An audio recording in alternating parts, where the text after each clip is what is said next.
Oh, and sorry, let me circle back. I'm looking at my notes from yesterday. Mr. Harvey, you wanted to raise something about item number 74 with Dennis. We were going to look at the CAD reports also, so we can do both of those things before we get to the next grouping of witnesses. That's correct, Judge, and we were waiting to see the court's order. The court's order dealt with essentially the admission of lyrics. Our challenge to, it's number 26, Dennis, item number 74. Right. Did the state find that order? Okay. Your Honor, we sent that order last night to court in all parts. Judge Glanfield's ruling on the lyrics. Okay. I didn't see it in my email this morning, but maybe it's there now. But would it be a fair characterization to say that it's the admission of the lyrics, and the court ruled on the admission of the lyrics? This is a video, and it is a video essentially with one of our co-defendants as the primary singer. And I believe it has Mr. Nichols in the background. So my challenge is not to the admission of the lyrics, Okay. but to the admission of the video. And I think the video should be admitted against, with all due respect, Mr. Jackson, but not admitted against Mr. Nichols. It's Mr. Jackson's video and Mr. Nichols is in the background. And that would be like saying, if Gladys Knight and the Pips were singing, it would be admitting the actions of the Pips against Gladys Knight and that midnight train to Georgia. Not that I remember Who's that who song. here? Jackson is Gladys and Nichols are the Pips. The Pips, yes. Mr. Nichols is a Pip. Okay. Well, I mean, I guess I don't know, let me look at the video, but I would think that both Mr. Nichols and the Pips are in the background voluntarily. Before you look at the video, can I just make an observation and a comment? My client's artistic expression, I want to put this in context. My client was arrested in 2005. The state has, not until 2022, I guess, got around to trying this case. Mr. Stillwell was rapping, and he dared to say in his rap song, "I beat a murder rap, paid my lawyer 30 for that," because a reasonable person would believe that he had been arrested for murder and beat it because he had been released and no one had tried him. I have no idea how this has become some sort of admission saying I beat a murder rap, because he was arrested for murder and he did beat it. I have no idea the relevance of this. He's just stating I've been arrested for murder, which is clearly true. And he beat it because he was out on bond. So I have no idea why this is admissible against anyone. I have no idea why it's relevant. I agree with Mr. Harvey that the fact that Mr. Nichols is in the background shouldn't come in either, but I don't believe that this should come in against my client. I think that this whole ruling is out of left field, respectfully, and that's our stance on it. I just wanted to provide that context before you viewed the video, because that's what it is. It's years after he had been arrested for murder. When's the video from? I don't 2019, we believe. 2019. So it's 4 years. The state says 2019. I'm not certain, but according to the state, it's 4 years after he'd been arrested. He had been released, and no one had tried him on the murder, which he's innocent of. and he was merely stating, I beat a murder rap. So I don't know why any of this is coming in, but I appreciate Mr. Harvey's point that nothing came out of his client's mouth either. Yeah, it's not an assertion under 801 D2E. So I don't see it coming in with regard to Mr. Nichols. And I adopt everything that Mr. Shart just said as well. Is, Interest either, Your Honor. It's not against any interest. We It's not, can't hear it's you, not Matthew. anything that's inculpatory. talk into the mic because they can't hear you back there. Good morning, Judge. Good morning. I'm not sure that it's against any interest. It's not anything that's inculpatory. I think that might just be a statement by a party opponent.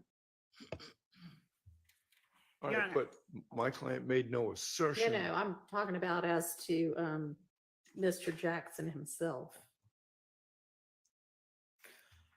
Your Honor, I would point the court's attention as well in response to Mr. Nichols' assertion to page 8 and 9 of the order. Okay, I still don't have the order in front of me, so Send it to, Your Honor, I would resend it. It was sent at 4:47 okay. yesterday. I will resend it right now.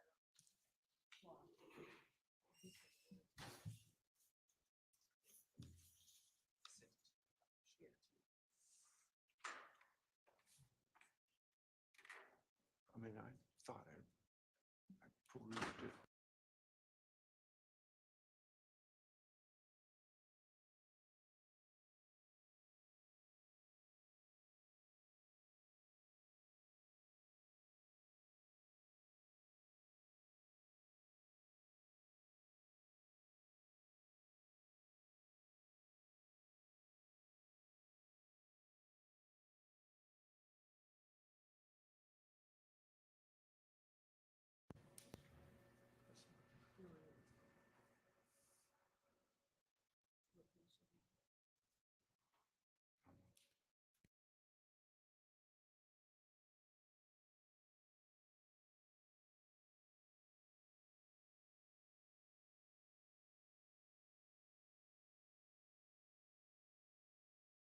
the court prefers still that we just send it to Ms. Percival. I've got it. Okay.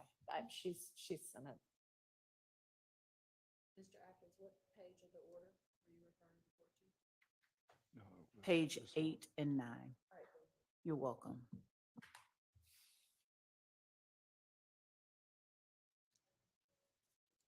I'm not challenging you, Larry. The subsection G. Yes, Your Honor. Specifically,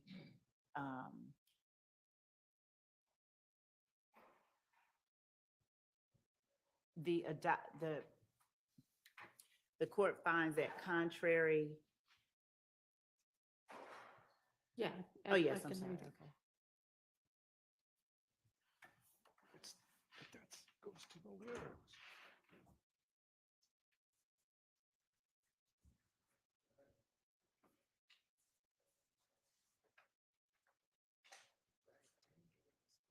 Yeah, that's irrelevant. In subsection M. M also? Yes, Your Honor. Okay. I know that.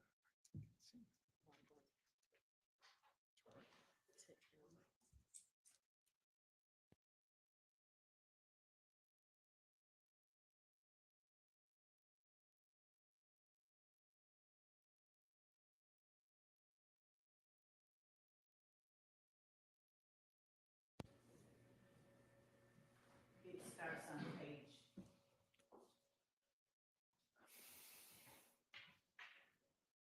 27, All right.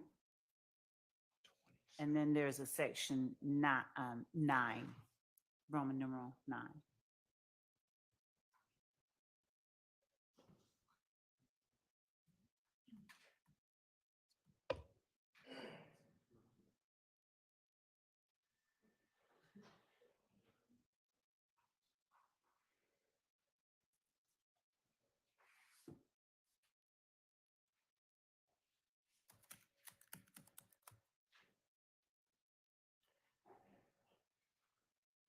And finally, the rulings on page 41 as against Mr. Nichols.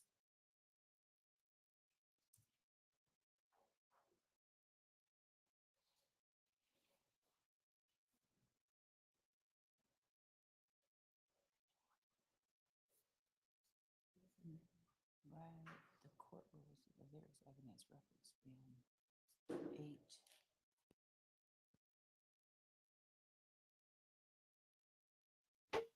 Come on now, let's not start with the silent treatment.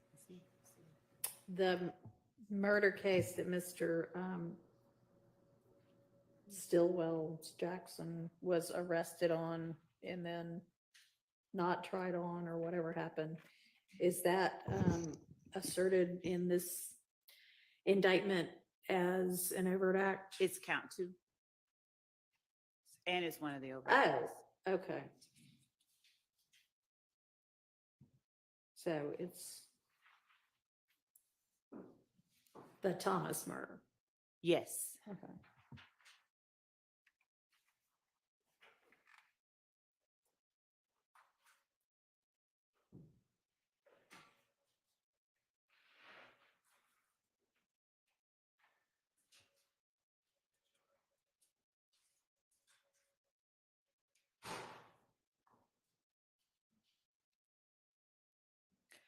All right. I'm familiarized myself with those parts of that ruling now. If you want me to watch the video, I will. But it appears that- Is it on Zoom? Okay, let me get on Zoom.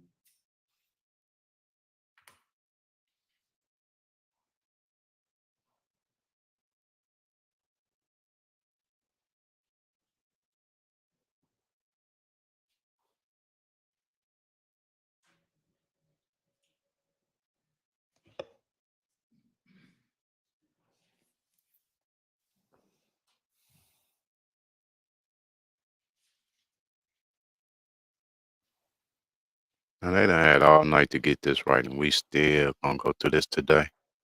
All right, go ahead. Trying to rob 'em for something. And I keep it stick. Ain't no void in the phone. Drop top, coupe. Looking for who? Let it bang when you do. It's safe for you. But you flipped in this shit, I'm on rodeo. I'm that slime they always talk about. Hashtag never touching them. I just beat a murderer. Pay my lawyer 30 for that. And my sounds a brother law. Ain't lying no clear. Slime we open the door. Yeah, y'all need work shit these bodies on. And I wipe your nose, sit in your family face, and just slide it off.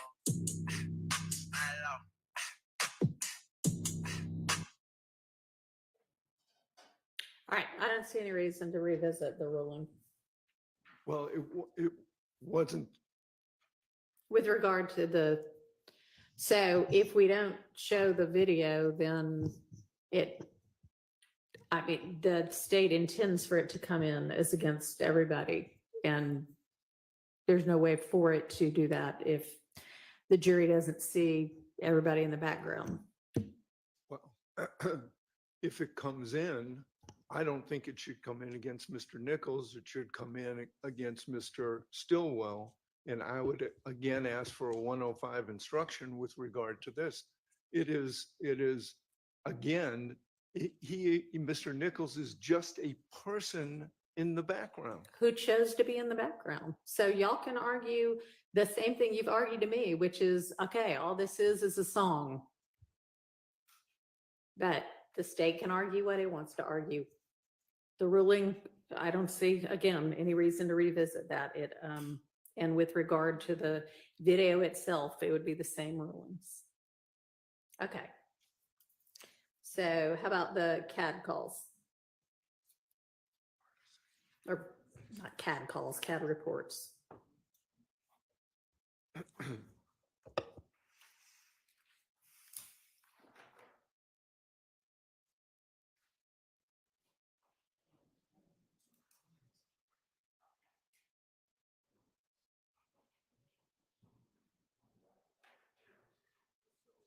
So I think we found these in what folder do we need to look to for these? witness 19 Sharon Latner's, Your Honor, in Okay. the 8 August 24, 1 through 30. Okay, thank you. All right, do any of the defendants want to make a hearsay or other objection to any of these CAD reports or portions of CAD reports?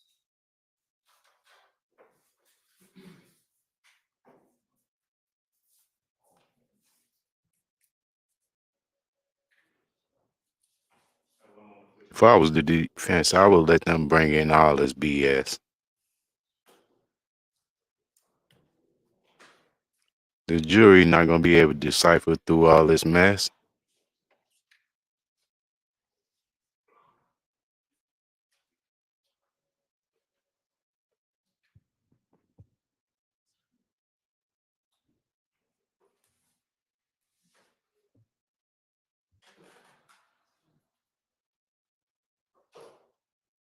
Don't everybody speak at once.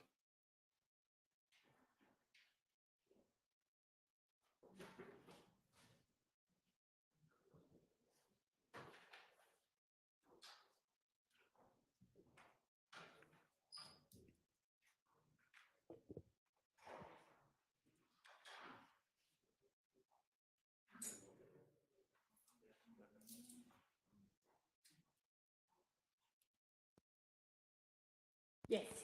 All right, so, and I'm really what I'm doing is repeating an objection that we've made previously. Ms. Latner has testified numerous times before. She's come in regards to various 911 calls that have been made. And our objection has been and continues to be objecting to any hearsay that would be contained in. Right, so point out for me now the hearsay so that we can make a ruling on that. All right, so we're probably gonna have to go through them one by one. And if That's fine. with the court's permission, if I may retake my seat and kind of. All right.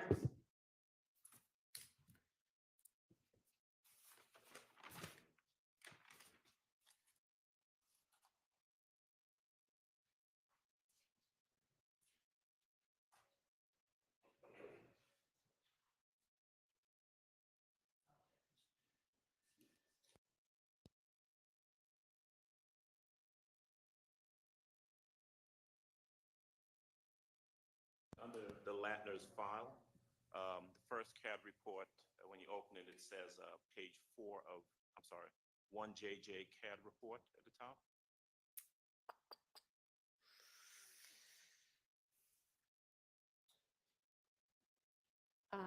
Yeah, it says that on the, It's yeah, printed date is 6/22/2022. If that yes, all right. And so I'm going to go to page 4 okay. of that, page 4 of 4, where there's a statement under CAD narrative. Under remarks says number 78, shots on call, 6 to 7 vehicles shot up at location. My position is that that's going to be, I don't know who the, Talk into your mic a little bit better if you can. a little closer. Is that any better? Yeah, All right.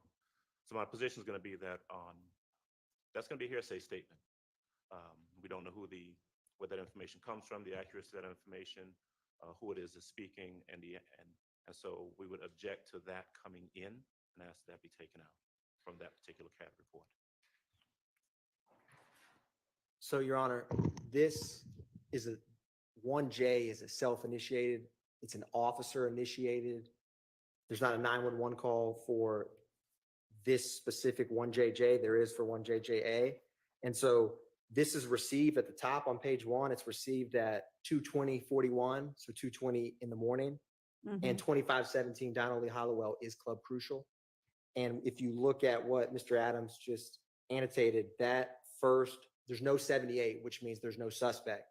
Shots on call, 6 to 7 vehicles shot up. There was 6 or 7 vehicles parked in the parking lot of Club Crucial shot up.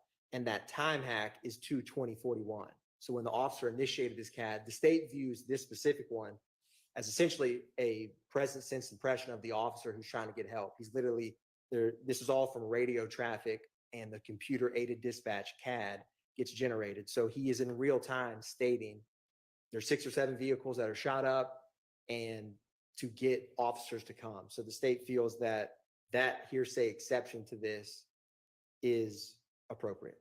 All right, I'm going to overrule the hearsay objection based on 803-1. What's next? Your Honor, the second one is 1JJA. All right, At the bottom in the narrative, at 2:21:28 a.m., says heard about 30 shots. I'm not Stacey? sure who the declarant is. all right, state's response. I mean, I think everybody's probably going to concede all of this is hearsay. It's just a question of whether there is an applicable exception. Yes, Your Honor, and this comes from the 911 call that the state would also be playing. So this CAD report, unlike the one we just addressed, came from a citizen in a neighborhood like very close to Club Crucial. And she states on that 911 call, that's pretty brief, just heard, she says, heard about, she's on Woods Drive and she says, don't come to my address, but I just heard a lot of gunshots. I don't want to give my name. And so the state feels that, for one, her calling is an excited utterance from hearing gunshots in her neighborhood. And number two, this 911 call is very brief. She is not, there's not a confrontation clause with that statement because she's not making that call to prosecute someone. She doesn't even want to give her name nor know who did these gunshots in her neighborhood. So this CAD report is in conjunction with the 911 call that generated the CAD. All right, that would come under the 803-1 and 2 exceptions, so I'll overrule that objection. Judge, the next one, we're going to skip because I believe the third one down is actually an actual 911 call. Okay. So if we look at the fourth one down, which is 1KK CAD report, Okay. when you open it, it's more than just a CAD report, it's a police report. But Is the state's intending to put the police report in? Your Honor, that was a typographical error, and I can actually publish, when I uploaded these documents to the Dropbox, I had a version where that was just the PDF and I removed everything to just include the single CAD. So for purposes of this, I meant to just, it's embedded in the 28-page PDF, but Okay, you're just going to be using the CAD report part. of it. correct. And specifically the CAD that ends in 455. But for time's sake, I don't want the court or defense to look through those 28 pages. I'm happy to Appreciate it. publish. Okay. Go ahead.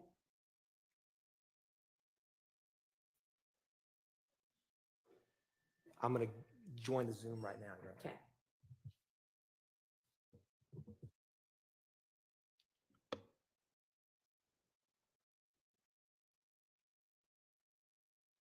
Mr. Atkins, is that the CAD report that if I'm looking at 1KK that starts at page 14 of 38, is that right?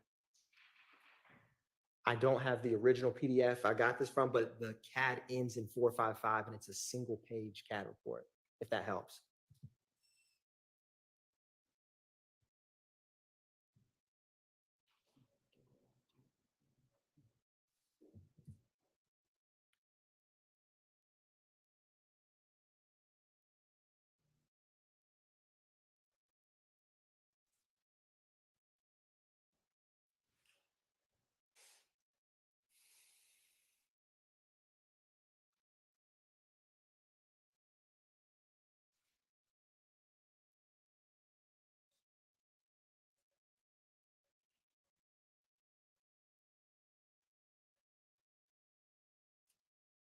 Okay, I see. I see one that ends in 455. It looks like it's maybe on, it looks like it might be the last page, page 38 of 38 on what we're looking at. I see it.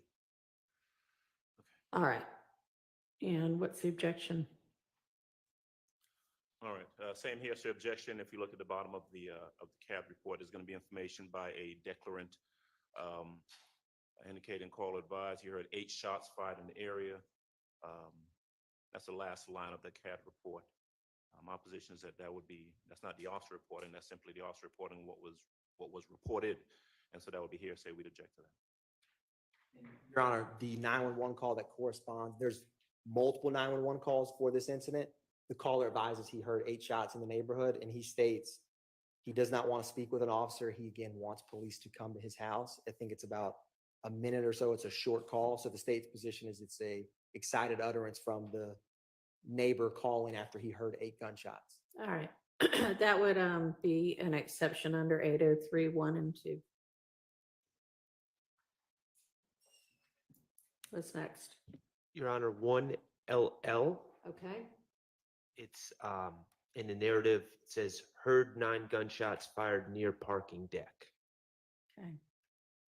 at 5, and it, according to the CAD report, it's 5:52:18 a.m.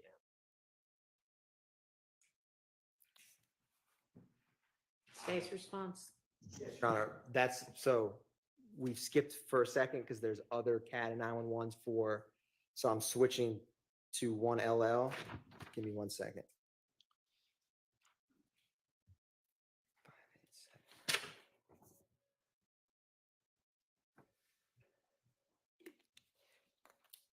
Yeah, so this 911 call, the caller, so the incident happens at 1903 Drew Drive, and the 911 call that corresponds with 587, which is 1LL.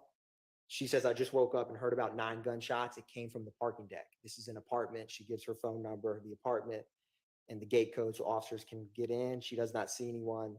And then she says she does not have to speak with an officer, just heard a lot of gunshots. So the state's position, again, is excited utterance and not for the purposes of prosecution in terms of confrontation clause analysis, because that, my apologies, Madam Court Reporter, the heard 9 gunshots near parking deck is the CAD report automating what the 911 caller audio, which we have, states. All right, that would also fall under the 803(1) and 2 exceptions.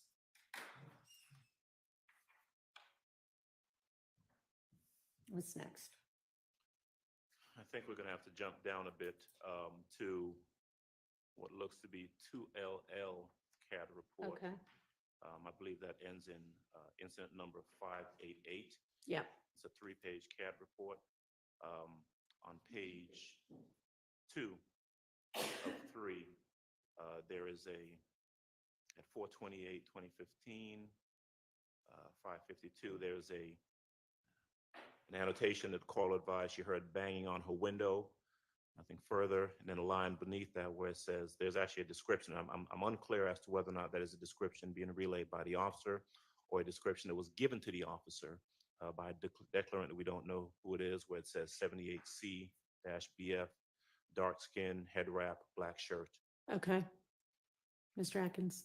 Yes, Your Honor. And with this CAD report, the state, you can get CAD reports in present time, but I don't have the 911 audio that accompanies this, so I can't state for the court. So the state can redact that specific line because Okay. I can't articulate All right, how that came about. all right, y'all can go ahead and redact that then.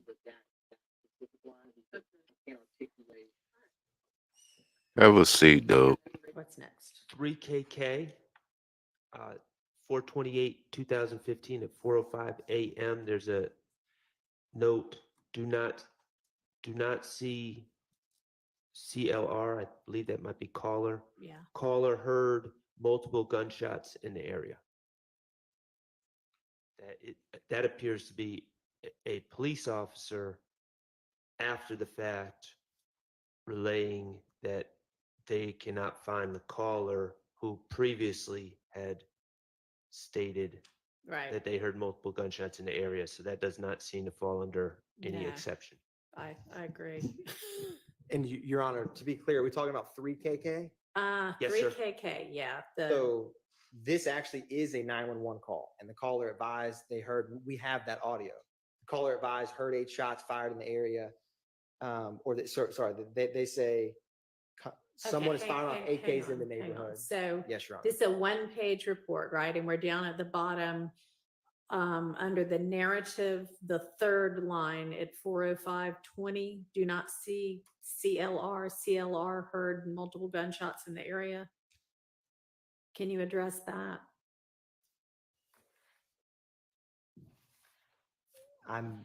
Give me 1 second, Your Honor. Sure. I may have misnumbered my 3, maybe, let me see. Okay, my apologies. My numbers were 1 off. It's okay.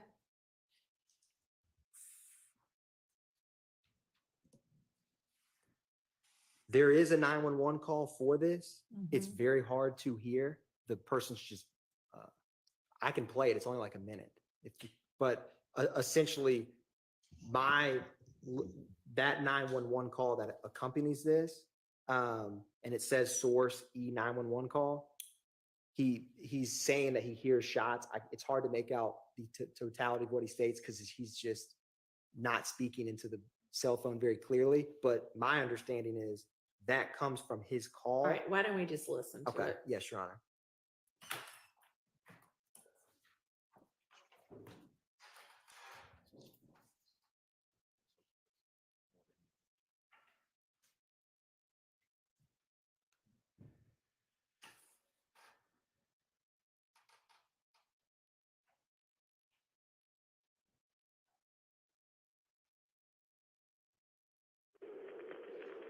Atlanta 911, operator 2091. What is the address of your emergency? Okay, do you need the police, fire, ambulance service? You need the police? Okay, can you try to speak a little louder? We have a bad connection. I can barely hear you. Can you hear me now?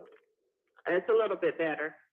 Okay, I'm saying it seems like there's some type of fund not for things going on in my neighborhood. Okay, and you said you're at 1459 Mims Street. Do you want to meet with the police when they come out? No, I just send them out. Okay, how many shots did you hear? It was like a whole round. Okay, all right. We'll send the police out to check the area. Do you want to leave your name and number? Okay, Mr. Moore, verify the phone number you're calling from.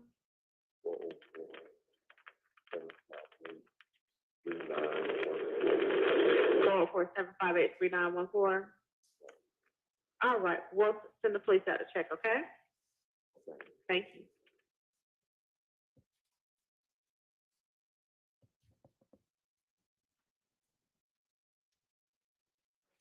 All right, so the caller heard multiple gunshots seems to be something that the caller reports on the call, but do not see caller. I don't know where that comes from unless it's from. That, Your Honor. More that's what the report BS. is Stating at 4:05. So the call comes in at 4:03:37. And because there's multiple 911 calls, there's already officers heading that way. And so this isn't the first call. And so a minute and 20 seconds later almost is an officer radioing. I do not see the caller. Caller heard multiple gunshots in the area. So I think they're just parroting back the 911 call. Right. I don't have any problem redacting that. I do view it as the officer's present sense impression, but I don't know why it reparrots the caller heard multiple gunshots because obviously he didn't speak with someone because he says he can't find him. And that caller didn't want to come outside and speak. So I don't have any problem redacting that third line, Your Honor. Okay. Thank you. Yes, Your Honor. What's next? Yeah. All right. Your Honor, the next one is 4KK CAD report, is second to the last entry. It is a two-page CAD report. On page 2 of the CAD report, towards the bottom under a CAD narrative, there is at 4/28/2015, 4:06:28 a.m. female shot. I concede I don't know what KF08 Yeah. means. Night commander copies female grazed by bullet. Caller stated someone shot up house. Looks like it says Supervisor Arnold and Denson, and I don't know what the rest means, but that's obviously, and it notates that there's a female caller. So this information is obviously not obviously, it appears to be being relayed by a female caller. We don't know who that declarant is, whether or not the caller is being offered for the truth of the matter asserted that someone shot up a house, and we don't actually know. All right, maybe we just need to listen to this one. Yes, Your Honor. And I think it is coming from the 911 call. I will play the 911 call for this one. It's a little bit longer. It's like 6 minutes. Well, you can just get to the part of it that matters. Yes, Your Honor.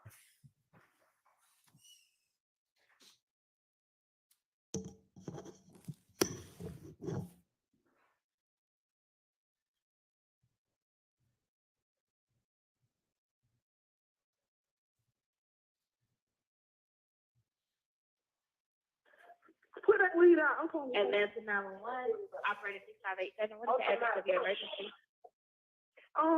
Someone just turned a shot on my house and my auntie got shot. Okay. Okay, what's the address?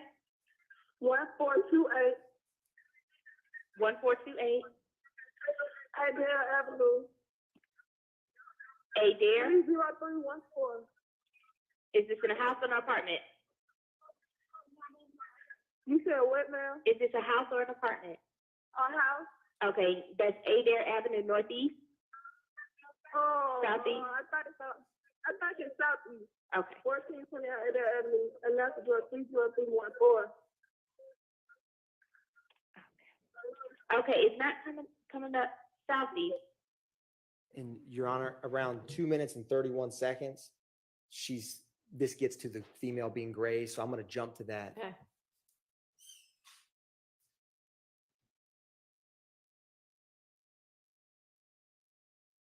You mean to tell me your auntie got shot? You on the phone with 911 and you still got to tell somebody to put the weed out?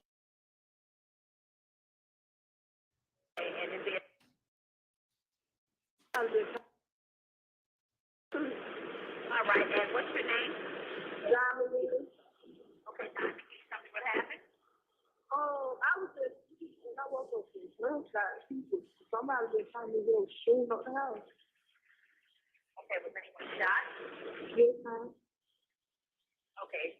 Are you with the patient right now? She's lying in the bed. Okay. Are you with her right now? You said what, ma'am? Are you with her right now, Simon? Yes, ma'am. Okay, how old is she? She is. She didn't get the bullet didn't go through. She got straight. But she didn't. How you went away? And the reason I highlight that part, she says the bullet did not go straight, which is Right. how the CAD report ends up reflecting female grazed by bullet, because Okay. her aunt was shot. Okay, I mean, other than the night commander copies part of that, that's all the caller obviously relaying what just happened. So that would fall under the same exceptions as the others. Do you intend to?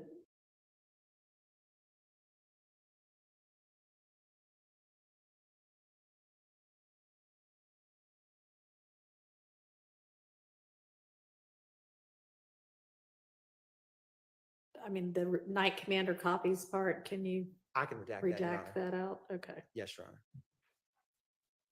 All right, what's next? Is there anything else? I believe that's it. Okay. All right. I don't understand how that 911 call is relevant.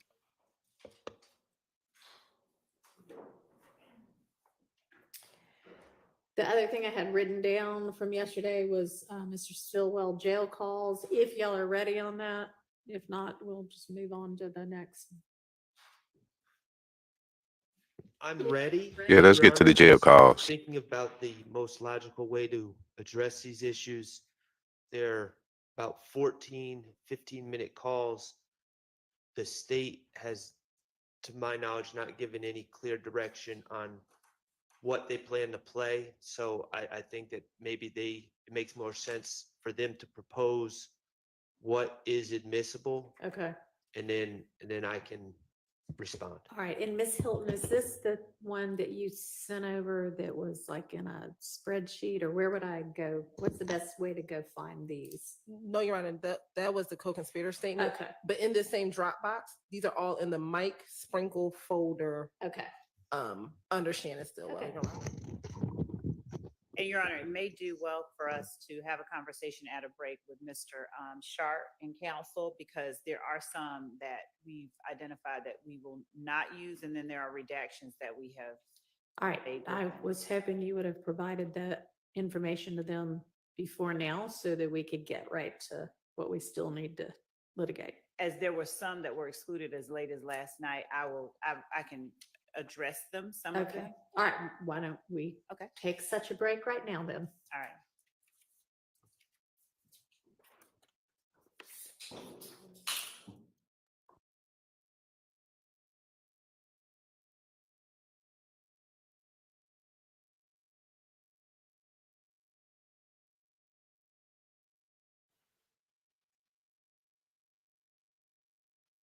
don't believe we breaking already.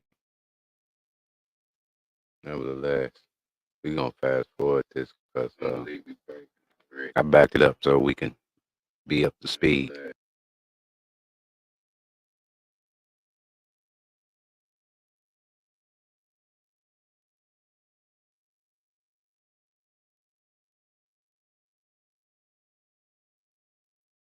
Dang, that's a long break.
How many different incidents does that cover?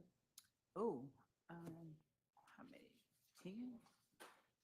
Let's ask Mr. Atkins since he seemed to be handling He them. was. Mr. Atkins, how many different incidents are covered in the CAD calls that we just reviewed? 3 incidents, Your Honor. Okay. How many different 911 calls do we need for each incident? So, Your Honor, Mhm.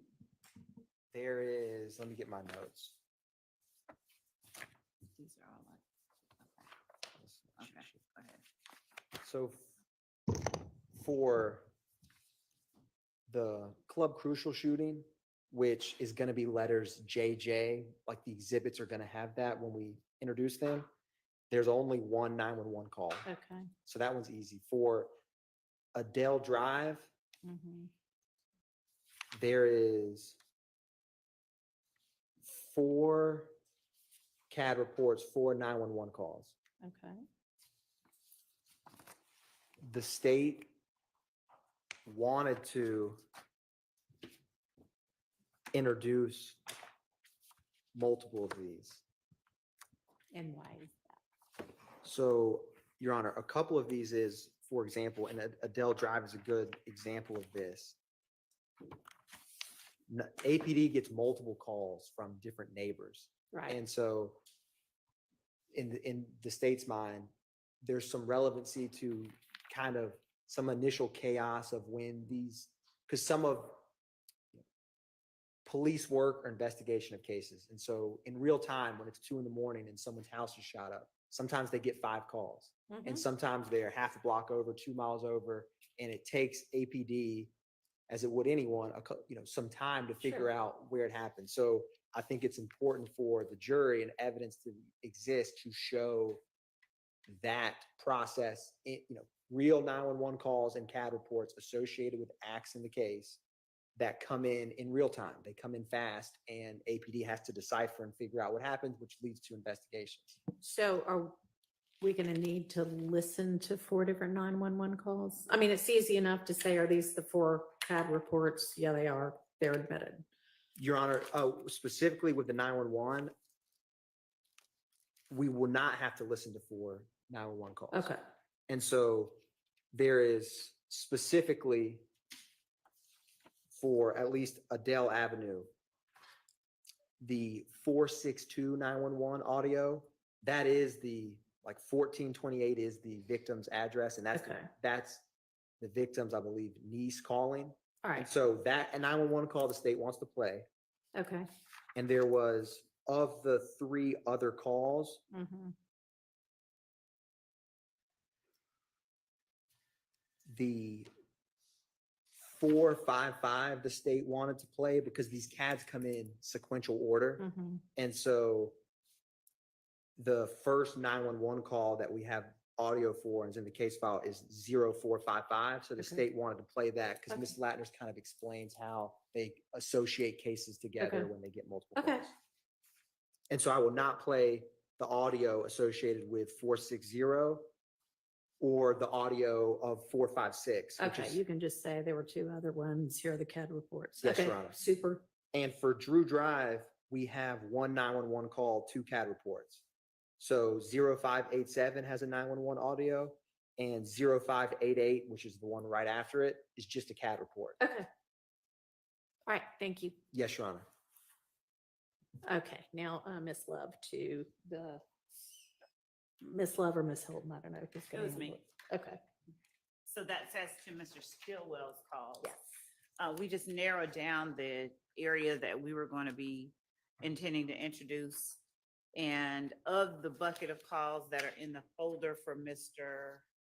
Sprinkle under defendant Stillwell, we've identified for the defense the October 31st call, 2015 at 12:26 p.m. from 1 minute and 10 seconds to 2 minutes and 5 seconds.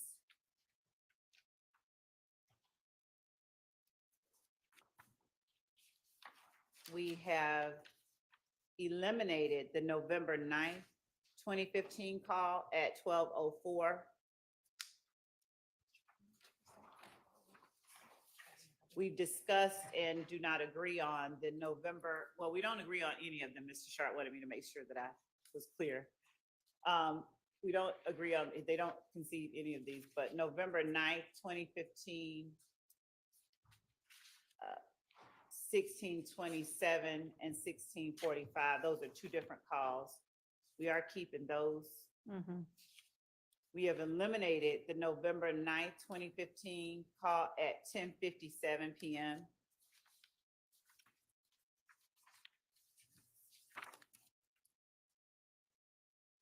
The November 10th, 2015 call at 16:41.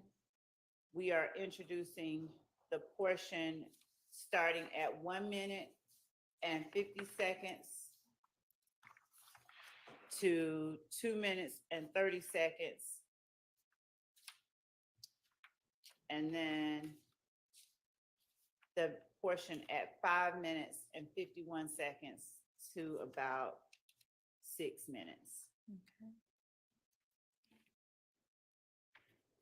Then the November 13th, 2015 at 16:58 call. We are introducing the portion from 12 minutes and 40 seconds till the end, which I believe is about 15 minutes. The November 18th, 2015 call at 17:30. We're introducing the portion from 10 minutes and 45 seconds till 11 minutes and 21 seconds.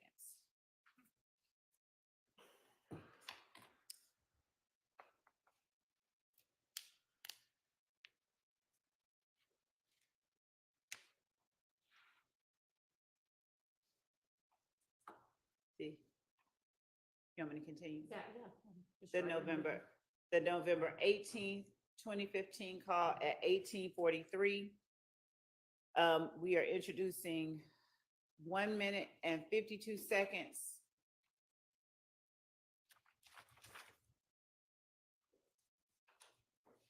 till about 4 minutes and 35 seconds.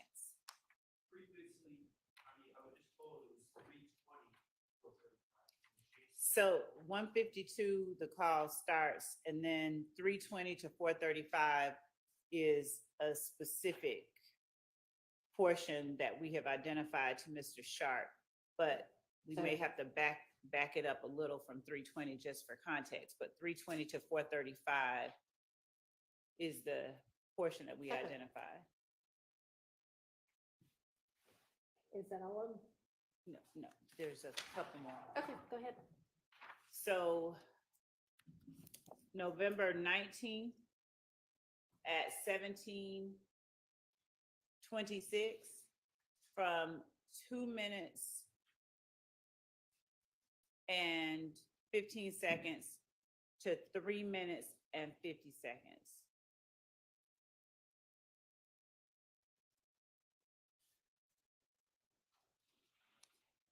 November 19th at 19:35. This is 1 minute and 27 seconds to 9 minutes and 20 seconds. November 19th, 2015 at 19:35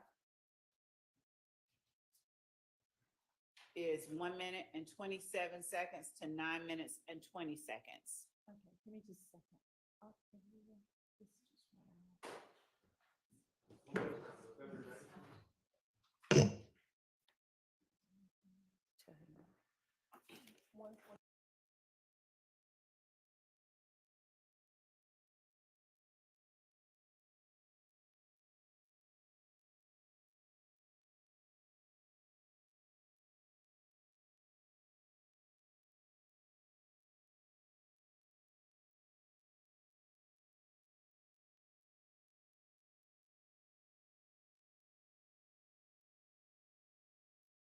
So, 19, okay, I'm gonna repeat for Mr. Sharp. November 19th, 2015 at 19:35. We will play from 1 minute and 27 seconds to 9 minutes and 20 seconds.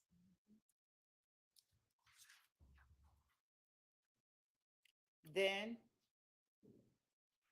for the call dated November 23rd, 2015 at 16:08 p.m., the state will play from 8 minutes and 50 seconds until the end of the call at about 15 or 16 minutes, actually. It's about 7 minutes. 8 minutes, 7 minutes. Then December 4th, 2015 at 15:48, the state will play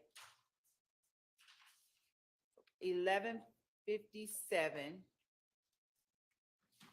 to 13:15.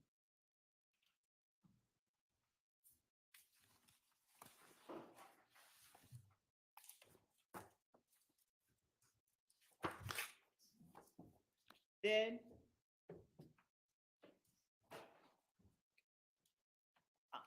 on December 4th, 2017 at 17:31, the state will play 8:10 to 8:30 approximately.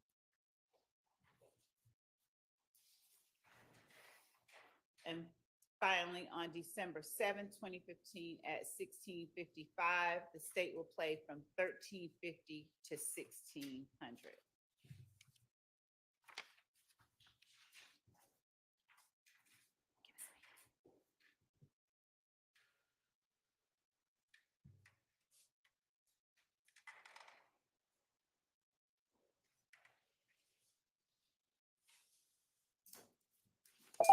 Okay, so do we want to just start with the first one and I'll hear what the objection is, or hear the tape and then hear what the objection is? Maybe hear the objection and the tape. So, Your Honor, I think that's a good way to do it. Maybe hear the tape and then the objection. Okay.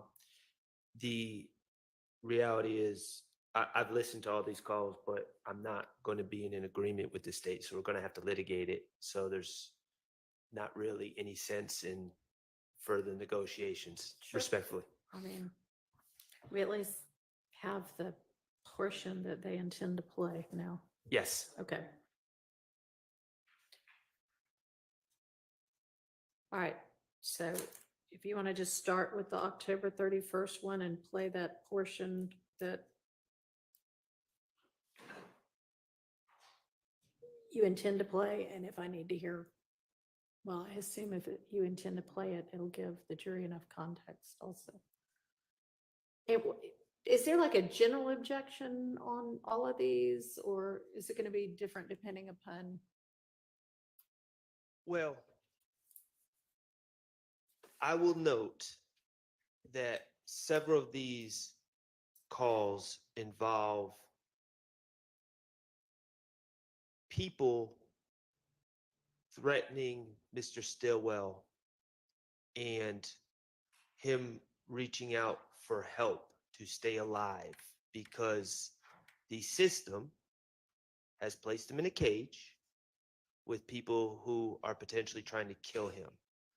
I find something rather perverse about the system putting him in a cage in a situation where he needs to reach out to help to survive and avoid having a shank plunged into him, and then us using that against him. So that is my general objection to some of these quote unquote gang related statements. I think we all know about the danger risks and the deaths and stabbings that have occurred at 901 Rice Street. So he's really in a no-win situation there. And I don't know, that just does not, on policy grounds, that doesn't seem like something that should be held against him. He didn't ask to be put in that situation. But other than that, Your Honor, there's different topics, there's different objections. Okay.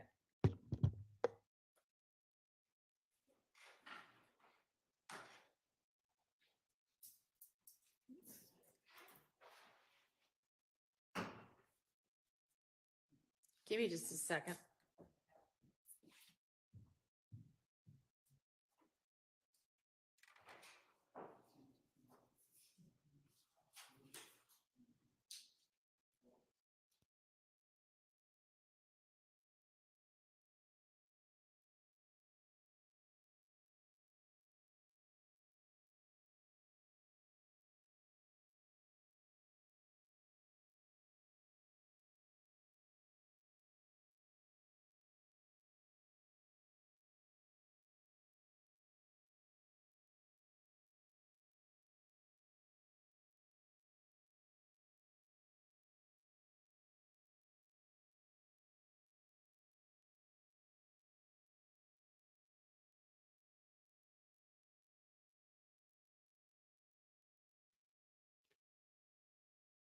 Man, the Drew is probably over there playing tic-tac-toe at this point. On the quick benches. They scratching it in the benches.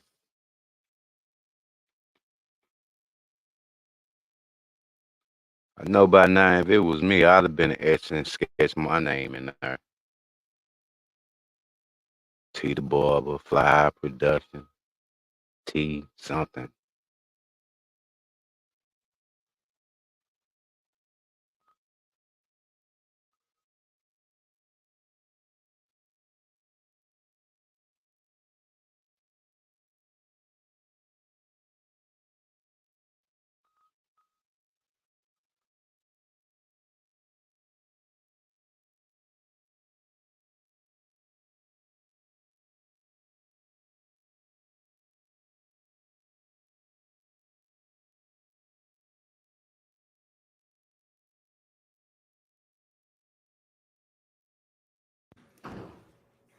All right, so we're going to listen to the October 31st portion that's at issue.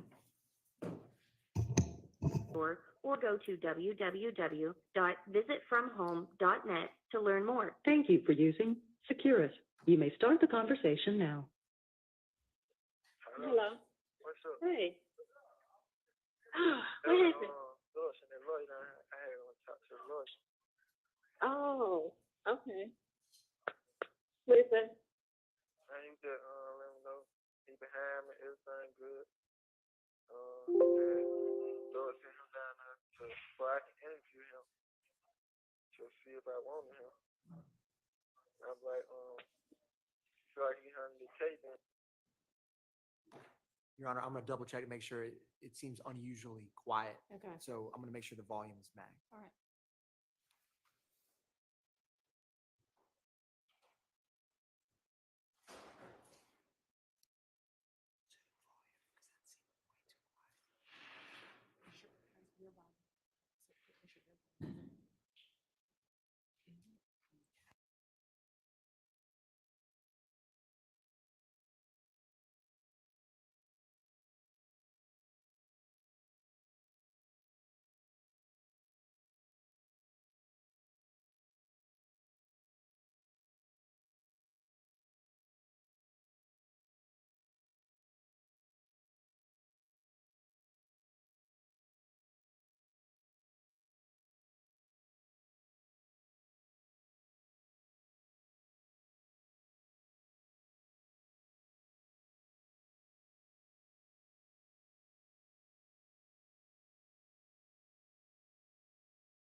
you are on the same page that we will be supplementing the record with a copy of that video.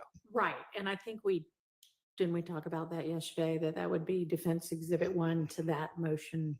Yeah. Yes, I thought we Okay. did, but Yeah, we did. okay. So it's admitted.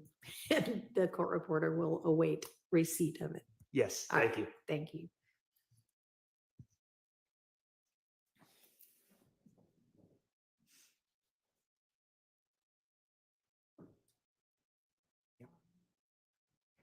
Hello. What's up? Hey. That What was, happened? Lewis and that lawyer, I had to talk to the lawyer. Oh, okay.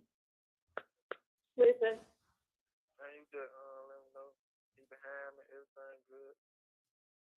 He said Lord sent him down there to where I can interview him to see if I wanted him. I'm like, feel like he handled the case, then I want him. If you feel like you can't, then don't waste my time. Oh, okay. You want him? But he talking like he can handle it, like everything. He can handle everything. He say he been working with all type of stars on all type of murder cases and all type of cases. I'm sorry. Okay. Can't hear that at all. Your Honor, we're bringing over a Bluetooth speaker. I'll give the court what is being said so that at least we can discuss it. Mr. Stillwell says, when asked how he's doing, that Thug sent the lawyer down for me. I went and talked to him. He let me know he's behind me. Everything's good. Thug sent him down there so I can interview him to see if I want him. I feel like he can handle the case.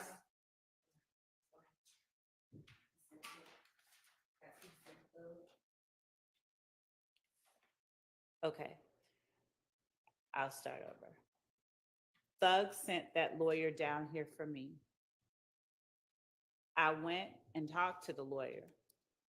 He let me know he's behind me. Everything's good. Thug sent him down there so I can interview him to see if I want him.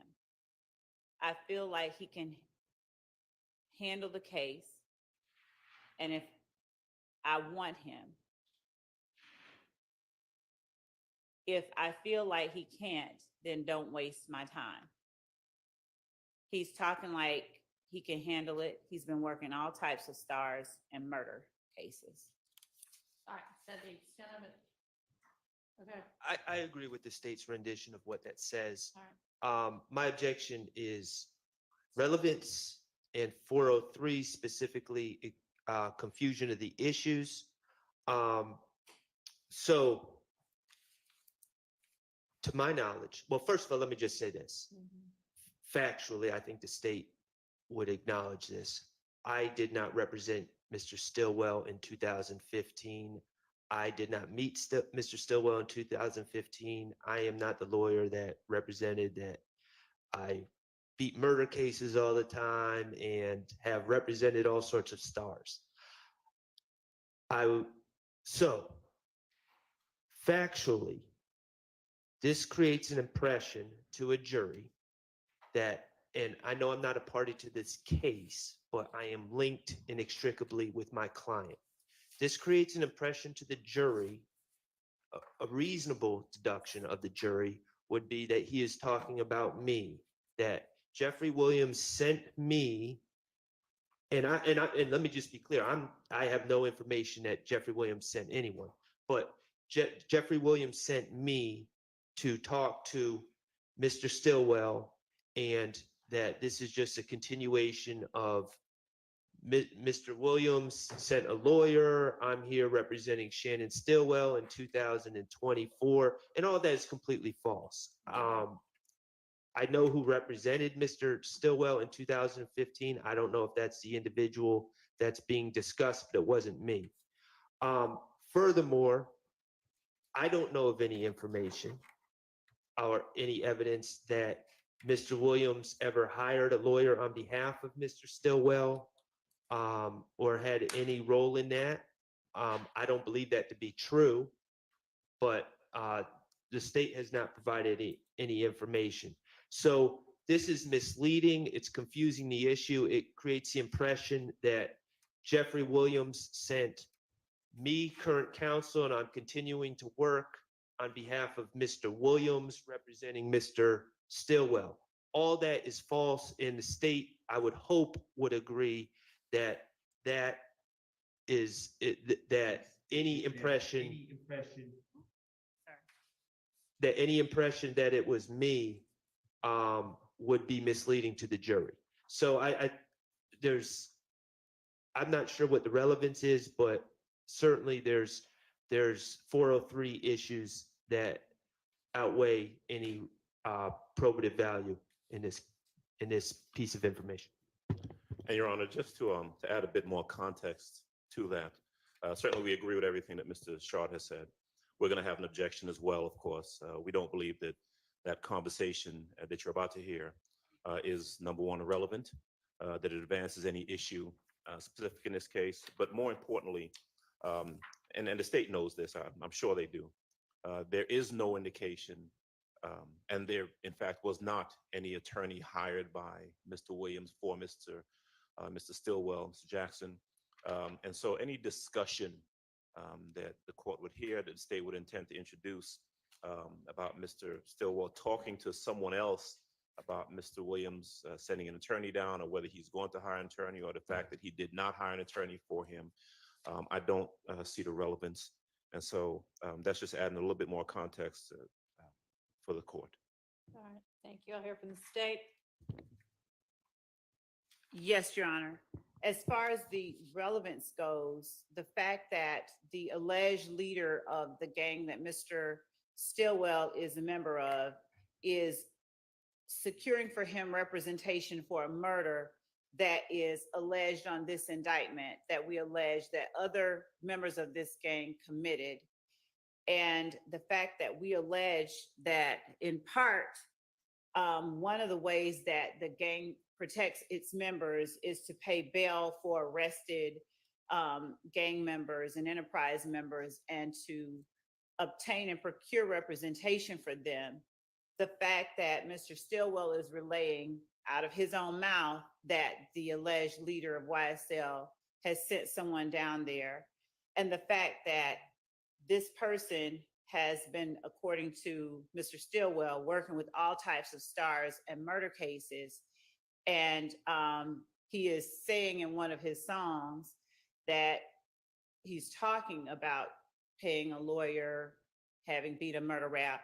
I don't think anyone is going to get the impression that Mr. Sharp is the person who represented him. And even if they did, it doesn't in any way impact the 403 analysis, which would Mr. Sharp bears the burden of showing that this information somehow or another is so substantially more prejudicial than probative as to permit its exclusion on 403 grounds. And he hasn't done that except to say that they might think that I'm the one, but Mr. Sharp's not the person or the proper inquiry around which to make that analysis. All right. I mean, it doesn't actually say anything bad about any lawyers. Well, I'm not. Whether they think it's you or not, I don't see what that matters. I mean, if you want me to tell the jury that you want them to know that that wasn't about you because you didn't represent him in 2015, we could think about that. But I mean, it's definitely relevant evidence in that it makes the state's assertions more likely than they would be without that evidence. And would you consider two things? I would like that instruction. okay. And second, would you consider taking out the lawyer said he represents all stars and is beating all sorts of, I mean, that's just lawyer puffery. And I don't know why that was said, but at the same time, I don't know why that would come in. Thank you, Your Honor. Go ahead. So as it relates to Mr. Sharp asserting or asking the court to assert or put before the jury evidence about him, I don't know that that would be appropriate, but we can Well, address I'm it gonna at do a it different anyway. time. And as for whatever the lawyer said about him representing all types of stars in murder cases, Mhm. the fact that Mr. Stillwell made that assertion is the part that we believe is most relevant, because that means that it was important to him, and that's his belief. He's telling this person that he's saying he can handle it. You know, he's been working all types of stars in murder cases. That repetition of that part of whatever the conversation was is the part that we believe is most pertinent. Okay, and you're saying that then shows up in a music video, or what did you say about that? With respect to the music video, I pointed the court's attention to the music video that we heard earlier. Just that he had beaten a murder rap. Okay. The Pay thing- my lawyer 30 for that to beat a murder. I just beat a murder rap, paid my lawyer 30 for that. Okay. Your Honor, Me and my slimes above the law. I'm sorry. The problem is that there's nothing to indicate that there's any connection between that particular lyric that we saw in that video and this conversation that Mr. Stillwell is having with his significant other about an attorney coming to see him.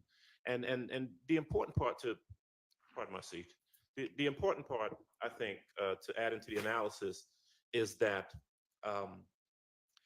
Mr. Williams does not hire an attorney for Mr. Stillwell. And so there's been an association that's been shown already between Mr. Stillwell and Mr. Williams. And the fact of Mr. Stillwell having a conversation with his significant other, his girlfriend, about whether or not a friend of his or an associate of his is going to assist him in getting an attorney doesn't prove anything. I know they can argue whatever they want to argue, but there's got to be something to indicate that that's a reasonable argument that they're discussing this, or Mr. Stillwell is having this discussion in the context of the quote unquote gang leader getting him an attorney as part of this overarching and ongoing conspiracy. And there's no evidence to indicate that. And then so for that reason, I would say that, again, I don't believe it's relevant at all. I think it does confuse the issue. Okay. I'd ask that you've I got to hear it. understand the objection. It is admitted. I will give the instruction that it wasn't Mr. Shard if you want to come up with something like that. And otherwise it comes in. What's the next one? To address my concerns about the idea that the jury would think that the lawyer in question is representing Mr. Stillwell currently, I'm probably going to include Mr. Botts in that too. It was neither Okay, Mr. Shard or sure. Mr. Botts. Okay. I would also ask that in that instruction that it be added that it was not Mr. Steele who represented or who came down, Okay. quote unquote, to talk to Mr. How Stillwell. about it wasn't any of the, was it? I don't know who it was. Judge, I would, Mr. Steele. no, No. Or myself. we don't know that. And in fact, Judge, when we have in 2022 with the murder, with respect to Mr. Steele, we don't know. Okay, who entered an appearance, if anyone, on Mr. Stillwell's behalf in the 2015 case? A gentleman by the name of Michael Bixson. entered- Anybody else? No. Was he- At some point there was, and just to give full context, a lawyer was not, the state keeps arguing that Jeffrey Williams hired this lawyer. A lawyer was not hired for a significant amount of time. He was represented by the public defender. Okay. I believe Mr. Bixson was the gentleman who entered an appearance and is being discussed here. Okay.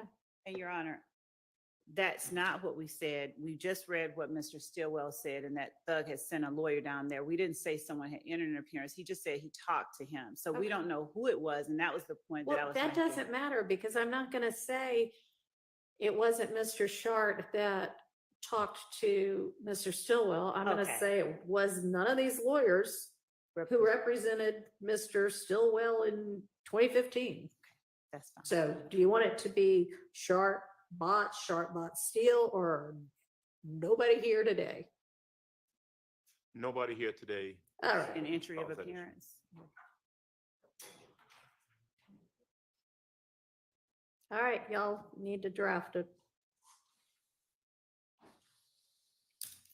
Give me a second.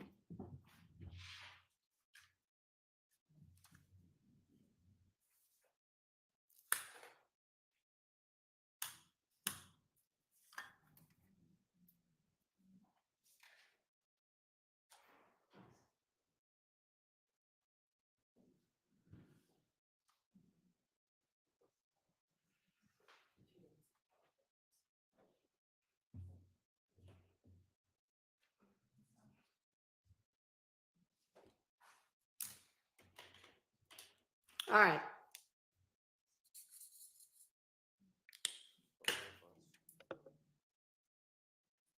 Next.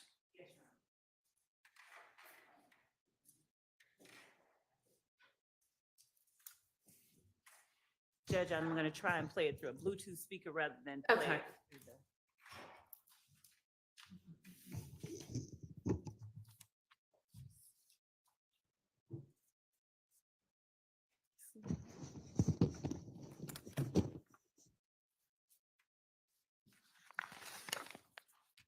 And this will be the November 9th, 2015 call at 16:27. Just one second.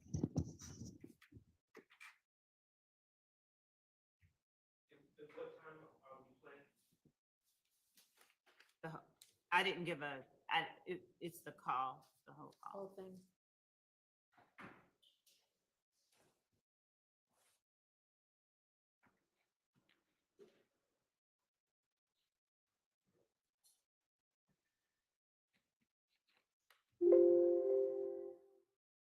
Hello, this is a prepaid collect. It's a little loud.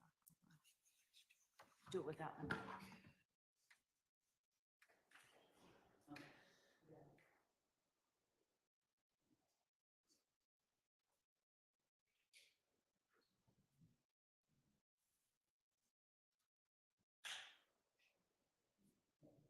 I'm gonna start where the cost.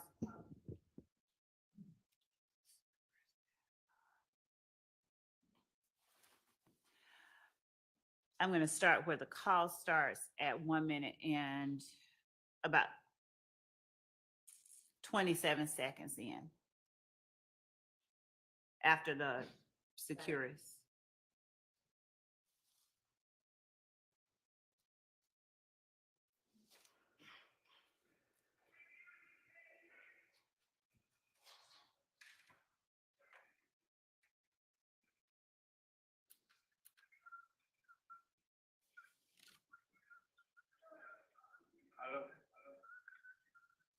What's up, bro? Hey, man, what's going on?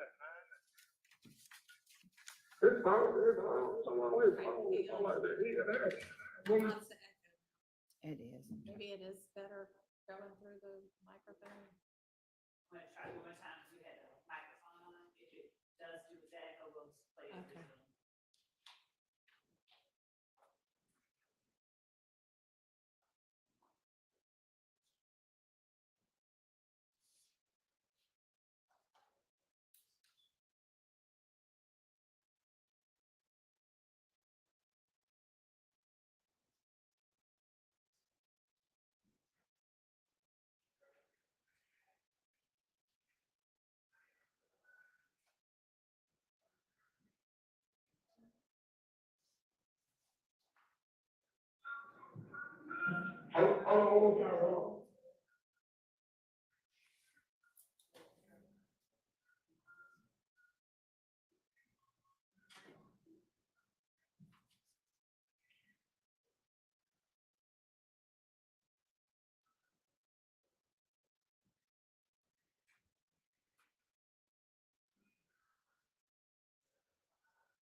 What's up, bro? Hey, man, what's going on? It's fine, it's fine. Someone with something like that. Yeah. Woman,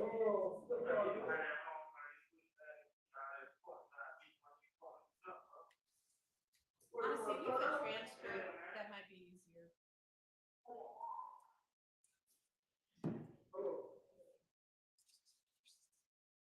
I mean, was better once you moved that away, but.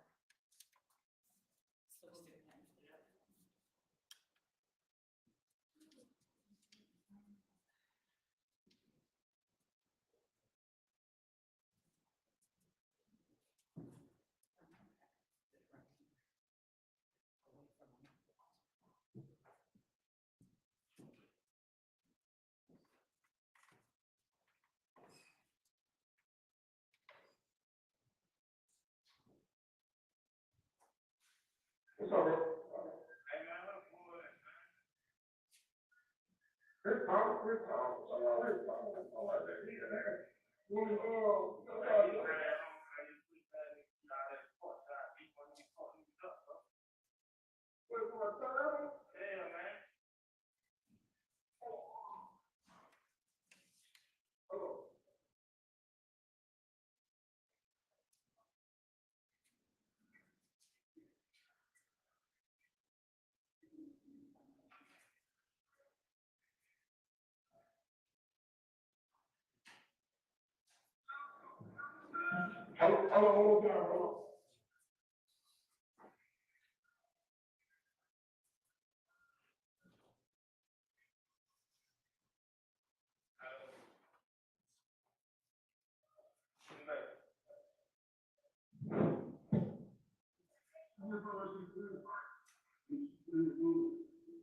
Judge, is the court able to hear that? Because I'll just play it through Zoom if not. Not really. I mean, I can hear it. Can I discern what they're saying? No. I mean, some of it, but I'm being encouraged to play it through Zoom. Okay. Do you have a transcript of it? Not one that's really that accurate. Okay.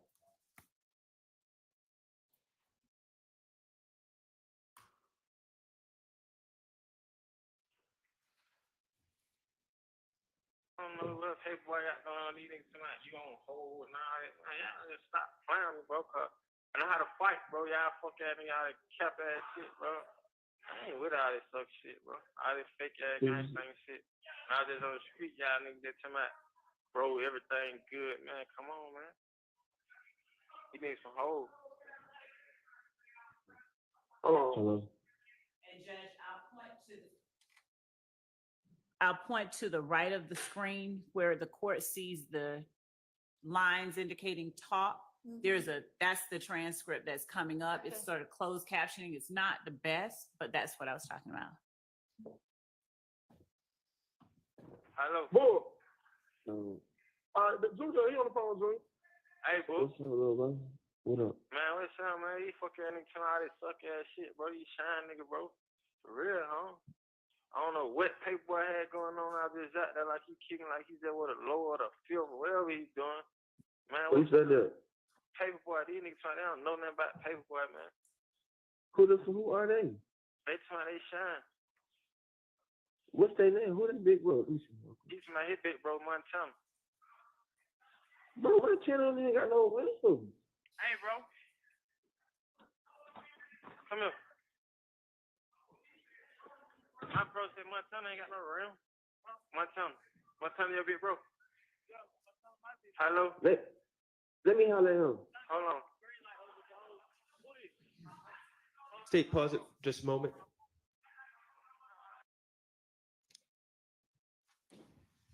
I think this is important to note.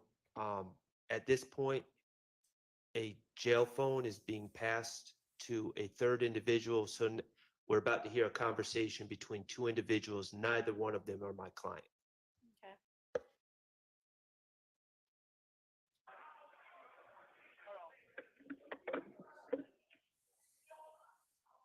Hold on, boy. He trying to have that something in there, though. Hold on.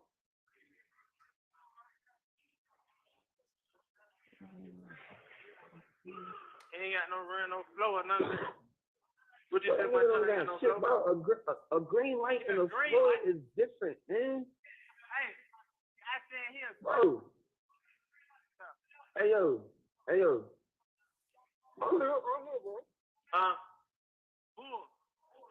He scared to get on the phone? I don't know, man. He counting through the door to another nigga, man. These niggas monkey, bro. Tell the nigga get on the phone. Man, these niggas monkey, bro. I beat one of these fuck niggas up, bro. I ain't playing, bro. All that lame shit. Come holler at my bro, man. Hold on. Hey, yo, homie. Yo. Rise and shine. I shine, you shine, we shine. Hey, who your big fool, bro? Yo, my big fool A1, dog. A1? Yeah, that's the big bro over Georgia, my nigga, behind the G-Wall, 5. It's insane. You talking about behind Yeah. G-Wall? A1 is on. Yeah, A1 behind the G-Word. Listen, five. Listen. But we just had a 5 on 031 day, dog. My channel don't even have no rims, five. My handle is busy. Hold on, bro. My handle is busy, five. You can ask any nigga about me, dog. My name busy, five. My channel don't got no what? Busy. My channel got the green light. Joe Shine gave him the green light over the whole right street, dog. I'm telling you, I'm telling you out the Joe Shine out. Bro, hey, look, you can three-way Joe Shine right quick. Hold on. Hey, bro, call Joe Shine, bro. Cause I ain't gonna keep going back and forth on nigga about nothing, bro. He about to do it, Joe. He about to do it, man. Hold on, Straight up, bro. Ain't with all this suck shit, bro. All that lame ass. Bro, and who the fuck is saying that paper? Who put what in paper mouth? I don't know. I think his name Pete. That some nigga named Pete in that though. You thought that name Pete, man, some murder ass shit. Hold up, bro. I ain't about to do it on three-way because I don't know how to work my mother's phone. I got Joe Shine. Hey, new baby. Huh? What that phone at? Is it on? Man, come on with it. What's your sign number on, boy? 770-255-9113. Yeah. Yo. 9113. What's up? And they said you on hold. Yeah, I don't know what the hell that shit do, right? Well, what the fuck? Oh, what? He said Mike Town is the green light, but he ain't say Mike Town ain't got no stain. He said he the green light. Bro, I know my channel. Find my channel used to be a brown. He keep telling nigga that. Come on, bro, nigga. Shit. Bro, nigga know my channel. Dog, nigga ain't saying my channel nothing bad about the nigga used to be brown, bro. My channel used to be brown. Bro, that's the only my channel who shine fire and got the green light, dog. I'm telling you something I know, Shannon.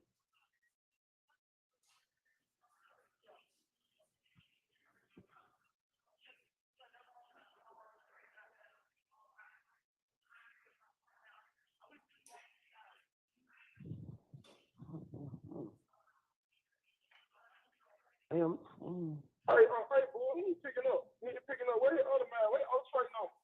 Hold on.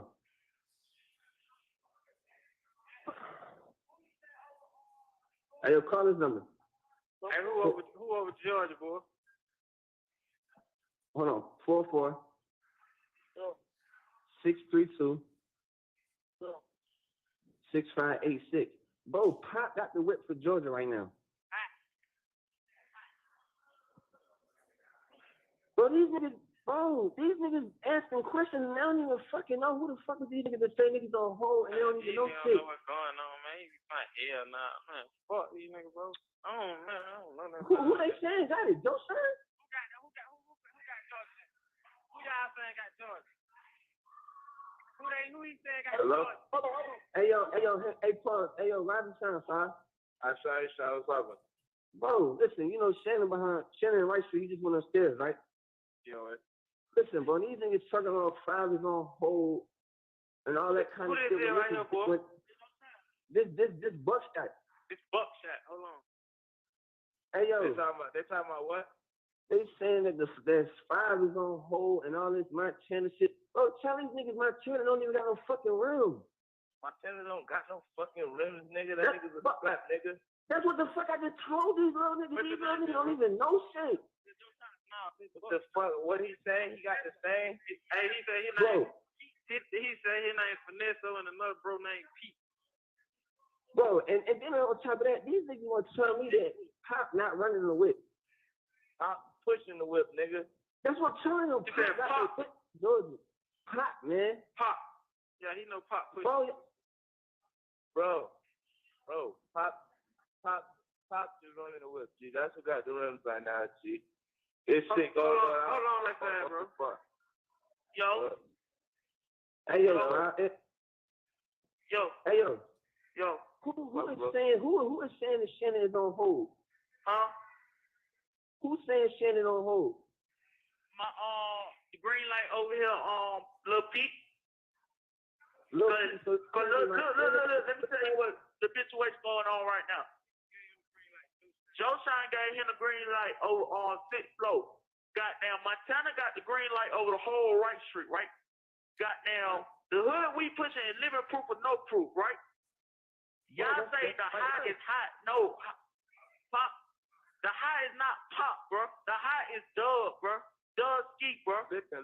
Bro, Dub is not, he's inactive right now, five. It's a bunch of politics going on with Dub right now, Chief. But them niggas Hold on. See, look, we've been in Right Street for a good minute. See, we ain't been pulling up at no jewelry shop, you feel me? Yeah. But five, look, yo, you right on paper. Dub is the high, but bro, this nigga is inactive right now, five. He You got a three-way with Joe Shine? Bro, call this nigga Joe, five. So they just so fixed on this nigga Joe. I'm bar Joe right now. Tell Lil Pete they following Joe right now. Tell Lil Pete, they following Joe right now.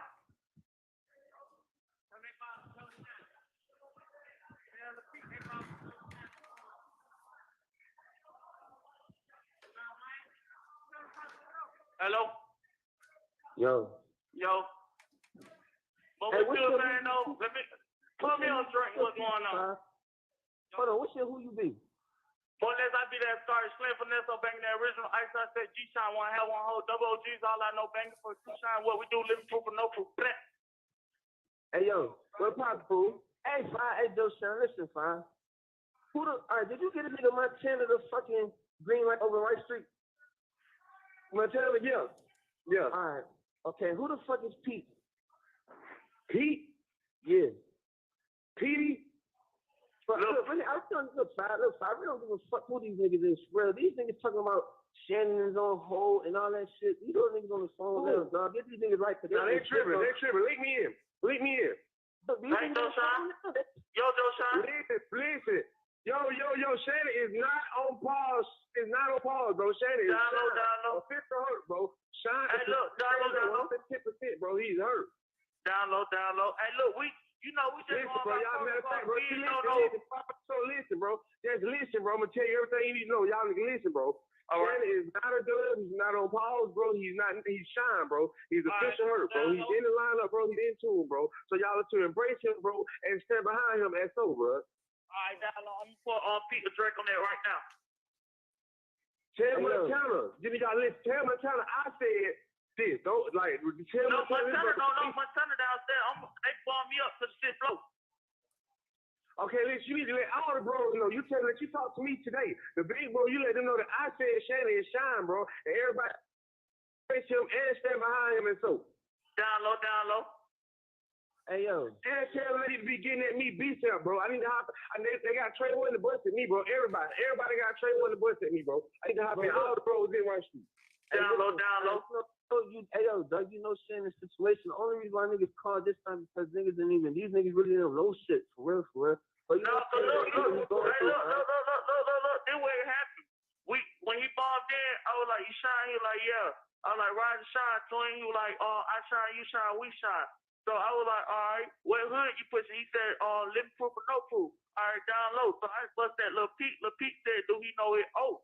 He didn't know his oath. You know how that is. If you don't know the oath in 3 days, you ain't shine. You feel me? Hey, yo, but fine. Hey, yo, I just asked you who you be, fine, and you didn't even have the mandatory shit in your who you be, dog.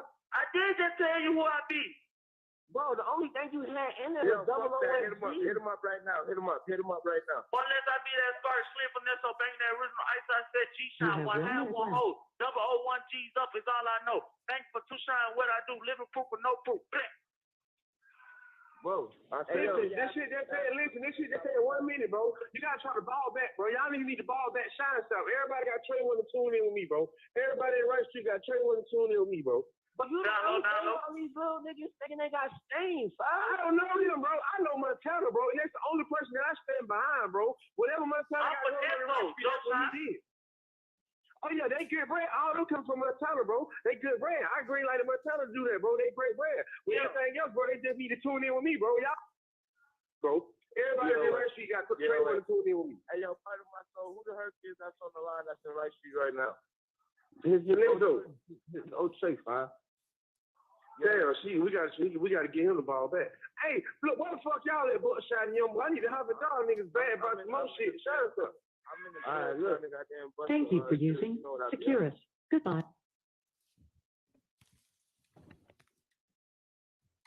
Okay.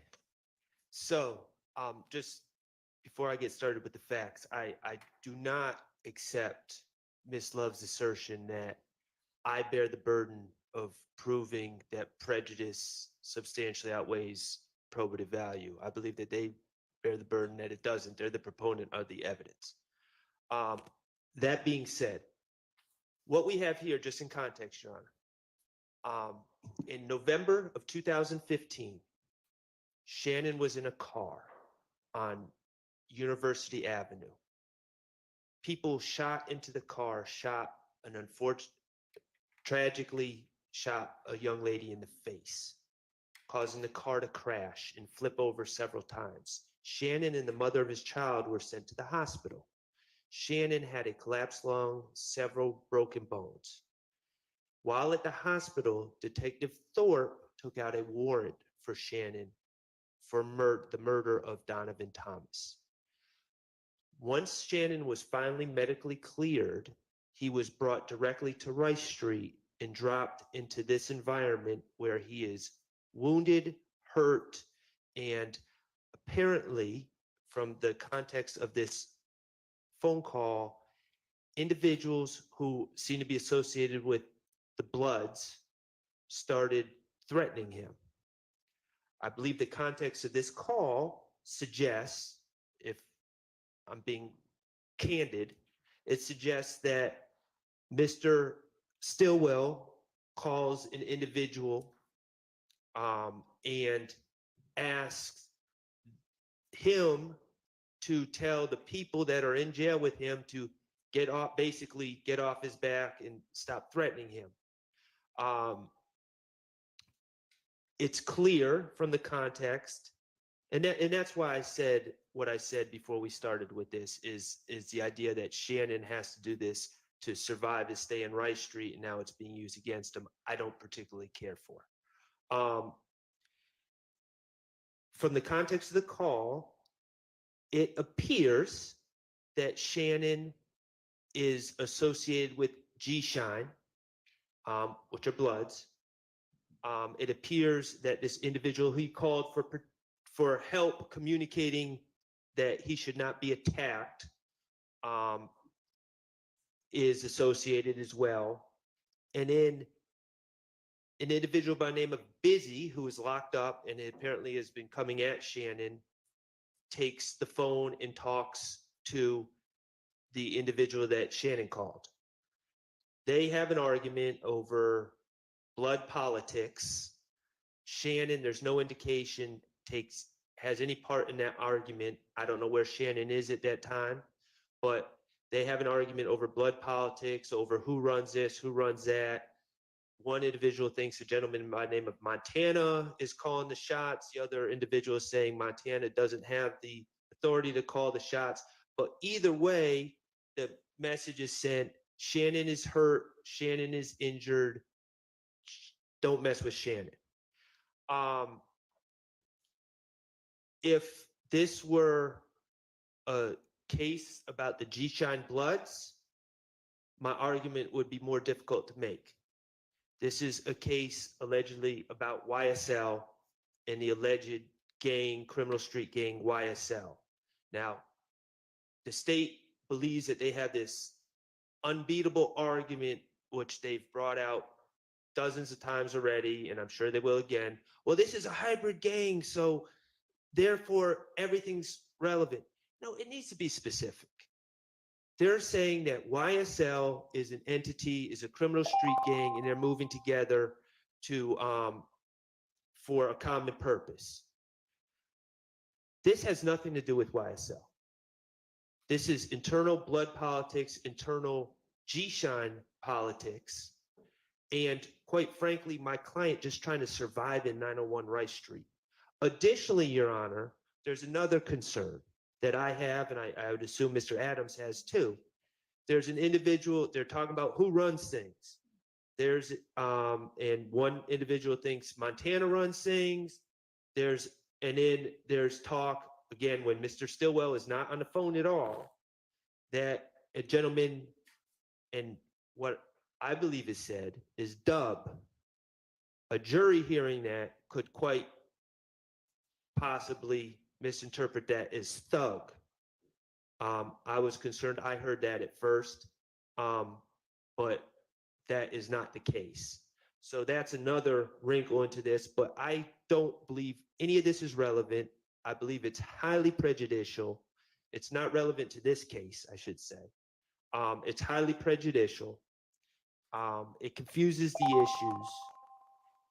And for a substantial amount of time, I did not note the starting time, but from a time till 8 minutes, Shannon is not even a party to the conversation.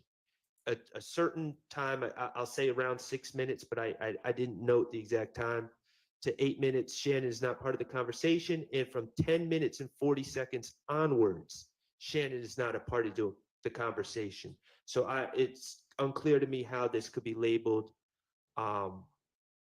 statements by a party opponent and be admitted that way, or any sort of admission.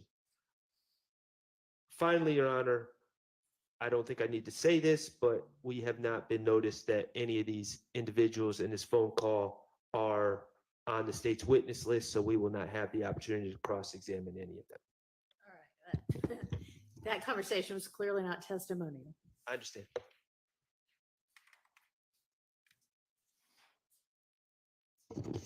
Your Honor, with the court's permission, I'll address the issue of burden in a moment, but I'd like to just start out by talking about the relevance. Mr. Shart's assertion regarding the fact that this case is against YSL is, and therefore any calls that defendant Stillwell makes to have someone verify his blood gang credentials are therefore not relevant, is belied by the part of the indictment wherein the state asserts YSL claims affiliation with the National Blood Gang, and that some associates also claim the blood subset gangs, Sex, Money, Murder, and 30 Deep. We also go on within the indictment to discuss that YSL, as Mr. Shart correctly stated, is a hybrid gang, that they actually have members of both Bloods and Crips. But specifically, we also assert that YSL associates often use and write the word blat, which some of our witnesses have come forth and said means other things than what our experts have said, which is blood love all the time. The court heard within the context of this call a reference to G-Shine and Shine. As Mr. Sharp correctly asserts, G-Shine is also a blood gang subset. And Mr. Stillwell did not call someone to have the authorities come and have these people get off his case. He called another blood gang member. He had one blood gang member get on the phone with another in order to verify and validate his credentials as a bona fide blood gang member. So we would argue that Mr. Stillwell's words are words of a party opponent, that the words of the person who spoke on his behalf when he gave him the phone is an adoptive admission. He's making these assertions on behalf of Mr. Stillwell. And regarding, so in terms of relevance, our argument is that it very easily passes the low hurdle of relevance. And under 402, it's therefore presumptively admissible.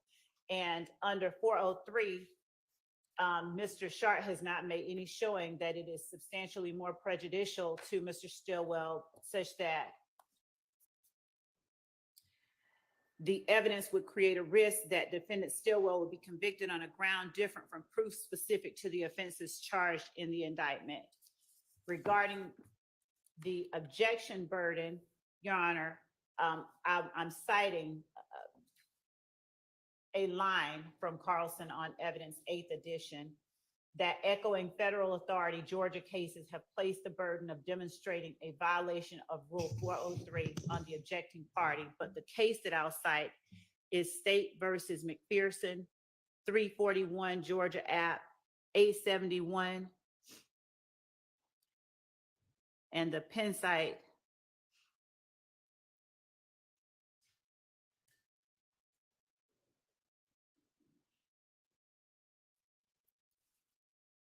is at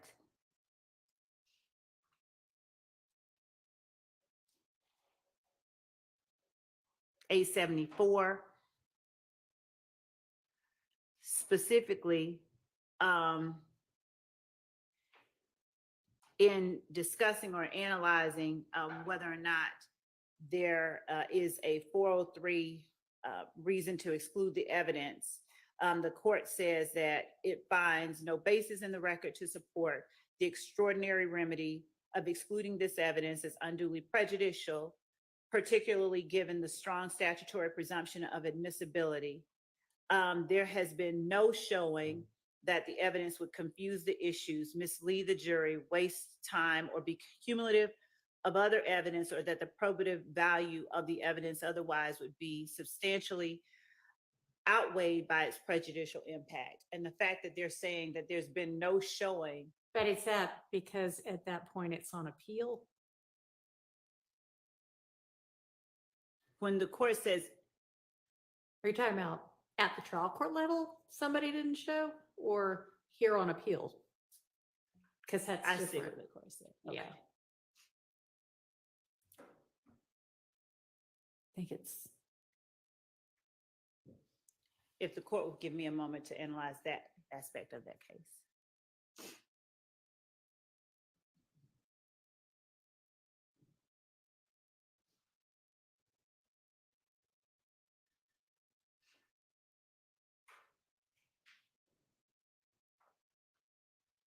This is redundant. She's already established. They've already admitted that they are a gang. Now you must prove that they committed a crime in the furtherance of a gang. Other than that, you don't have no RICO, Miss Love.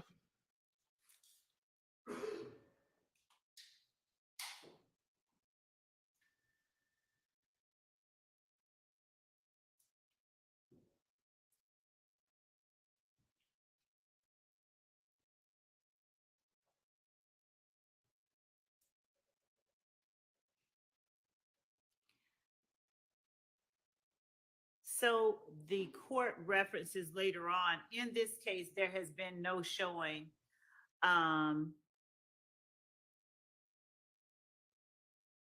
the potential witness's memory about the alleged incidents is either impaired or patently unreliable.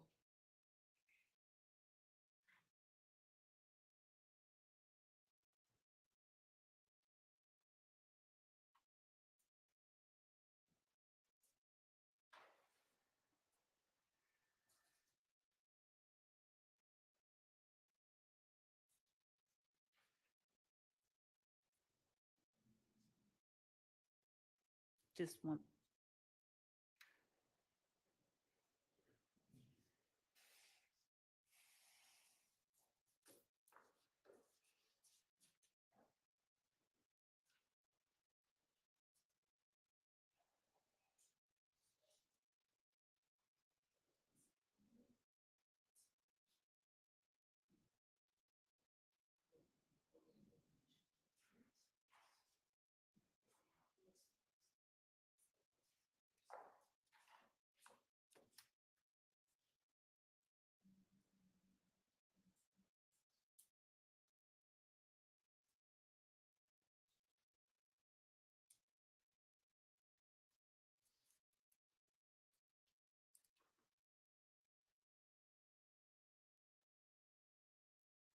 So, Your Honor,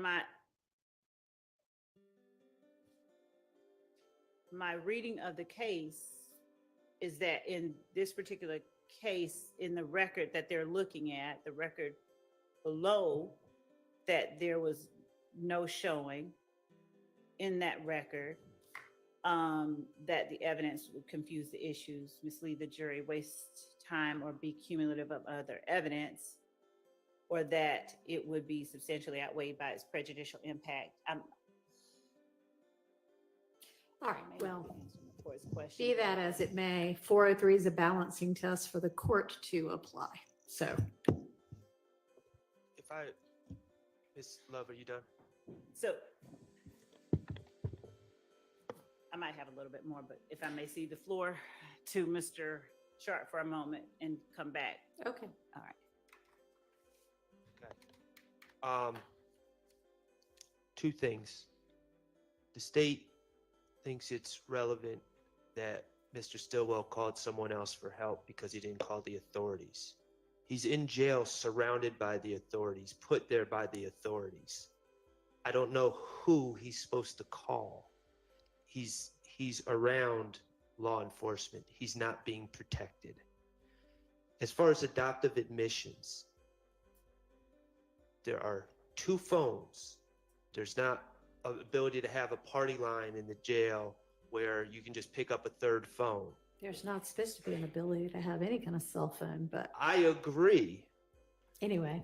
But in this scenario, another individual has the jail phone. The idea that Mr. Stillwell has adopted what's being said because he doesn't pummel the man with the phone, retake the phone and say, no, that's not true. When A, he's not hearing what's being said because he doesn't have said phone. B, we don't even know if he's next to that person. And C, there's not a phone for him to speak into to deny what's being said is preposterous. So it's not an adoptive admission. So when does Mr. Stillwell, obviously Mr. Stillwell starts the conversation. He gets back on the phone 2 different times. No, he actually is on the phone where Mr. Sharp stood up and said that from here on out, this is not going to be him. You hear him throughout that portion. You hear Mr. Stillwell throughout that portion talking on the phone at various times. There is a point at which the talker on the person to whom he gives the phone says he went upstairs, but then you hear the person to whom he gave the phone to speak on his behalf continue to assert his credentials, and his being the person now talking his own credentials to speak on behalf of Mr. Stillwell and to assert his validity as a blood gang member throughout the call. So it's at various points, and I could go back and, obviously I could sort of demarcate those specific times where you hear Mr. Stillwell's voice, but there is not a point at which you stop hearing his voice 3 minutes in, and now it's only these 2 people calling or talking. And it's certainly not a point at which you expect Mr. Stillwell to pummel this man because he's making these assertions, when Mr. Stillwell placed the phone in the man's hand precisely to make those And it's almost like he's an agent for Mr. Stillwell at the time. Somebody speaking on his behalf. I mean, I am going to overrule the relevancy on the 403 objection. I find these to be either admissions by a party opponent or adoptive admissions. And it also probably, if, to the extent neither of those covers it, I think both of those cover it. So. Your Honor, will you grant me, for all of these rulings that do not go my way, will you grant me a continuing objection? Yes. Thank you. I'm going to presume that we're under the Harvey rule. So I'm going to adopt everything. Haven't taken that back. So Yeah. that's what we're operating under. All right. All right. Let's move to the next one. Yes, Your Honor.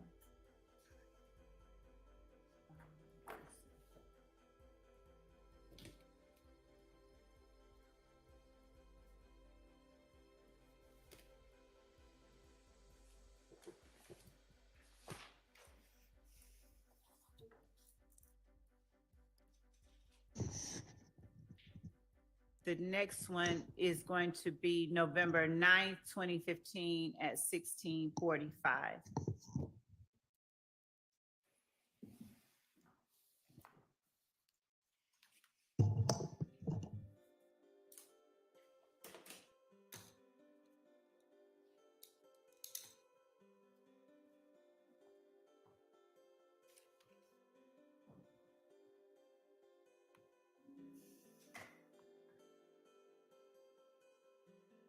Hello, this is a prepaid collect call from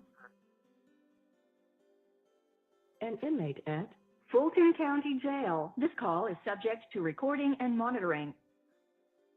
Hung up on her. You may start the conversation now. Hello. Hello? Hung up on her. Yeah. Try to call Yeah. her. Nah, I said it did like 1 minute. Try to call for private. That's what I'm saying. It just, I hope this shit don't fuck up. Everything was good. What are you talking about? Yeah, he told me everything that you feel. You know, you still sign or whatever, you official or whatever. He said he gonna go up there, tell Pete, and he gonna tell everybody else in the jail. But he said he did get that boy green light over on Rice Street. He said, but tell him, yeah, they gotta be behind you 100% because you hurt. I'm trying to see if that, what's it? I was saying, see if that bull call 678-908. I remember when he was checking me from that number when his phone broke.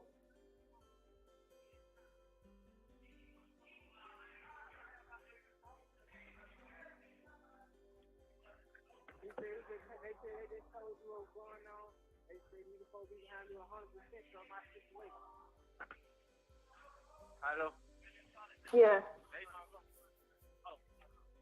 Hello? You want me to call them back? Yeah. Which one, bull? Well, I'm calling so fast, and I don't really know what bull is. Hello. Because I think I don't still on the phone because they were still talking. I just hung up because you weren't on the phone. All right, they call for private.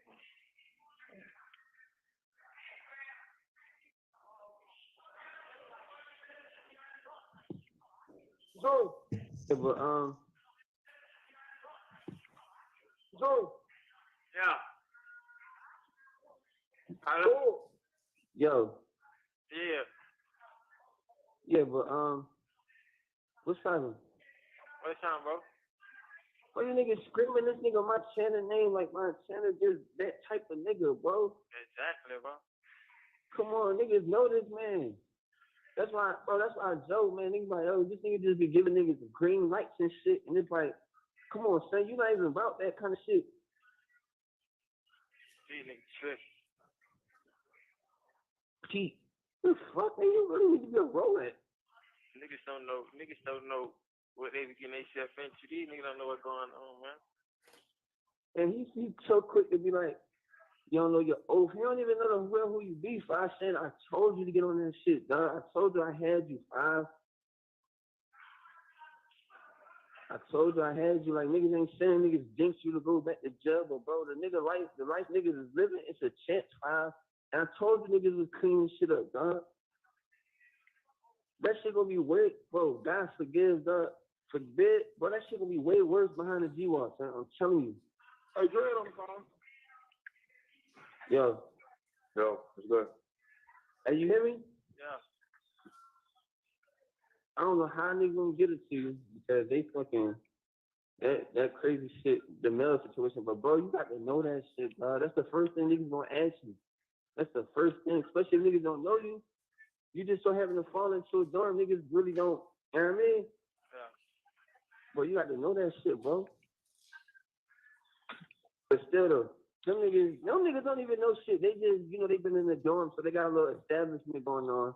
And they ain't even around no real right niggas.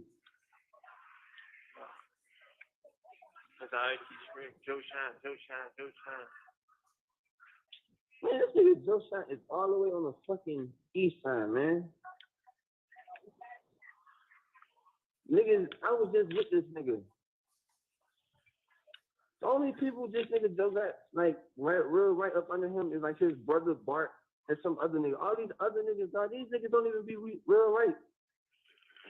Me and Joe got into it at least 2-3 times since I've been out. Yeah. So what the real nigga doing now?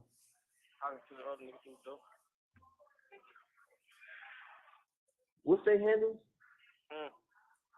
What's their handles? My nigga name is Vanessa. Vanessa. Where they from? Oh, don't know where these much ass niggas from, man. These niggas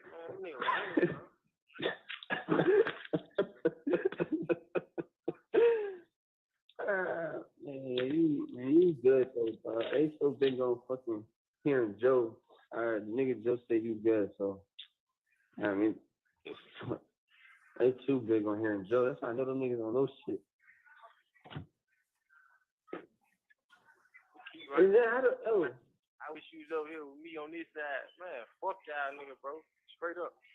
And I'm with that same shit when I was well. I don't give a fuck about these niggas, bro. Straight up. These niggas know how to hit you on the phone. He just shake. Fucking hands just shake. Bitch ass nigga, you gotta stop playing, man. And then on top of that, who the fuck is y'all niggas to say niggas on pause and you won't come out your mouth and say you ain't been in no jury shot? These niggas want Finesse me or whatever. Hey, so where my chin at? I don't know. I think he said my tongue downstairs. This nigga got the whole right street, not even on the 6th or 7th floor. So crazy, man.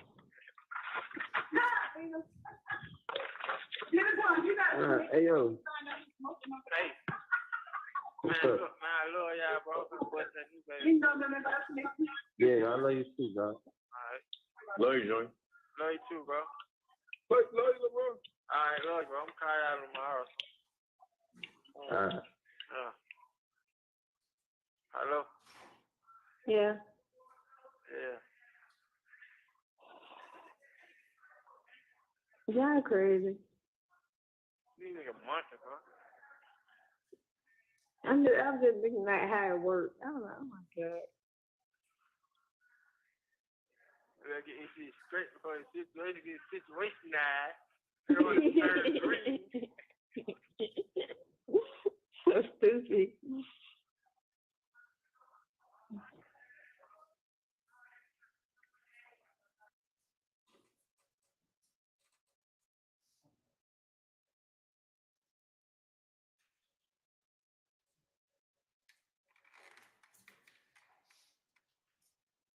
My apologies. I didn't note the time that we stopped it, but it was before the end of the call. So it's about midway, just a little after midway. Okay.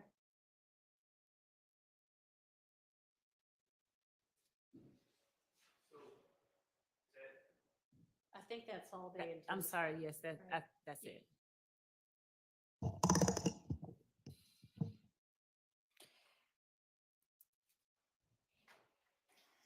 Obviously, Your Honor, I won't repeat myself, but I'll incorporate my argument from the previous call regarding this being evidence that Shannon is G-Shine, not YSL.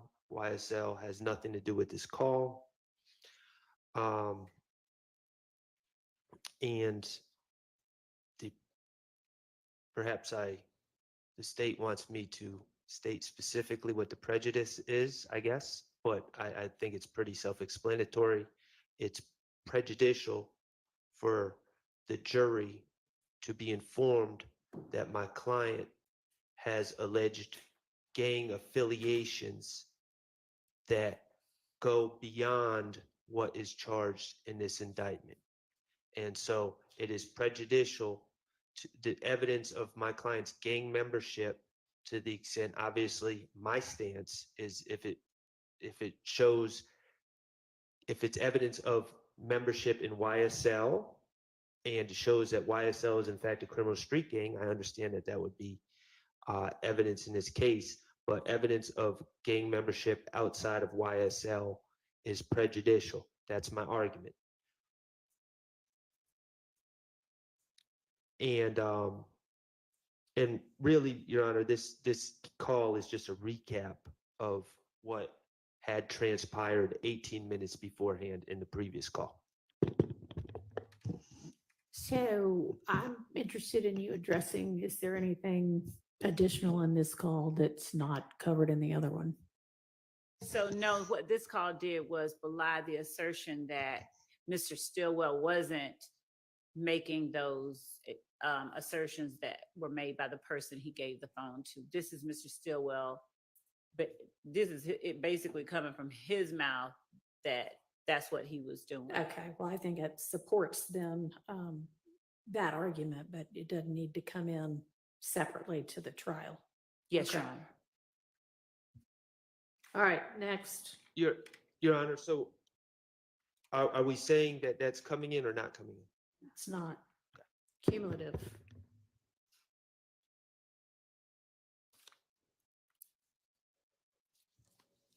The next one is a short one. It's November 10th, 2015 at 1641.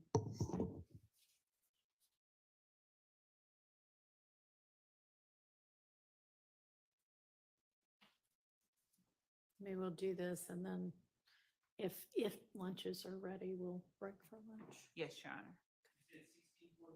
I did, November 10th at 1641. Twice. Okay, it's the same one.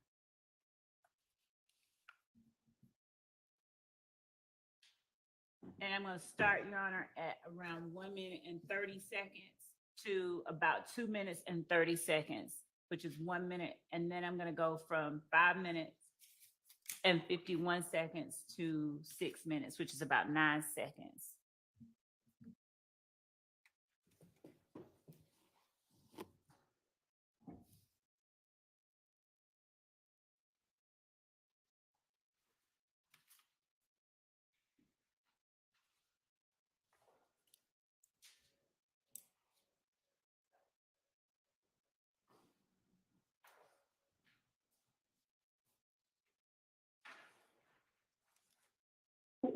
Man, Zoo in the same dorm.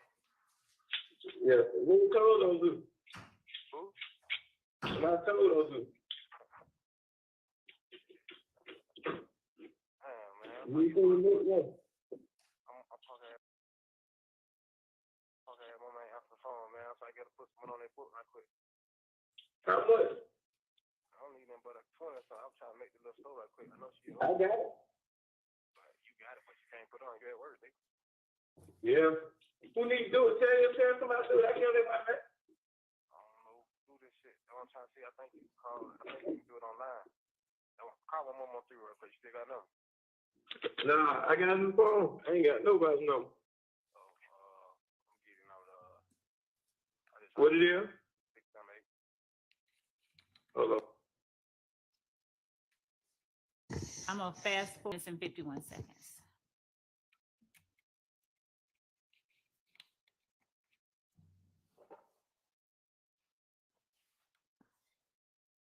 Slug and DK on third floor. Yeah. They trying to tell me.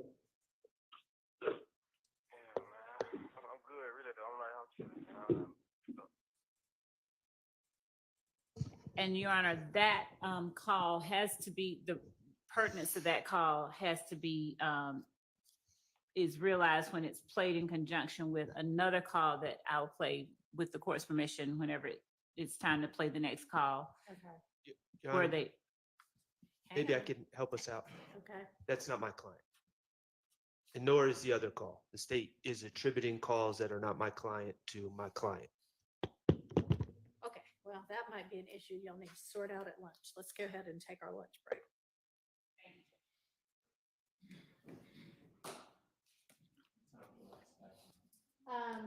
Let's do 1:15.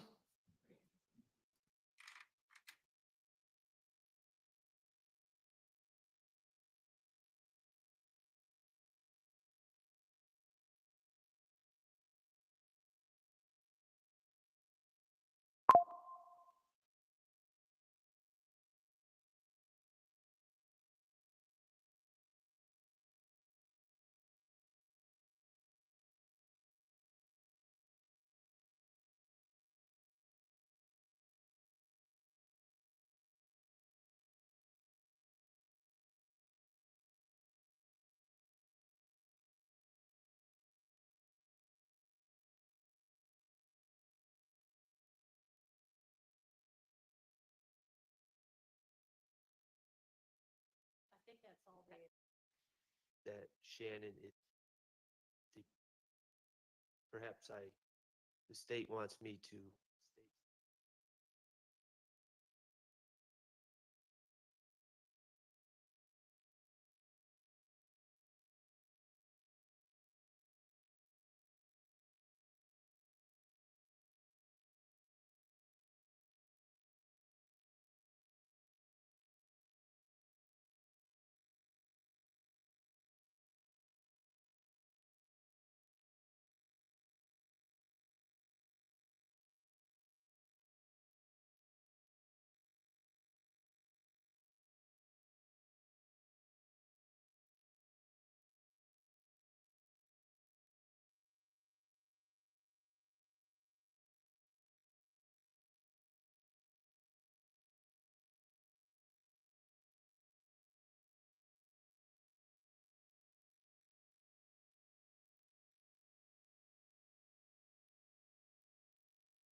Find your perfect Mazda at Bomber Mazda in West County. We make driving your new Mazda easy. Buy a new Mazda with 0% APR.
Yeah.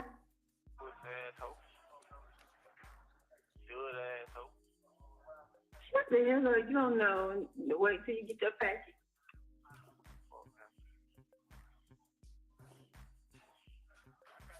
That fuck nigga envy me anyway, man.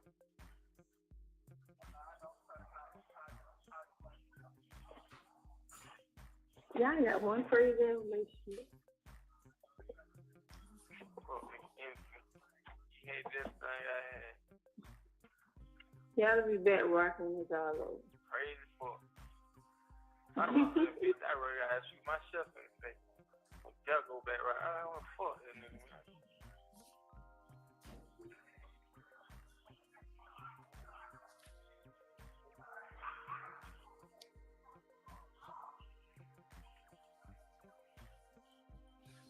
They just want this little young nigga ass in him.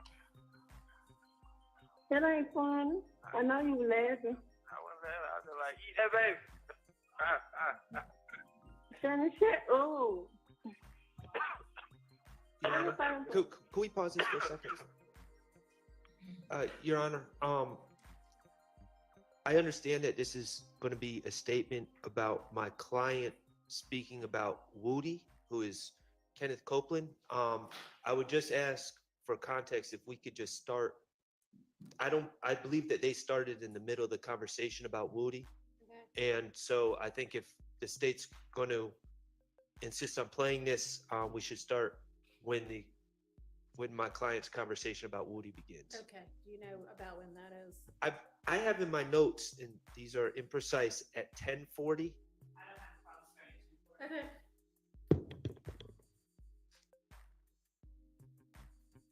Today, that I did to you. 10 days. I might get about next Friday. Huh? I said I might get about next Friday. And we can talk. We can talk.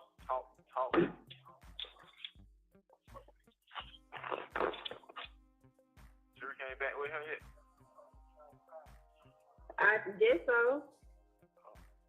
But she a lot of pictures and said I asked for a selfie.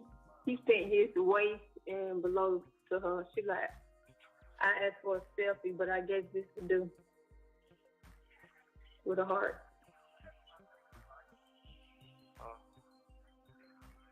That's what the whole world about. Yeah.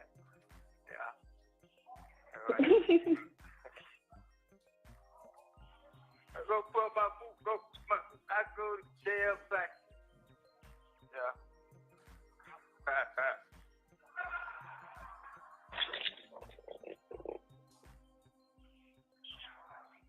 You know what? You know what? I told you, I had wrote Treasure like, oh, we didn't know he had the same charge because Lloyd said he didn't. Yeah. They said gonna test today. Lil Woody on the phone. He said, what did he say? I don't know. He said you told Trez they dropped the charges on him. He want to know what was said. I said, I never said they dropped the charges on him. I said, I didn't know they had the same charges. I guess that what Trez was talking about. Okay, thank you. But she. They trying to sit up, push that out for a nigga slap. I don't think she gets much. That was so loud. You and your push ass baby daddy got in there, fuck ass. Y'all both y'all on that lane, suck ass, little boy ass shit. Push ass hoe. Good ass hoe. Shut the hell up. You don't know. Wait till you get your package.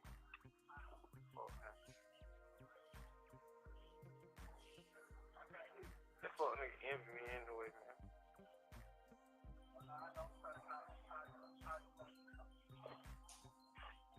Yeah, I got one crazy relationship. Fuck nigga envy me. He hates everything I had. Y'all be back rocking this all over. Crazy fuck. I don't know that bitch. I really gotta shoot myself in the face. Y'all go back right. I don't wanna fuck that nigga, man.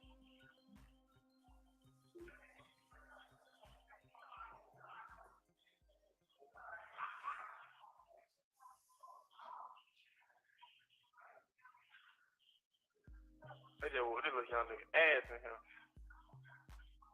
That ain't funny. I know you were laughing. I was laughing. I was just like, eat that baby. Shannon, shit. Oh. Let me find him. Say your blood and he ain't real right. He what? He ain't real right, fucking blood. He what? He ain't real right. What? Shit, you know your own? It be different shit. Like, niggas push up on different niggas. And the wrong way. Nigga pushed up on me the right way. They pushed up on him the wrong way. Like, hey, bro, you got to go and do this. Man, we finna goddamn gonna get at you, man. You know, they did. They pushed up on me like, shit, bro, you know, they saying, man, listen, man, do you want to talk to these people because you scratching these big hoes, but you ain't on the phone with these folks. I got these folks, man, you want to talk to these folks. Yeah, bro. Now these niggas be goddamn. I be asking, I like, bro, you got no Ferrari, bro, but you ain't help panhandling, bro. Y'all niggas is big. Shut up. But hey, man, that's y'all did. Y'all choice. Y'all business.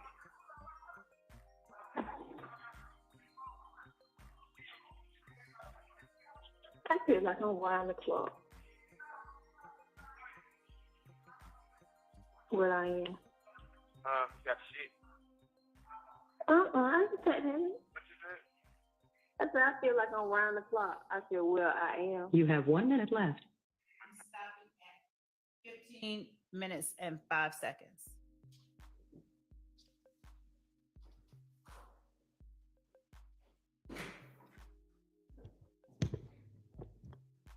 Okay.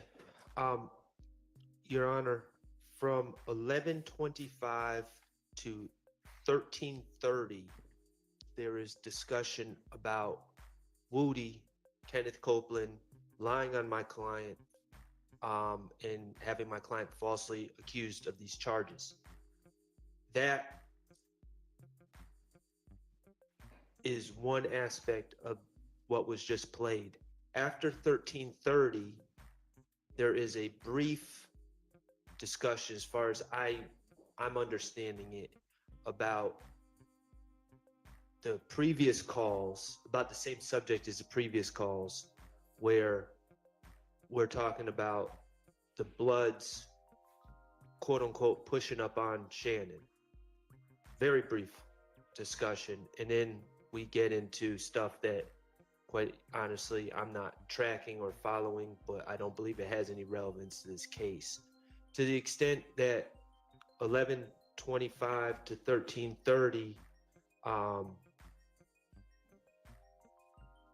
I would object. For the record, I don't think it paints my client in the best light, but if I'm forced to deal with that, I'll deal with it. That's 11:25 to 13:30, but I think that's the extent of what is admissible, or what is relevant at all in this case. School bells are ringing. It's time to get the perfect phone plan for your kids at half the price you're used to. Telemobile comes to rescue your family budget with the most flexible phone plans in the US. Need just talk and text for the little ones? No problem. Have a data-hungry teenager? Go for unlimited at just $25 a month. Easily upgrade individual lines and build a family plan that fits everyone's needs. Visit tello.com and discover more. Portion, I agree, is relevant because it is talking about his feelings and his knowledge of a witness in this case. And the fact that the witness is telling on him about things that have to do with this case, we would argue as well that that is relevant and therefore admissible. And there's nothing that is substantially more prejudicial about that information than probative. The portion after that, where after Mr. Stillwell is asserting that people envy him, and he starts talking about the guy that just got beaten up in the jail. Defendant Stillwell asserts that he's a blood, he ain't real right. he's acknowledging his awareness and his use of the terminology, he's not real right. He's not a real blood. He's supposed to be a blood. And I believe that the female asks him, does he know his oath? If that's not what he's saying, that's what I heard, and that would make that relevant to us. Mr. Stillwell then starts talking about, I believe, the way that law enforcement spoke to him, or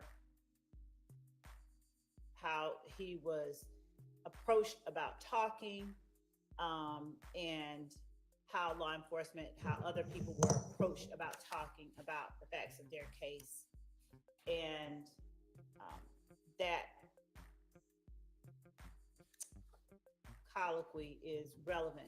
He's particularly as well for what he's not saying, as well as for the fact that he's aware that he is being asked to talk about things and how he's dealing with that. So our position is that it's not substantially more probative. There's nothing in that span of the call that is substantially more prejudicial than probative. Okay. Honestly, that was the way I took that last part about getting pushed up on the right way or the wrong way. My impression was he was talking about law enforcement as well, wanting to have him say whatever he was going to say about the case. So I think that would be relevant. And I mean, if you can shed more light on it, go ahead. But that appears to be the topic of it. I mean, the only thing I can do is ask everyone to listen to it again. I mean, we might just have a difference of opinion, but when I've listened to these calls, I'm of the belief that, I mean, all this has been discussed in the previous calls, but he's talking about people pushing up on him, which In the jail. in the jail. Is that what you think it Yes, means? I mean, that's what I believe it to be. And so I Well, understand that Your Honor has already ruled one call in. I think at this point it's becoming cumulative. I didn't hear the thing about the oath, but to the extent that the young lady is talking about Shannon needs to know his oath, which I didn't hear, but to the extent that that was said, I mean, that was said in the previous call. So to me, the talk about Woody, I believe it's fair and accurate to say that it appears that Shannon's talking about Woody when he says he envies me, he always envied me, but that ends at 1330. So that's my stance, is any relevance, which I know that the state's arguing it's relevant and it passes the 403 test, ends at 1330. All right, well, can you start from 1330 again? Yes.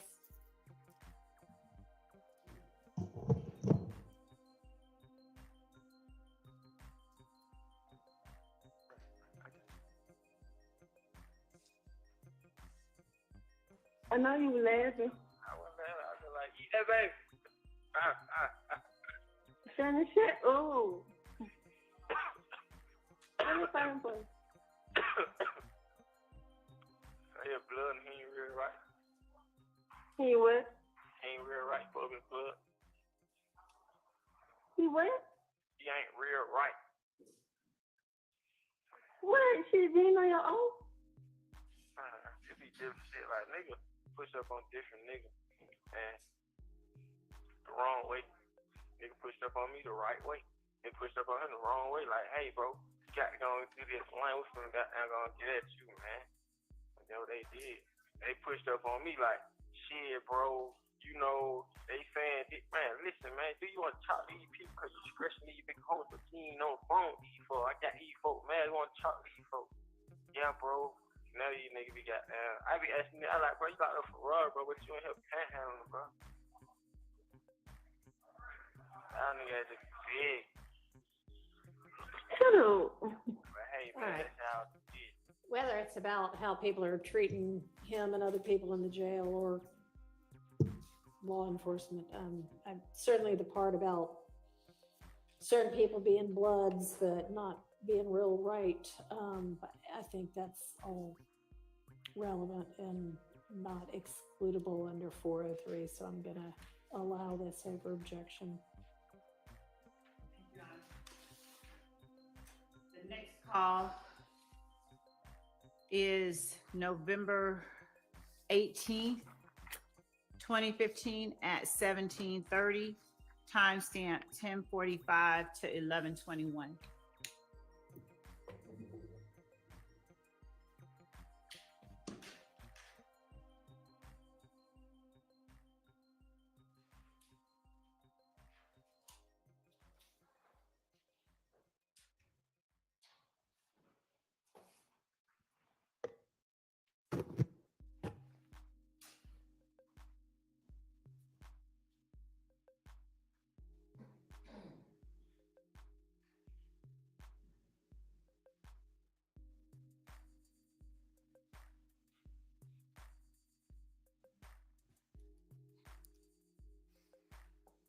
Nigga, what's my good call that? He's in a hole, man.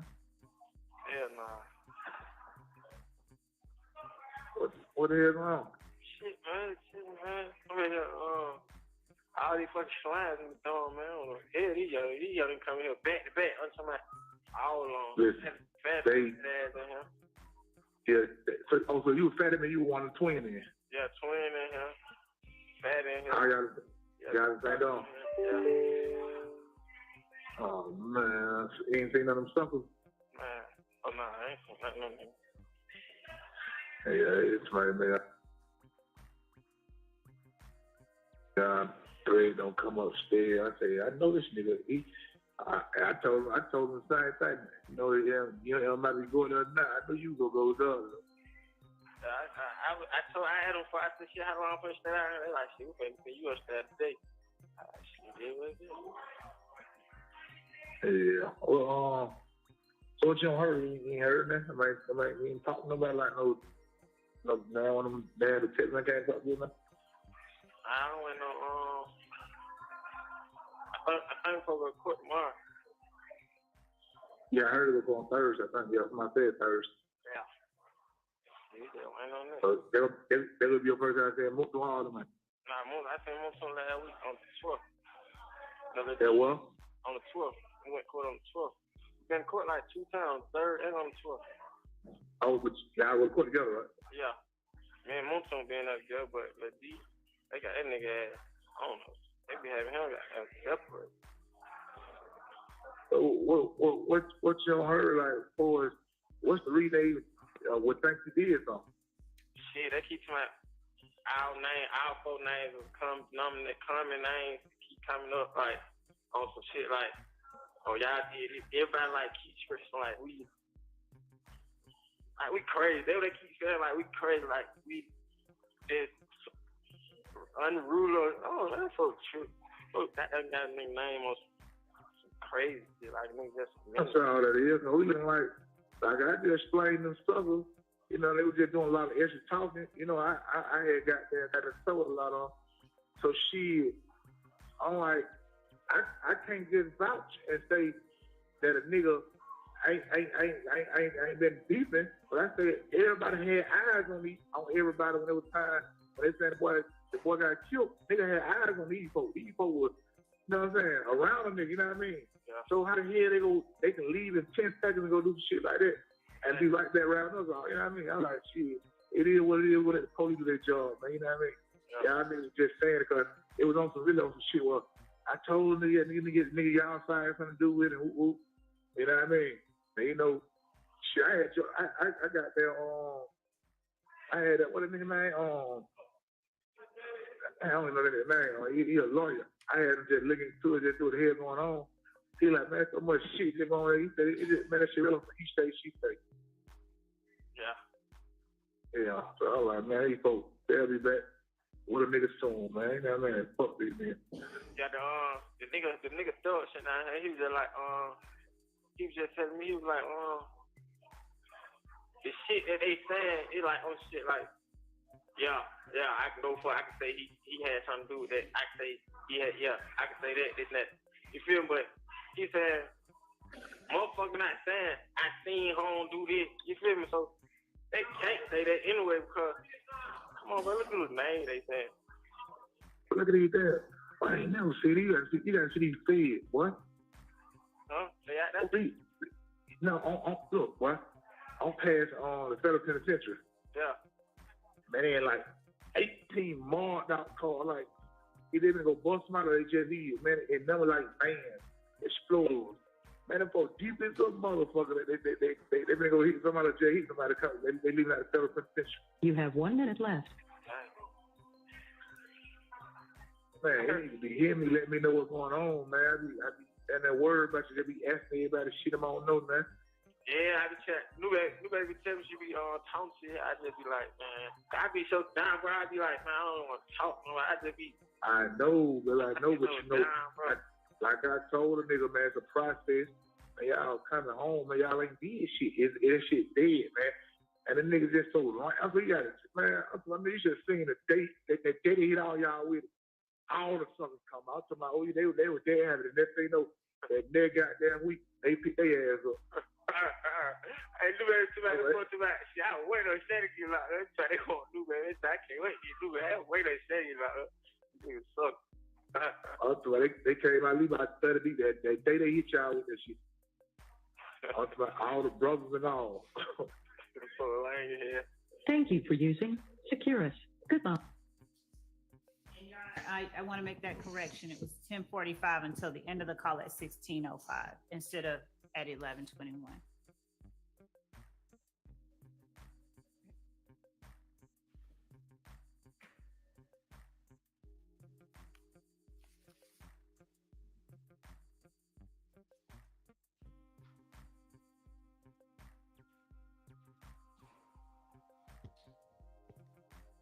They're talking about the case. I guess it's relevant.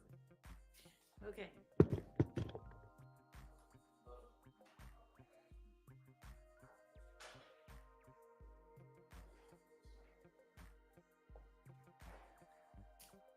So the next call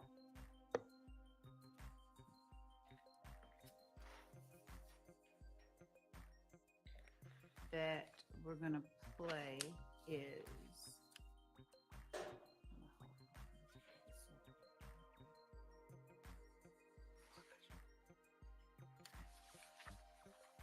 November 19, 2015 at 19:35. And this one will be played from 1 minute and 27 seconds to 9 minutes and 20 seconds.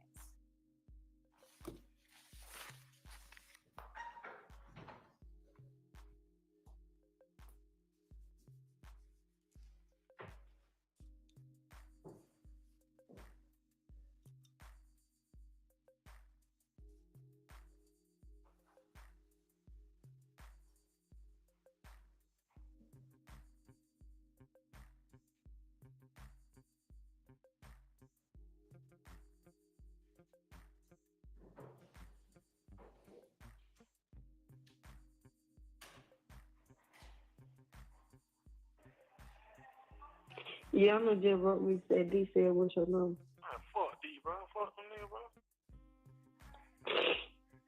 Oh, just like that, bro. Fuck you. Straight up, huh?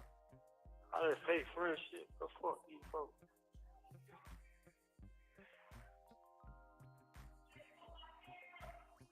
Wish I get on tour. Fuck all that pussy ass nigga. I wish I get on tour. All these fuck niggas. Fuck all y'all rat ass niggas, man. Fuck that nigga, man. I didn't know there was D on the phone. He said, what happened to XD in court because they just need smoke from charge. They didn't even place on the court. That fuck nigga, you know what's going on. Pussy ass nigga. Shit like that. You know fuck.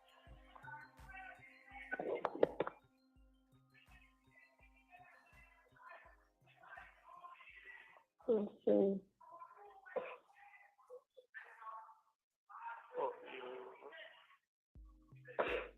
Okay. I said, fuck D. He know what he trying to tell you.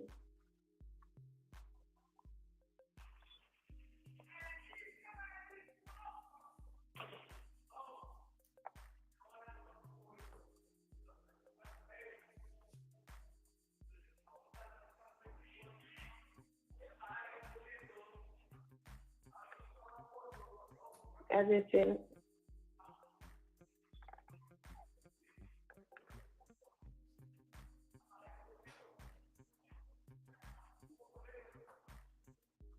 she just read it.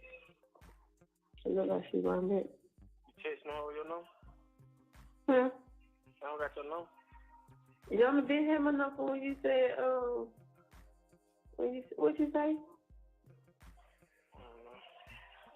Some old shit now. Wait, what happened, nobody? That fuck nigga rat. They just went till I had went to court and they just let everything got. Tell that fuck nigga rat him and Wood and the other people.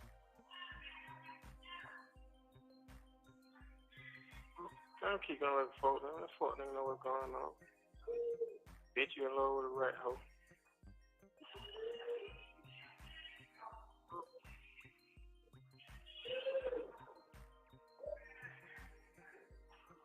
Everything that came out to you.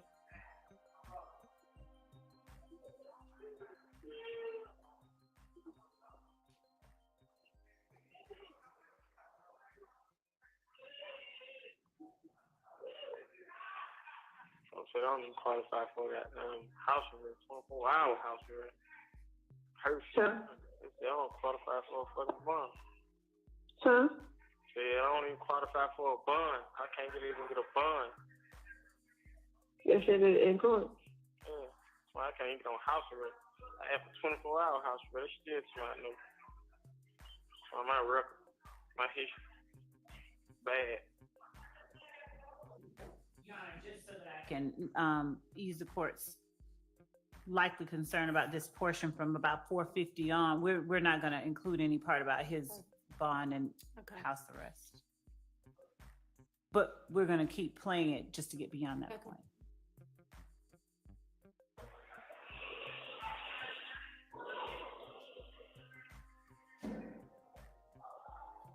So you don't know nothing about another court that name. That's going to be up to you when you get a lawyer. Get on 18th. December 18th. Okay. Should be enough time. This month.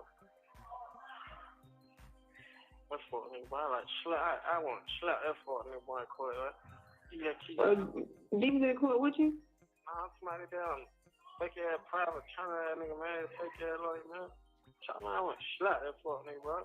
I want some lawyers that get out there eating them folks' ass up. I'm just like, bro, why the hell you ain't doing that, bro? Cause the shit they bring up, bro, that shit was just weak as fuck, bro. I'm some like. Unless there is an objection, we'd also take out the part about the way that he wants to do his lawyer. But you know, we don't mind playing it. But I wasn't going to play that part, but it doesn't matter to us either way.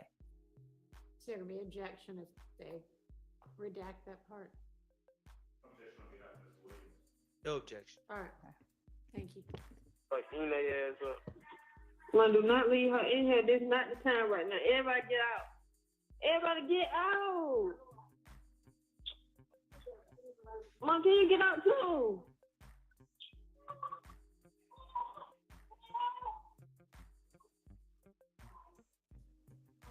Shut up. I'm not calling phone.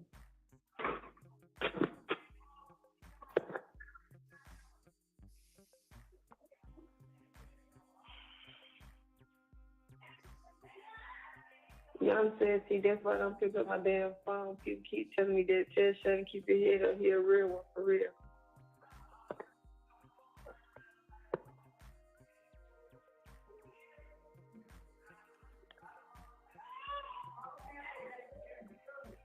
That's all you hear. Oh, you're real. Man, that shit don't do nothing for a nigga. That shit don't make a nigga feel good. That shit don't do nothing for a nigga.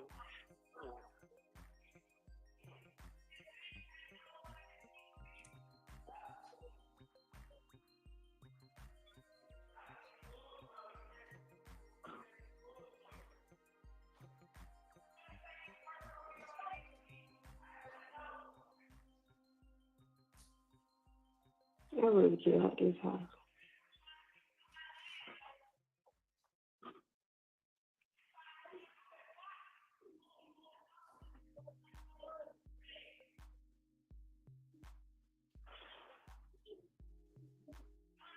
Oh, hell.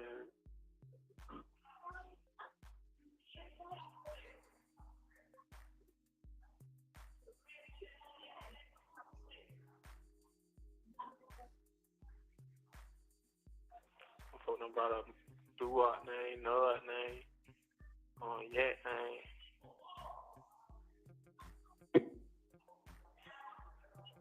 Okay, yeah. Get that shit on me, too. Okay, yeah, Nud, Duwop.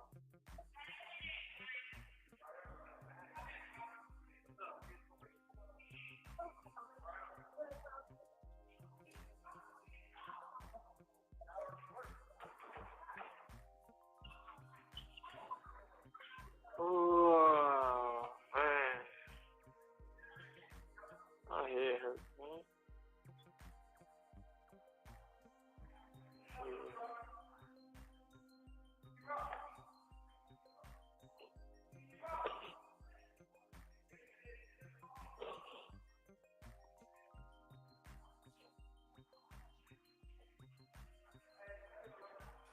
You out like that, baby.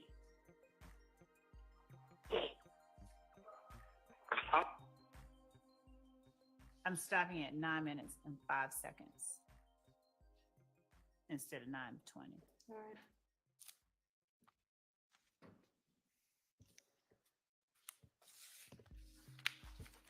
So, Your Honor, from what I hear, Mr. Stillwell is calling someone who lied on him a rat, and that's something I will deal with. I don't have any problem with that. All right. As far as 640, we have a complicated situation. I don't know how the state is going to try to play this, but there's a way to try to play this that would likely mislead the jury. I would hope that the state wouldn't do that. In 640, factually, Your Honor, Mr. Stillwell had been charged with this murder with Mr. Copeland.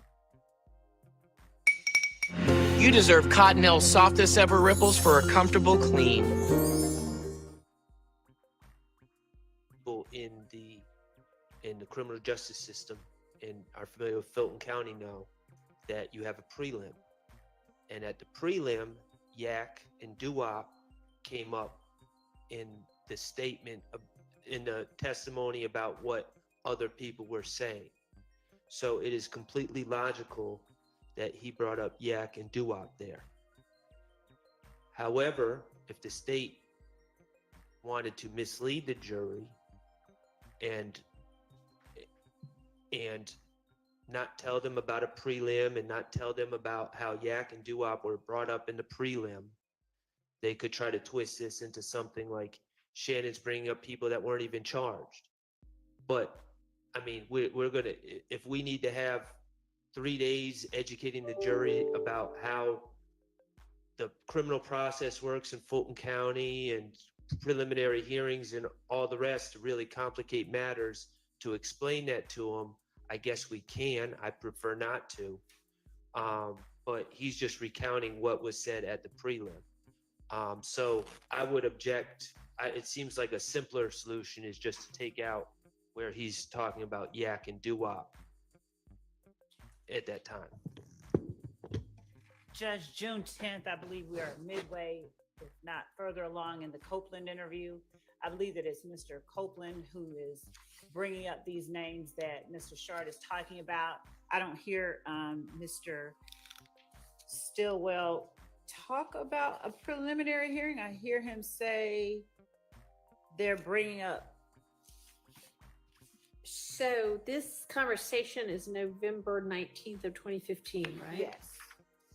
All right. What you said something about June 10th. What are you? Just that prior to that time that Mr. Copeland was the one who was bringing up these names. Did anybody have a prelim They all did. on a couple of days before? They did. And Mr. Sledge, as the state is very aware, in these other phone calls, there's discussion about the prelim, and Mr. Sledge's case was dismissed for lack of probable cause at the prelim, and the testimony or the statements made by other witnesses, including Mr. Copeland, was discussed at the prelim. Okay, well, I mean, I don't know that you can tell from here what he's saying is somebody else let these names out. Somebody else is throwing these names about, and your client seems concerned about that, and that's relevant. I don't know that it's relevant how he heard that that was going on, but it doesn't sound like, I mean, it sounds like as long as they play the whole thing, he's saying, whoever this is throwing these names around. It doesn't sound like he comes up with that on his own. He's talking about this other person is saying these names.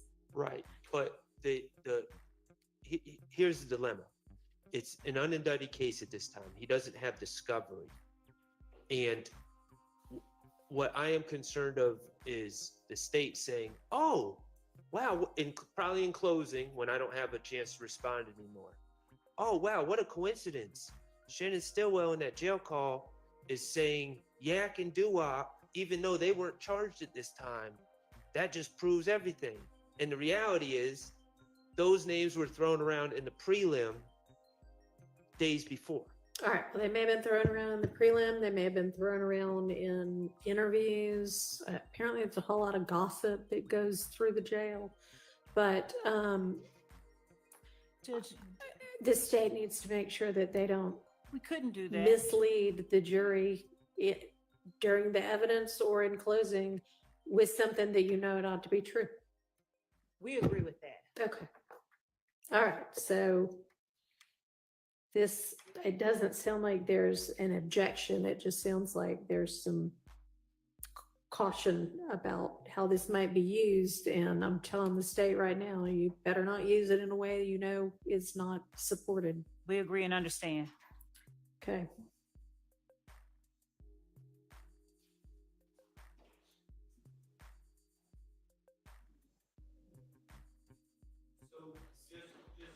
My notes are clear. To recap, November 19th, the state is planning on playing 1:27 to approximately what time? That was, Your Honor, 1:27 to 9:05. 9:05 minus reference to The bond and bond, criminal yeah. history and minus reference to wanting to slap an attorney That is correct. who is not me. Who, once again, is not you. All right.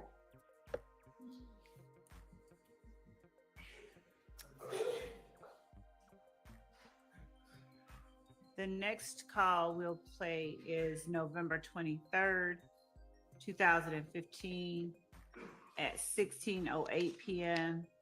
from 8 minutes and 50 seconds till 16 minutes.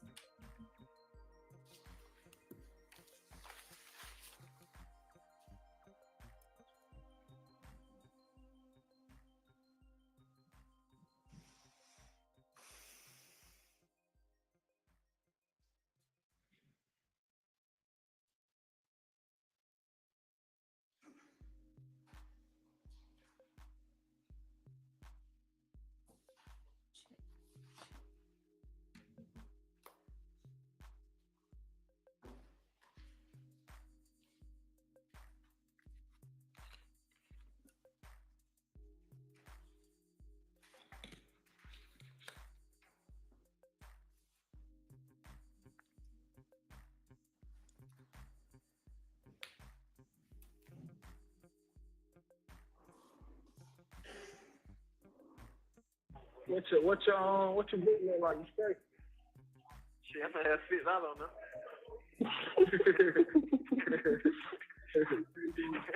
So when y'all go back to court? On the 18th. And what they said, a hearing? Nah, I just did the preliminary hearing. So ain't nobody get no bond?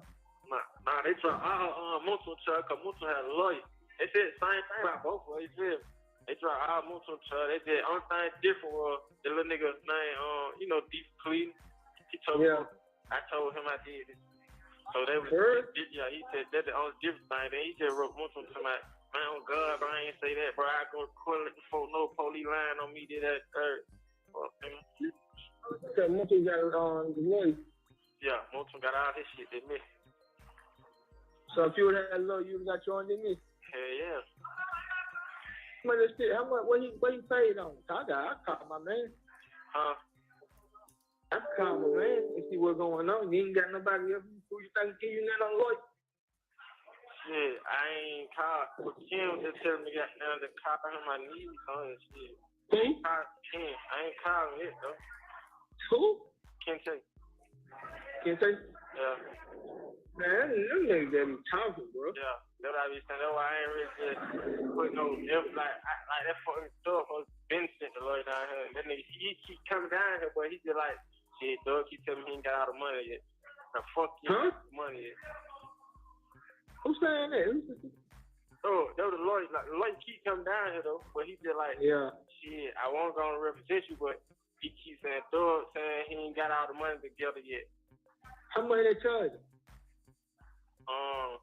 And this nigga, he ain't telling me the price. He just like, I told Young Thug he gotta give me everything or nothing. It's everything or nothing. That's all he kept saying. So he want all his money at one time. He don't I want believe down. he's doing that. He doing that because of Thug. You feel me? 'Cause he knows I don't got money, so hey man, I want all my money.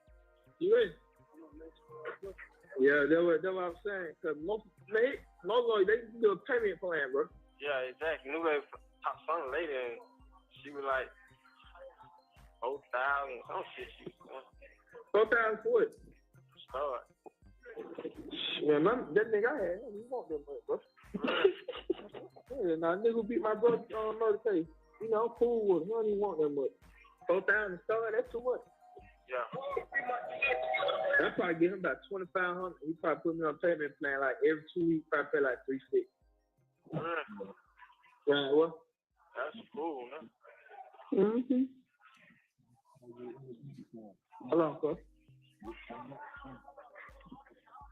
Yo, shit. Well, so what you got out here? What you got now? What you got now?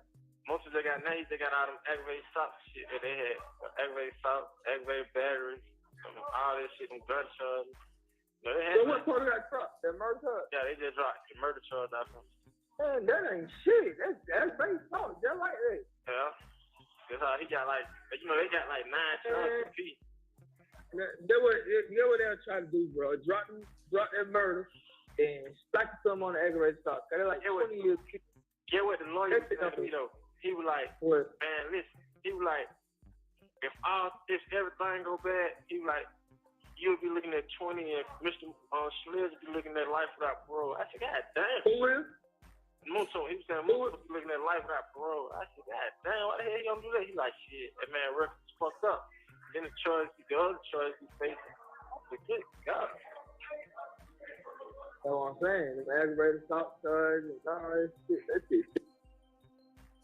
And then we need to say this part we would not be keeping in, the part about the sentence and the punishment for those charges. All right, thank you.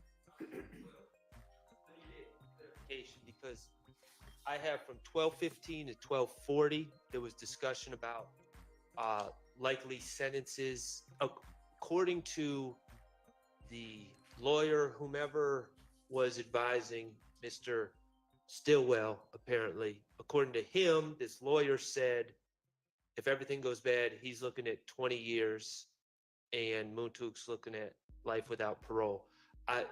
When you say we're not getting into the sentencing, we're including what Mr. Stillwell is facing, correct? All of the sentencing for all of the charges, this portion that mentions sentencing, we would redact. Okay. Okay.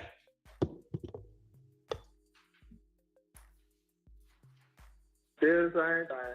Yeah. But murder, they just make niggas say, woof, these ain't got this. They got to fight that red stuff. You know, that shit, they be better though, like that murder, you facing the murder charge and them all that shit better because them folks telling on them, like, the nigga mama, she like telling them folks like, yeah, they did it. And then Lil D telling them folks like, yeah, home with me that night. And they said, Lil D already told folks he did it. And Lil D told him he did it when he left the club. Lil D? Yeah, he told him he did it. And he told them that Monson was with him when he left the club. So they like, shit, he with you, then he had to do that too. I don't even want to talk about that. Yeah.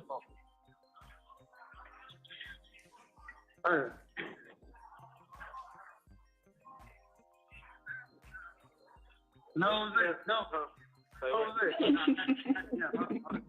You take pictures.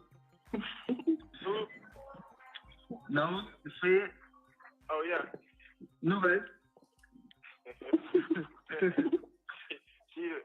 I told you she a proud investor. See, so we pull up. See, y'all talk. Damn, hey, how you doing? I'm not gonna do it like that. Give her an oh, Lord. She gonna say it. Why they? She gonna let her go down.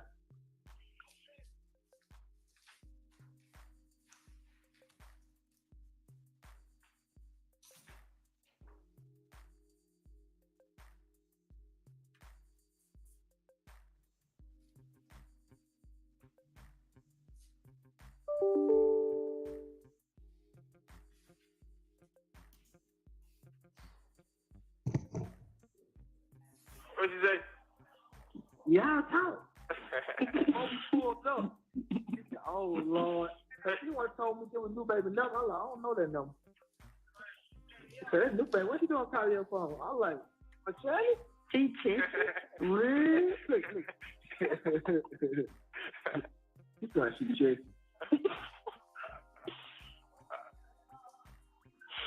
Now you saying that, you seen Shotty go down there? Yeah, you know, them folks would cook me and everything. Girl. You have 1 minute left. They talking crazy. I didn't just talk shit. Well, he would talk shit. He just like, you know how niggas just shaking his head. And I gave you a young nigga over there. The young nigga was like, shit, I was got talking crazy with that little bro. But shit, you know, nigga Ryan, shit, them niggas just talking about their guns up. Shit. Yeah, guns been up. Girl. Yeah. I ain't stunned no nigga, man. Hold on. Yeah. That's my the Wu said something too, then. Yeah.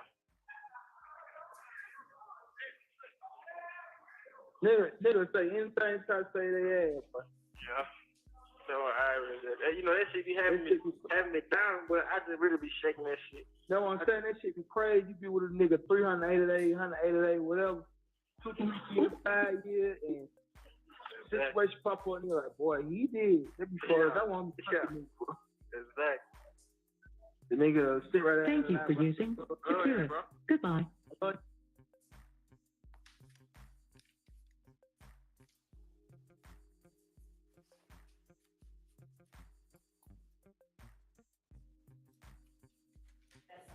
Call.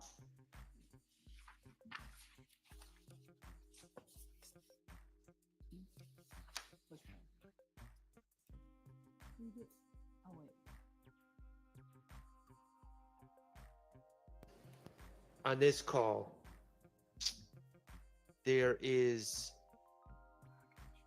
extensive discussion about the issues Mr. Stillwell is facing hiring an attorney. I don't believe that that should be relevant. That's A. Regarding 1315, approximately at 1315, as I hear it, Mr. Stillwell is saying that Mr. Sledge told him that someone, and I think it was Lil D, said that he being Sledge was with him during a separate incident, which is, I believe, to be the 428 incident shooting up houses. But in that segment that starts at approximately 1315, we have Mr. Stillwell passing on hearsay from Sledge about what Lil D supposedly said about Sledge in a, I'm not going to say non-related because it is on the indictment, but non-related to, it seems, the Donovan Thomas case situation. So that seems to be hearsay wrapped into a statement by my client. I don't believe that that should be admissible. And that's 1315. I don't have an end time. And then, quite frankly, after 1315, there seems to be a lot of kind of laughing and giggling that don't really have a lot of relevance to anything that I can ascertain. Okay. So we got the discussion of the lawyer, the kind of hearsay from what Lil D said, and then the sort of end of the call. Sorry. Yep. I just was summarizing what Mr. Sharp said. Okay. What I heard in the court summary was the discussion of the lawyer, the summary of what Rudy said, and then the end of the call. Right. Okay. So in terms of the lawyer, as I said earlier, with respect to what the lawyer is saying about sentencing and all that. Yeah, no, I know. We all know that's out before that. But the part about defendant William, or Thug, as he puts it in the call, getting him a lawyer, I'll point the court's attention to over at number 97, wherein there is in the lyric of the song Just How It Is, the assertion gave the lawyer close to $2 million. He handles all the killings. We don't speak about shit on wax. It's all my business. We know how to kill the biggest cats of all kittens. And so our assertion would be, considering that Mr. Stillwell is discussing a lawyer who has been sent down there to talk to him by defendant Williams, and that he wants all his money up front, that could be, their inference could be made by a jury reasonably assessing the evidence that this is part of the proof for that particular overt act. It's not just in a vacuum discussion or negotiation with the lawyer. It's who's providing him the lawyer, what it is the lawyer is asserting that he wants. Okay. So that's our basis for the relevance of the portion about the lawyer. All right. I agree that's relevant, and I don't see a 403 issue with that. All right. What about the kind of hearsay reporting that Lil D says or kind of admits to have done it, and that Monktook was with him for one of these other? It goes to show the level of awareness within the jail by defendant Stillwell of what other people were saying, and the fact that Lil D swore to God them police lied on him. It would help explain. I don't know what, and I think he's actually talking about Garlington, but it was Quindarius Zachary was one of the people that told that he and Mr. Sledge committed the April the 28th shooting on Adele and Drew Drive. And to the extent that either one of YSL members, Shannon Stillwell himself or anyone else, confronted him about telling, the fact that he's asserting, I don't know what the police are talking about, they're lying. It speaks to this culture of you're not supposed to snitch, and the fact that they know that they're snitching. If they're changing stories, it would help the jury understand why stories get changed when witnesses take the stand, in particular the witnesses that we expect will be called, and frankly one of the witnesses that's already on the stand now. All right. I believe that what Ms. Love is using to defend that portion is not in the portion that I'm seeking to omit. There's a discussion about Lil D told, and then he swore to Sledge that he didn't tell and the police are lying. Okay, that's not what I'm talking about. At 1315, there's a discussion about Sledge saying that Lil D told on the 4/28/15 shooting, told on Sledge. It seems to me that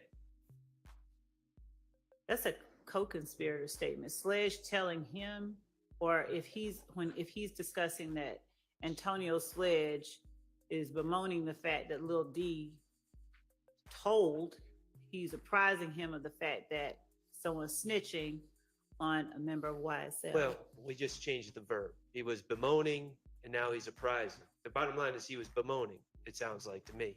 He was bemoaning the fact that Lil D told on him on something that Mr. Stillwell is not charged with. So I don't know how that's relevant. The fact that the information is getting passed along through members of the gang to other members of the gang is what we believe is the most relevant part of it. Mr. And it explains, it's defendant Stillwell's assertion, his asserted knowledge, and it explains people's behavior when they get in the courtroom and tell God's honest truth. Okay. Mr. Stillwell in his calls makes it clear that he's being transported to all his court dates with Mr. Sledge. That's not a mystery. The state puts him in the same bus, and apparently, I'm not denying that Mr. Sledge would have probably talked about things going on in his life to Mr. Stillwell, but this is a completely unrelated incident that Mr. Stillwell's not charged with. So Well, he sort of is based on the RICO count. I mean, I don't know that he knew he was going to get charged with RICO at the time, but let me just add this. You gotta hear about this. Go from idea to illustration faster with generative AI in Adobe Illustrator. Generate custom graphics, create seamless patterns, and instantly fill shapes with detail and color. Try Illustrator today. You won't be sorry.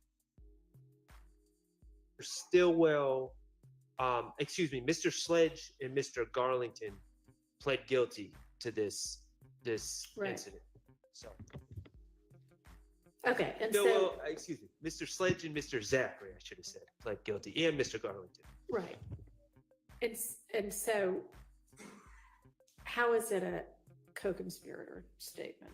I guess is, I think, the gist of, are you just saying relevance, or are you saying something beyond that? The state is always saying it's in furtherance of the conspiracy, and I'm just failing to grasp how Mr. Sledge bemoaning about that someone's telling on him is in furtherance of any conspiracy. Okay, so yeah, that's the issue on the floor. So it's the statement of Shannon Stillwell about what Mr. Sledge has said, and it's showing Mr. Stillwell's awareness of what is happening with other members of YSL and these charges that each of them are facing. Right. And how is Sledge's having told him that in furtherance of the conspiracy? Well, letting one gang member know that another is telling on them is letting that other know and to be aware and wary of, as that other also told on Shannon, let them know and to be aware and wary of that person ratting and telling the truth on the gang itself.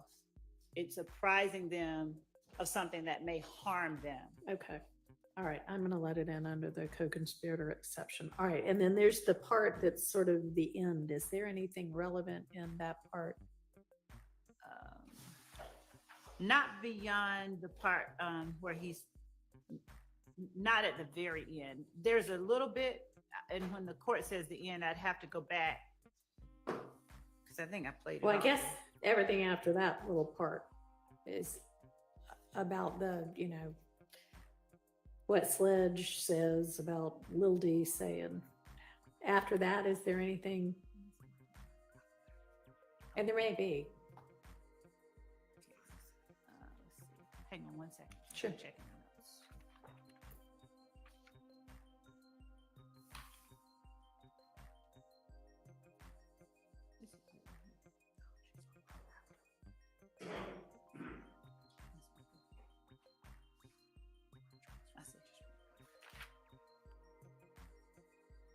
My recollection is there's not, but to be safe, I can just start at the about a minute before the end and replay it.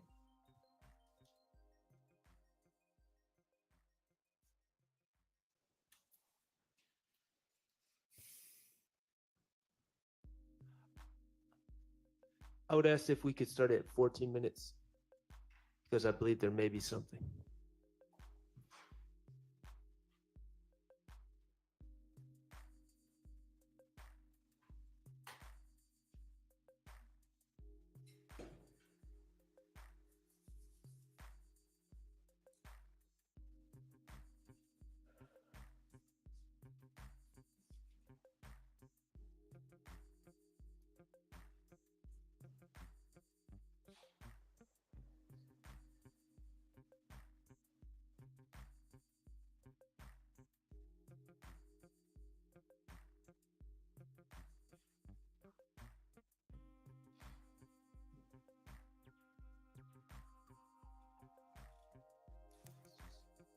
We're starting at 13:35.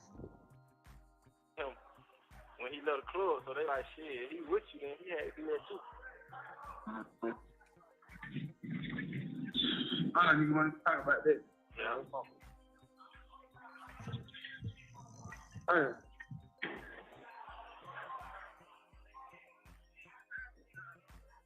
No, no. Jose. Yeah, Jose. He take pictures. No, the Fed. Oh, yeah. No, babe. I told you she a proud investor. See, so we pull up. See, y'all talk. Damn, hey, how you doing? I'm not gonna do this right there. Give her an oh, Lord. She gonna say it. Why they? She gonna let her go down. What'd you say? Y'all talk. Before we pulled up. She said, oh, Lord. She wanna told me give a new baby number. I'm like, I don't know that number. She said, that new baby, what you gonna call your phone? I'm like, Charlie? She checked real quickly. You thought she checked.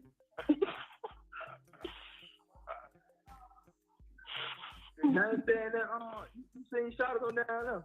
Yeah, you know, them folks would cook me and everything. Girl. You have 1 minute left. They talking crazy. I didn't just talk shit. Well, you would talk shit, you just like, you know how niggas just shaking their head.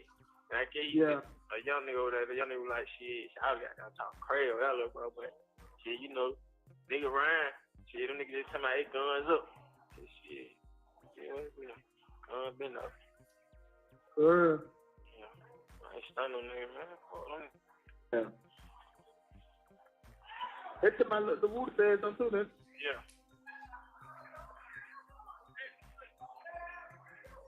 Nigga say anything try to say they ass, but.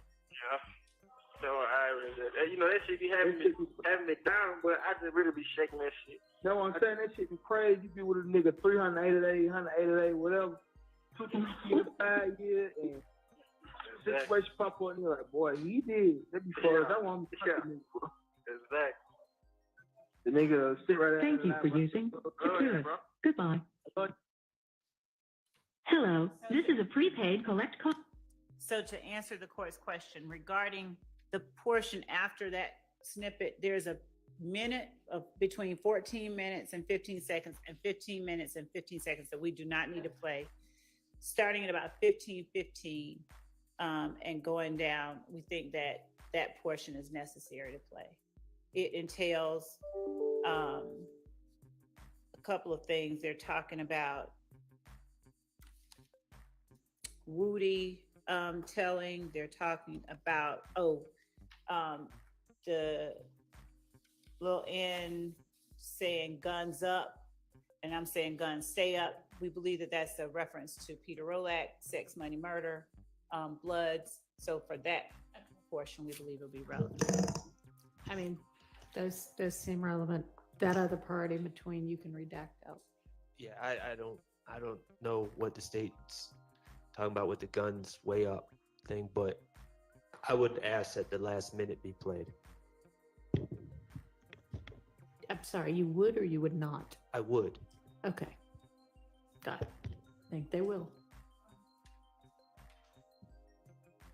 Right? Yes. Okay. That's what we were saying. From 15 minutes and 15 seconds to the end, Okay. we were playing that. All right, let's move on to the next part. the next call. The next call is December 4th, 2015 at 15:48, starting at about 11:57, but just we'll start at 11:30 to be safe to give context.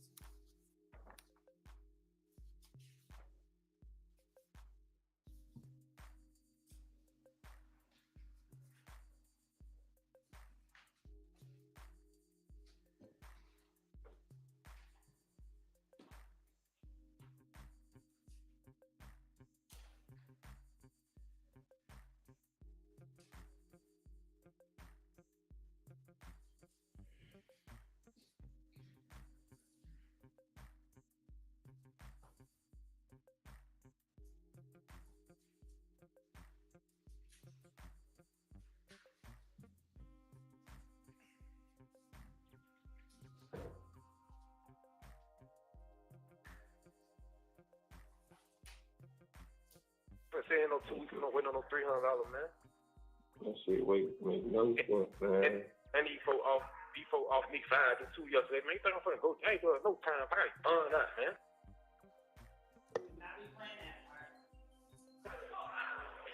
What the fuck? Man, like, fuck out this jail, man. Then these niggas with their fuck shit yesterday at court. Nigga trying to dunk me, man. Fuck these niggas, man. Oh, I said, fuck a YSL. I ain't finna go ahead and fight no fucking YSL. YSL won't even burn his ass. I want to fight for their ass, too. This is not my client. I swear I'm finna go in there and get big shell Carol ass, bro. Straight up, telling through the gas bone, everything, bro. I'm like, nigga, what's up, then, nigga? Nigga, I'm the fuck what you talking about, nigga. Is it ever? No, it's not. In the beginning of the jail calls, it says who the call's from. These are from a gentleman named DJ. I don't know why the state believes it's my client. It's not, though. We'll verify before we would speak to Mr. Sharp. So we'll pass on, we'll hold on this one. Okay. It's my stance isn't changing. It's verified. We understand his position. We'll look at it again, and if we feel differently, we'll bring it to the court's attention. But right now, we're not planning to play it until we look at it and reassess it.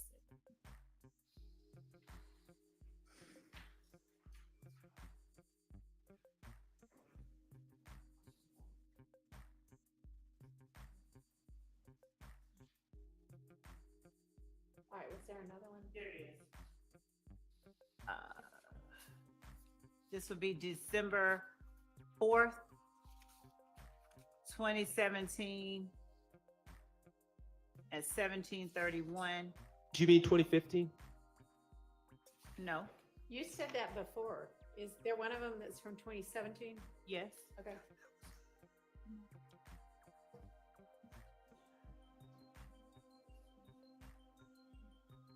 I know. It's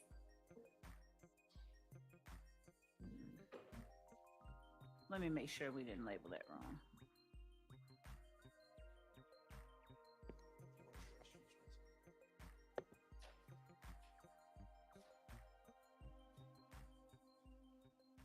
If it is 2017, it is definitely not my client. I'm jail call. It would be kind of odd for it to be. It was a between two typo. other December It was a typo. 2015 ones.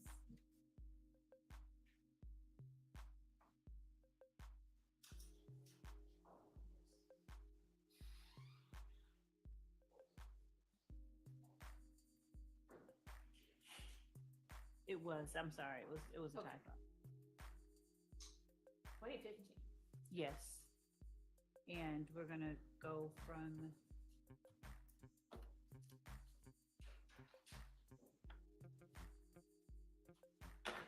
eight minutes and 10 seconds to 8 minutes and 30 seconds.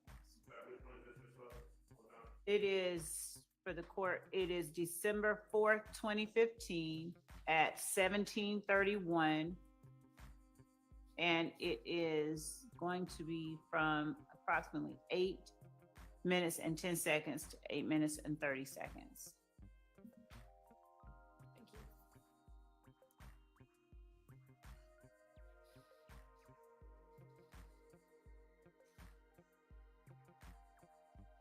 That shit on there. Stop, shit.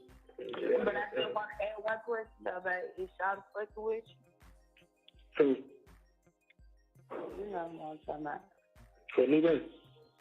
No. Who? Oh. You to my, him? Mm-hmm. Yeah, he the one pay you for everything. Oh, okay. You're right. Judge, that's a short snippet of the call. We believe that the him that he's referring to is the same person that he referred to as providing or sending down a lawyer earlier.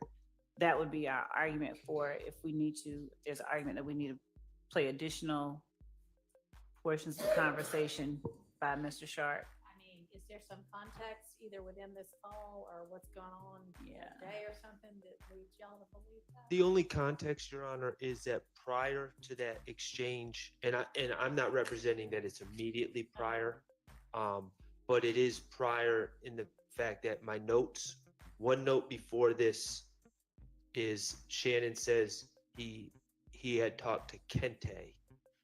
Kente, as it has come out, I believe it's come out in this case, is the owner of Club Lacura, Lacura, which is on Metropolitan Avenue. So that was, I'm just saying on my notes, that's the note right before they say, is Shorty effing with you? So I know what the state's trying to insinuate, that Shorty is Jeffrey Williams, but no, there's no context that suggests it's Jeffrey Williams. And what I'm saying is, according to my notes, there is some context that suggests it is someone else. I'd like to play 7 minutes and 29 seconds.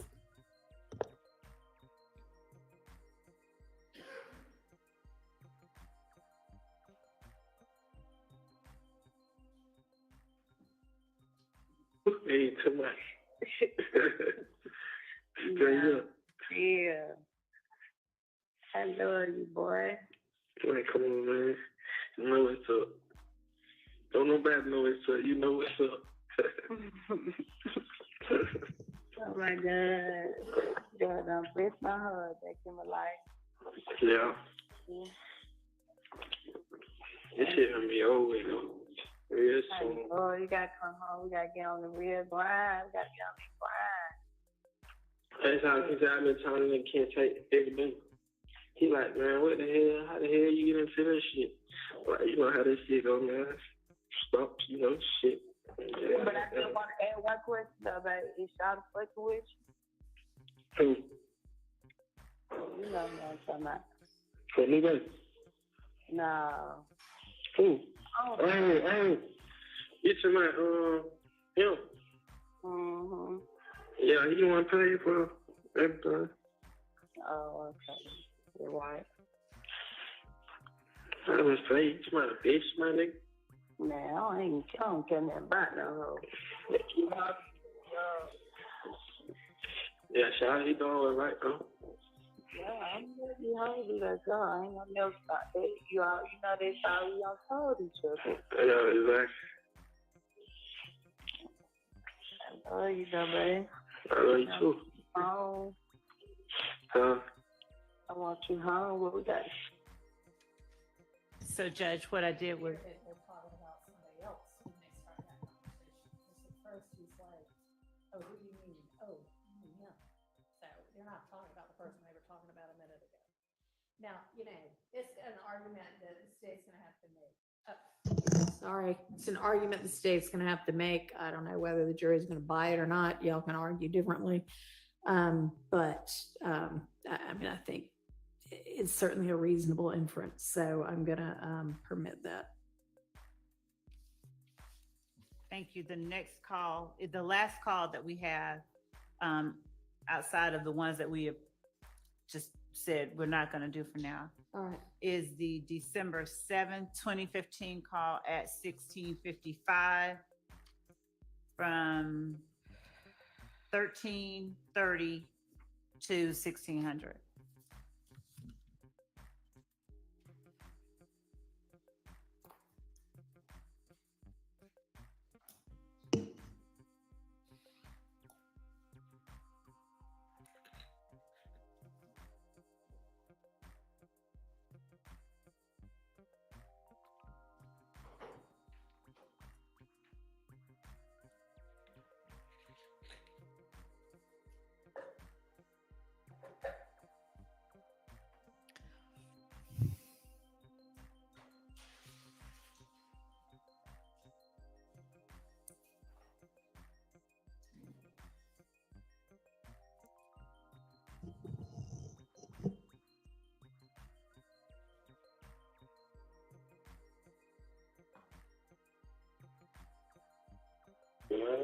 niggas know fuck nigga money. They be having their ticks.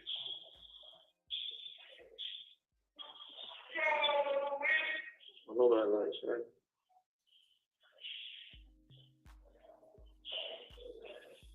I have an ear hustle from yesterday, right? So you remember when the nigga got on the phone? The blood nigga got on the phone. You remember when blood nigga got on the phone? He was when we called Bull, Joe Shot, all them niggas. Oh, okay. What's yesterday? Yeah. Alright, so you remember when he was like his big homie named Montana? You might don't, but he was just like his big homie named Montana. And you run Rushby. Yeah. I'm not thinking this nigga Montana is the same guy I got rolled with, like you ask me who just at Willow with me, like that Bull just be like, Bull, what the hell? Like, anyway, he was just like running behind me at Willow, like you feel me? Like I had like then I just when he came in here, he was like, hey yo, HB, I'm like, who the hell that is? Like, it's Montana, bro. He ran from the door, showed his face, and ran back to his room. Because they were telling him to go in his room. I was like, swear Montana, these young niggas up on you. He was like, You have yeah. 1 minute left. He was like, yeah. I said, man. I said, you got these little ass niggas pushing up on me like that, bro? He like, man, look, bro, I heard about that shit. I was telling niggas, like, you my personal, this, that. I'm like, yeah. But this shit crazy. But like, okay, but I was ill hustling yesterday, and the nigga who I was telling who was split Hank downstairs, he pushed up. When I was like, man, these niggas being like silly, these niggas some hate, these niggas be hate, these niggas be throwing YSL pointing at my door. Oh, yeah. He walked over there to my challenge door. I didn't know each other on the street. So I guess he was just talking. And I just heard my name. Now I just heard LeBron. And I heard my challenge say, that's not personal, punk. Anything went home, I'm going to hate shit about it. So he like, yeah, I fuck with bro. He here real right nigga, but I feel I be sick. Thank you for using Securus. Goodbye.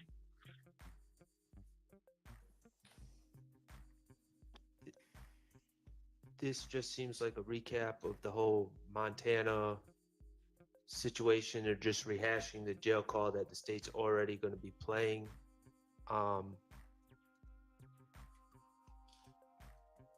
If Your Honor is going to allow this in over my relevance and cumulative objection, there is a point where Mr. Stillwell says something to the effect of, I knew him from when we were down the road. That is common parlance and for being in prison, and so that reflects on my client's character. Okay. We agree that will come out, the part about prison or being down the road.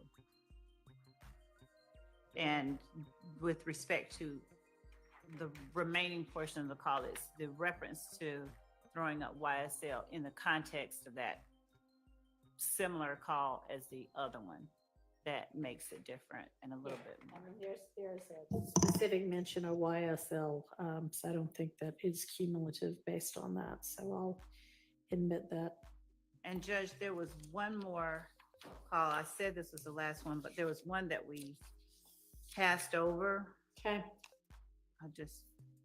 It is the November 18th, 2015 call at 1843.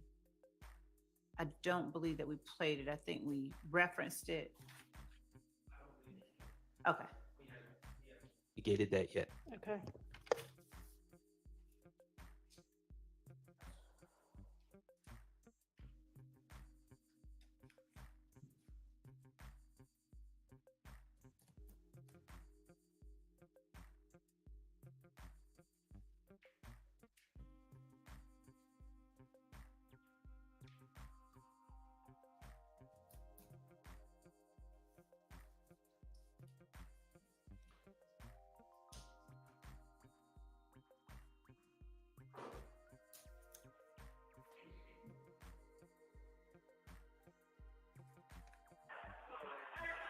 So fun. You. Your neighborhood rolling 60 cars?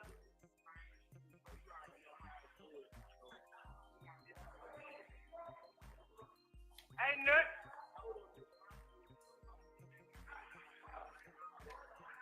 You rolling 60 neighborhood? Your neighborhood rolling 60 crib cars? Huh? You know what? What is she like? Hello? You need to stop playing with people.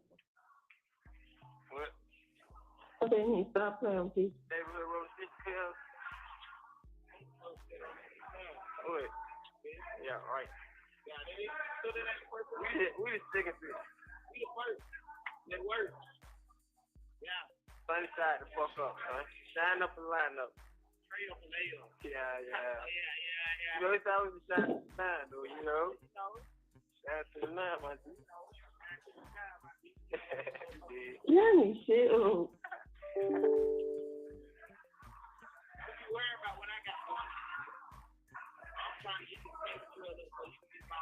Oh my gosh, this was just do for you tomorrow.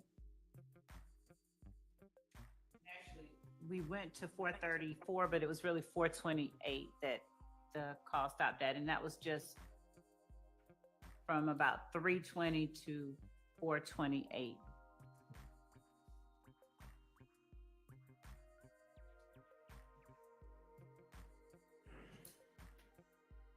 Is that the entirety for that call?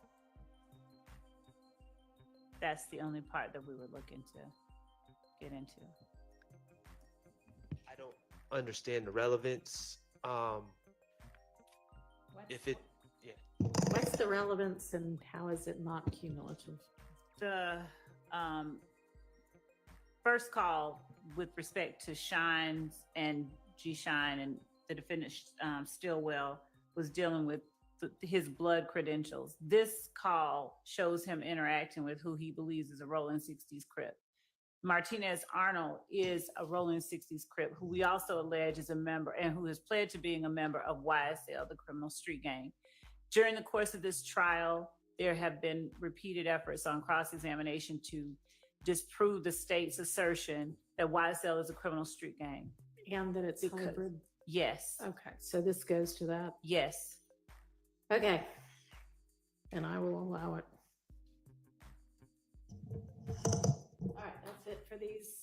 Sorry, Mr. Harvey, that's it for these this set of jail calls? Yes, for Mr. Okay, Stillwell. for Mr. Stillwell. All right, let's take a break. Not quite sure what we're going to tackle next, but something.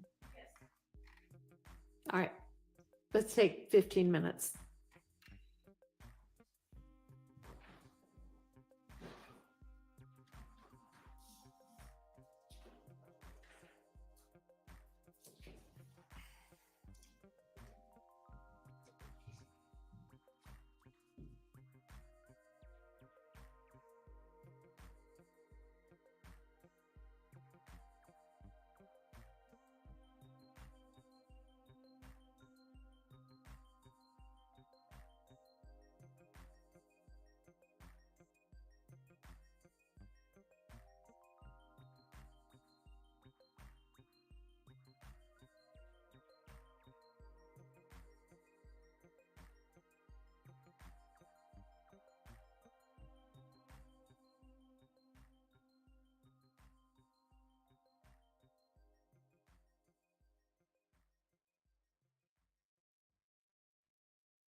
several folders. We appear to have two for Mr. Arnold, Garlington, Kendrick's, other items, and then some, I don't know, pictures and things.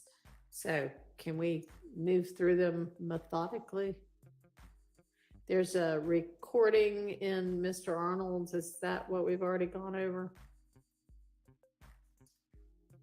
Is there anything we need to take up that we haven't already dealt with on that? Okay. Not with that I believe. Okay. How about in Mr. Garlington's folder? Is that his statement?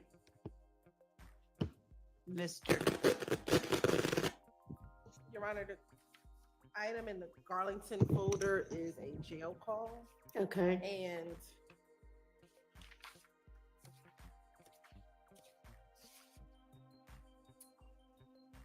make sure. At this time, I don't believe that jail call will be able to come in. Okay, so state does not intend to use that. All right.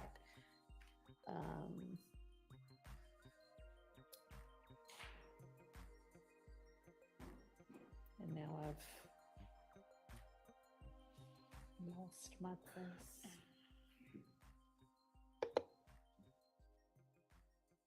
Well, what was next? Because I have no idea where I was just looking at has gone to on this computer. So I think the next folder, Your Honor, is the folder that says Diamante Kendricks.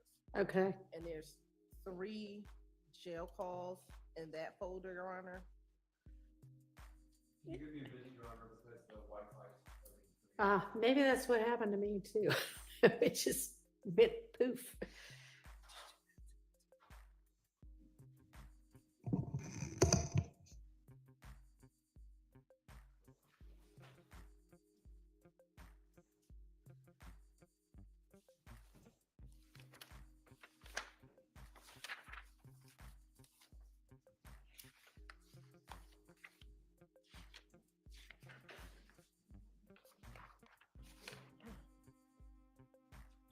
Ms. Hilton? Yes. So just so I'm clear, we're talking about the other folders in the sprinkle folder that have other people's names, correct? Yes. Can you give me a minute, Your Honor, because I can't get the courtroom Wi-Fi. Okay, and you know what? I think we've maybe got access to some sort of a Wi-Fi router or booster that Ms. Persfield's going to go try to get right now, so that, because I'm not really sure why Fulton County can't provide stable Wi-Fi in the courthouse, but it's a continual problem. So let's see if we can get a router or whatever it is.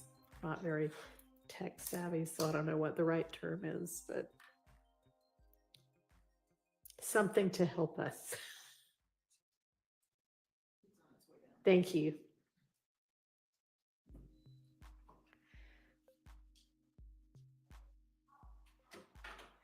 All right.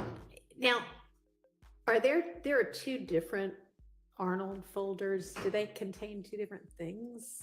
Yes, Your Honor. Okay. One folder is the interview that we talked about a couple of days ago. Right. Okay. And then the other interview are 4 jail calls. Okay. All right. That will more than likely he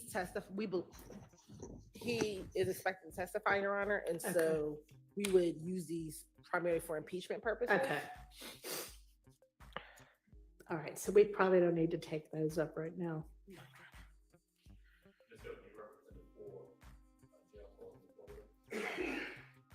Well, all of it, I guess, the 4 in the 4 jail calls as well as the interview would only come in for impeachment purposes.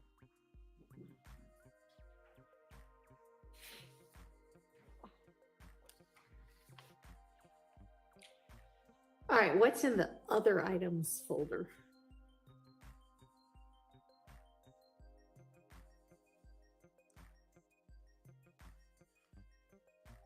It looks to be a Justin Cobb. Looks like a social media posting. It is a social media posting of Justin Cobb. So, I'm not sure if Your Honor you can't open it. I think. I could open that, or I can see a little thumbnail of that one. Is that something the state's gonna be using? Could you put it up on Zoom maybe? I don't know. Is it working for y'all? As of right now, yes, Your Honor. Okay.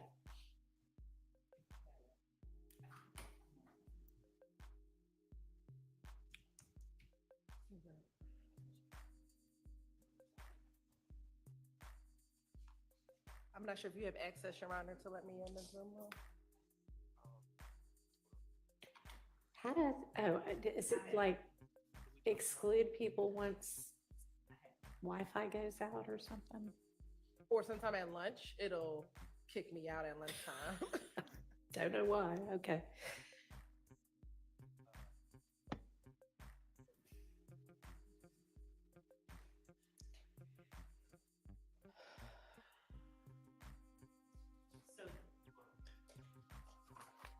Judge, this is on the screen. If you have, Mhm. can you see it? Yes. So that is the posting that is in the other items folder in Right. Mr. Sprinkle's folder. And the purpose of it primarily is to show the phone number that Mr. Cobb uses at that time. Okay.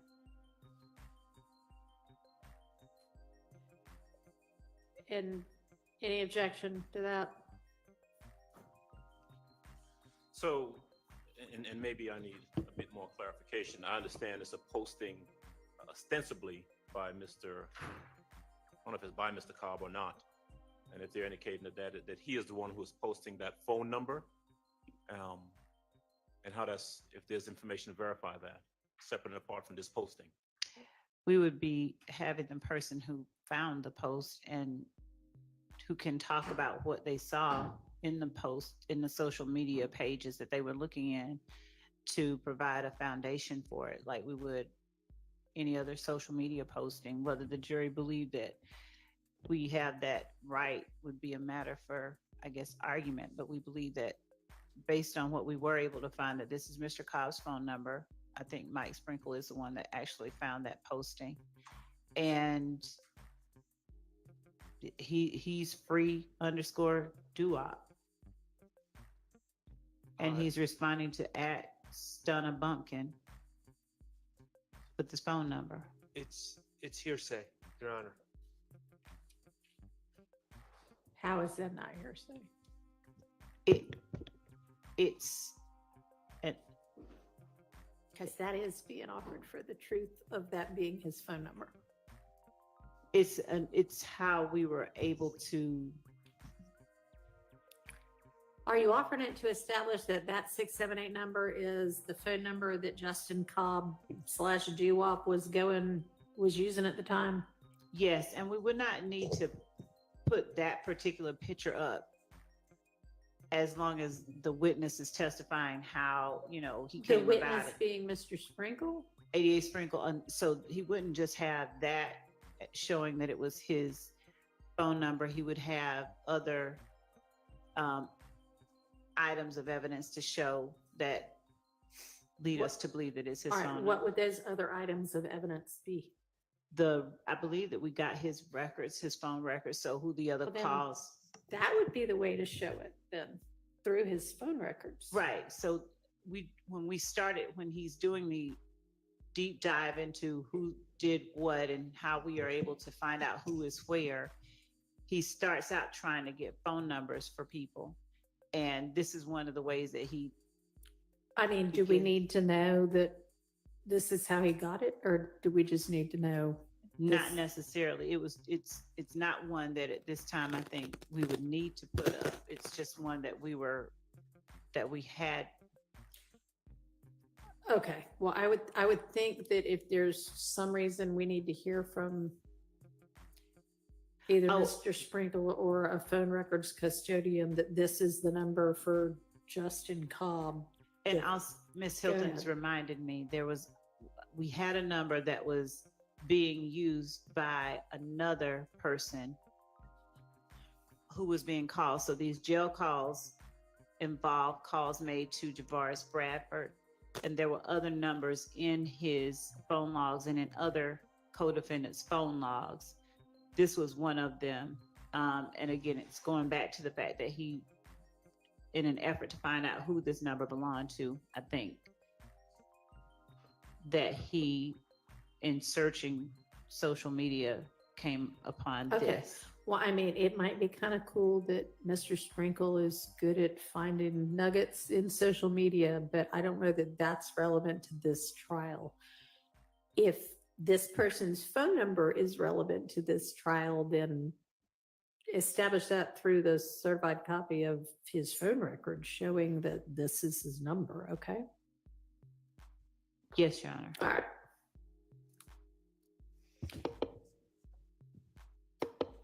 All right, Mr. Weinstein, were you able to do what you needed so that we can go over Mr. Kendrick's jail calls? Yeah, Or- I'm just using my phone. I can't get on the Wi-Fi here, but, Okay, I'm almost there. okay, Give me a 5 okay, no problem. All right, how about the other, like, what look like maybe individual pieces of evidence? There's, I don't know, the one that's labeled CKNQKS, whatever, that's a picture of somebody standing by a car.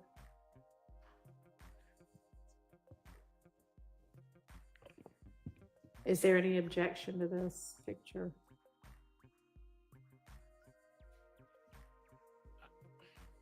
I think first we'd like to know from the state what it is they believe it purports to show, how it's relevant.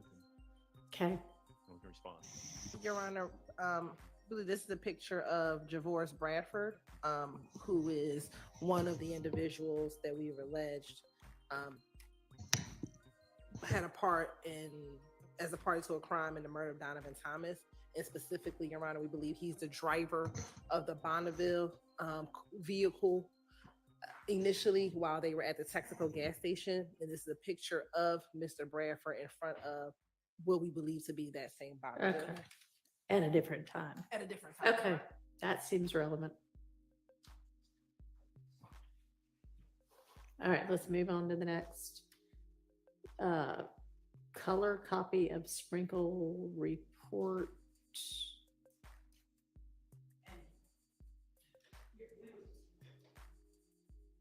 Y'all already Is in the used that, Sprinkle that's rep- just right. given that to them for, okay. Right. Very good. All right, then I guess we've got some more images, maybe?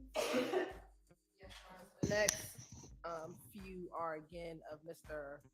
Bradford at different times with that same Bonneville, just in case there was. Okay, and is that what all four of those ones, next ones are? Except for IMG _03901, that is not. Okay, That one is the Infinity after it was sold at auction to the person, okay. the next owner of it. All right, and then is the last thing just a duplicate of that? One's a distant shot and one's a close-up, Your Honor. Okay. All right, any objection to any of those? I don't believe on behalf of the board here. All right, No, Your Honor. okay, And of course, for the record, Your Honor, we would take off the comments off of. thank you.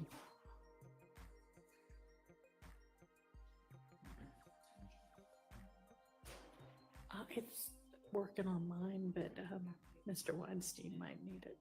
Okay. I think I'll just leave mine alone.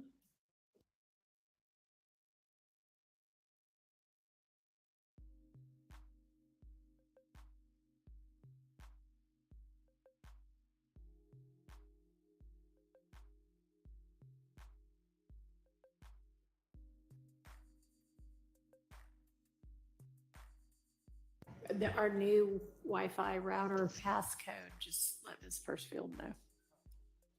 I should try to email it to y'all, but in case you're not getting email.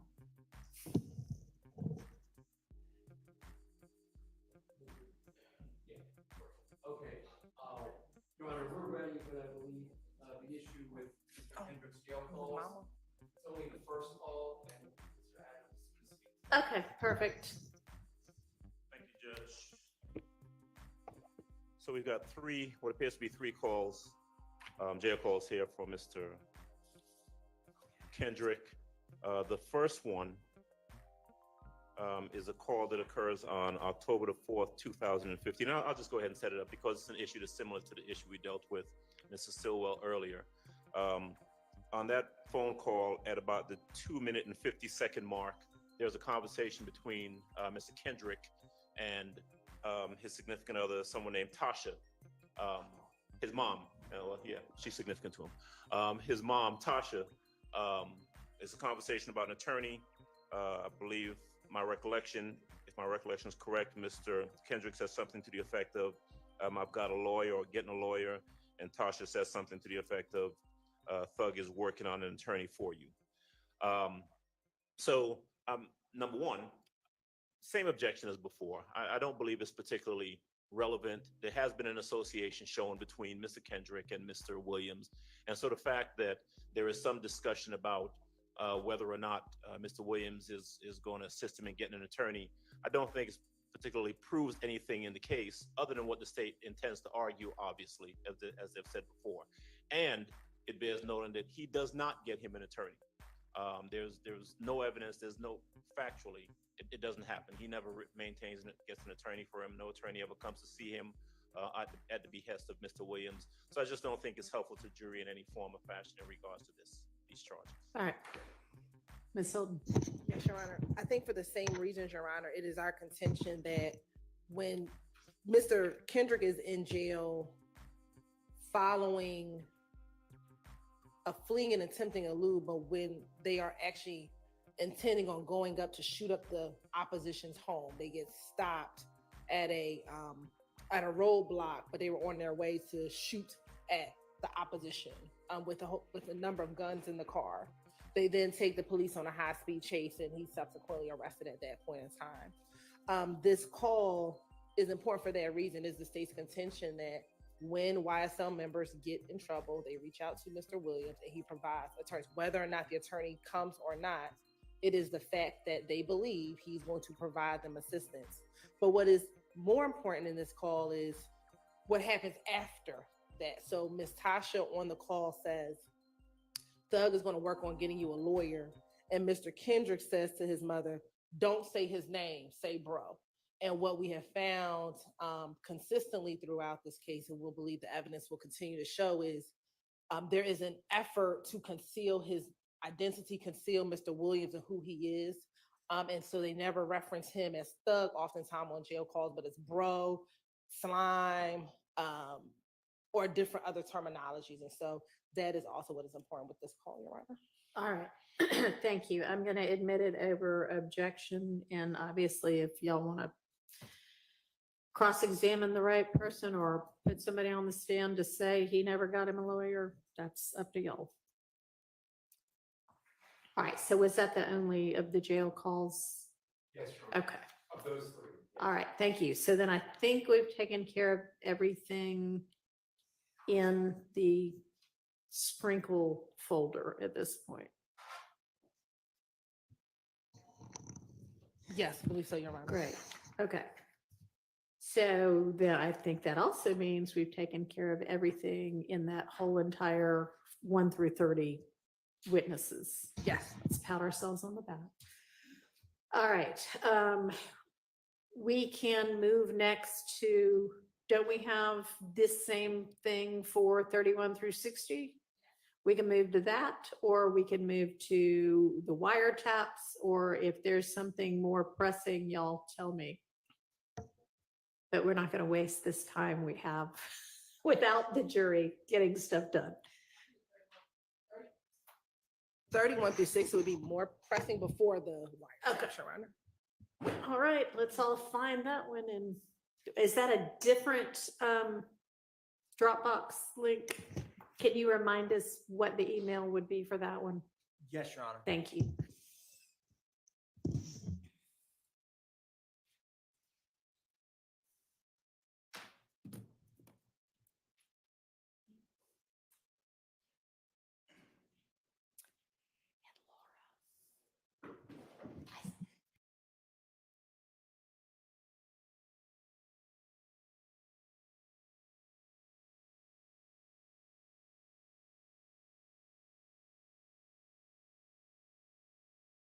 The initial email was August 12th, Monday, August 12th. Okay, thanks. Yes, Your Honor.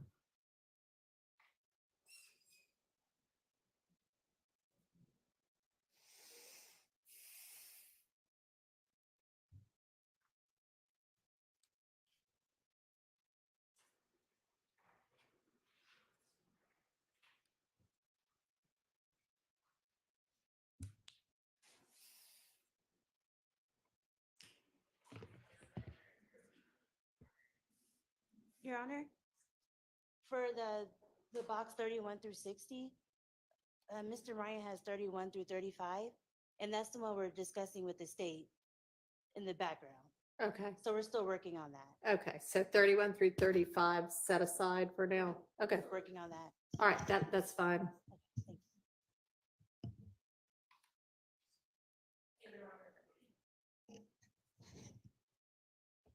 The next folder says 32 through 39.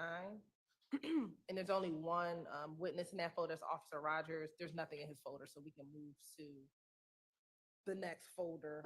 Okay, I don't actually, I'm still waiting on the email, but So am I.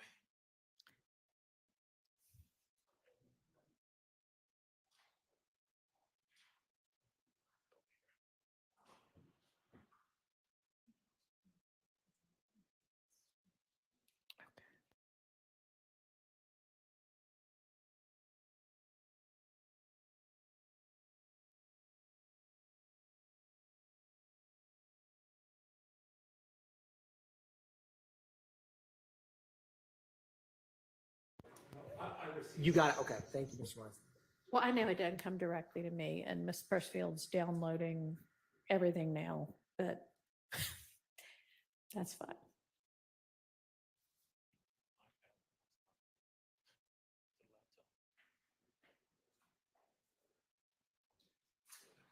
hasn't come to me either.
Get zero down leases now at Bomberton Mazda in West County. Lease a 2024 Mazda CX-30 Select Sport with zero down.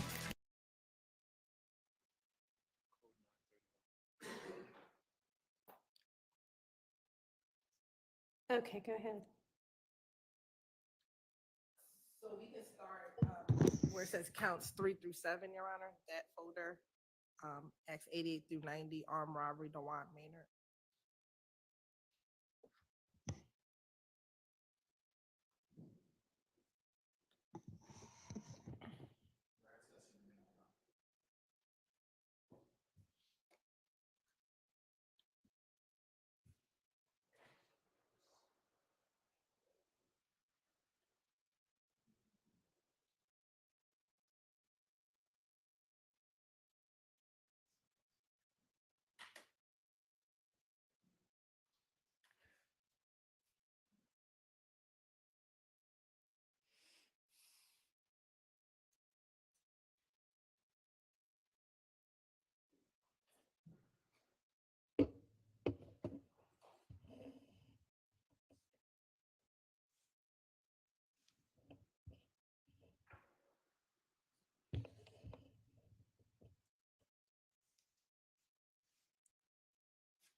Everybody ready? We are. Okay. We're gonna just start with the Colin Russell folder that's in there. Ms. Hilton? Yes, Okay.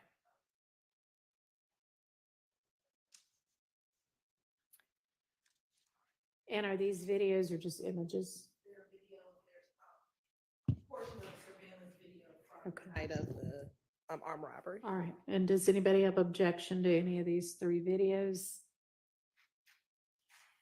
Not for Mr. Huey, Your Honor, as it relates to these videos. I assume that it's going to, proper foundation will be laid to get them admitted. Anybody else? Nothing on behalf of Mr. Williams. All right. Nope, nope. Okay. And then that last one looks like it's maybe a cell phone. Is that a video of something being shown on a cell phone or what's that? Yeah, let's look at that. Yeah, it is a video, Your Honor. It's a video from, we're alleging it comes from Mr. Huey's. It's someone taking a video of Mr. Huey's Instagram page. Okay. So we will lay the proper foundation to get it in. Okay. Any objection, assuming proper foundation? Understood. Nope. No objection, assuming proper foundation. All right. Let's see what's in our next folder. Joel Hines. There's nothing in his Oh, folder. you already said that, didn't you? Folder number 38, Mr. Maynard. A lot of images. Everybody take a second and look at those and let me know if there's any objection to any of that.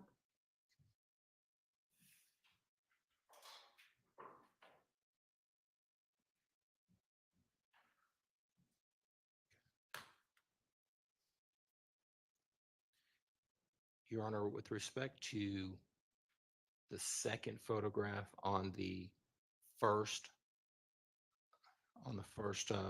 category, on the first line of photographs at the top, the second photograph to the It's like right. the hand and arm. Yes, Your Honor. Okay. I'm not sure. The Instagram says Hunchoke K, HUNCHOKAE. Mhm. Maybe the state can talk to us about foundation for that. Yes, Your Honor, that is the picture of the victim in his hand. That's the picture that the victim provided to us to show that those are his items that were stolen from him during the armed robbery. Okay. With that information, any objection?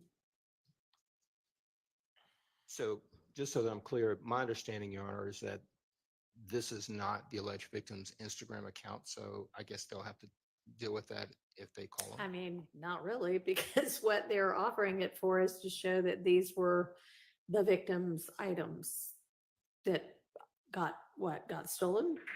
During the So armed it robbery, doesn't really yes. matter where the picture came from. If he can say that's my arm and that was my ring and my bracelet.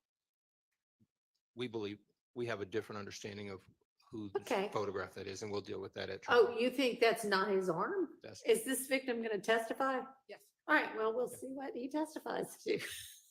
But it doesn't matter whose Instagram it came from. If he's is going to testify that those are his items, I assume on his arm. I don't know. We'll see. Okay.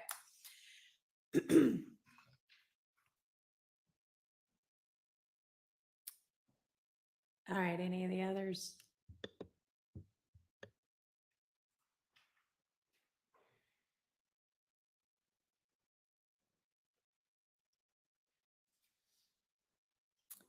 We have lots of pictures of, I guess a lot of jewelry got stolen, maybe. Yeah. Your Honor,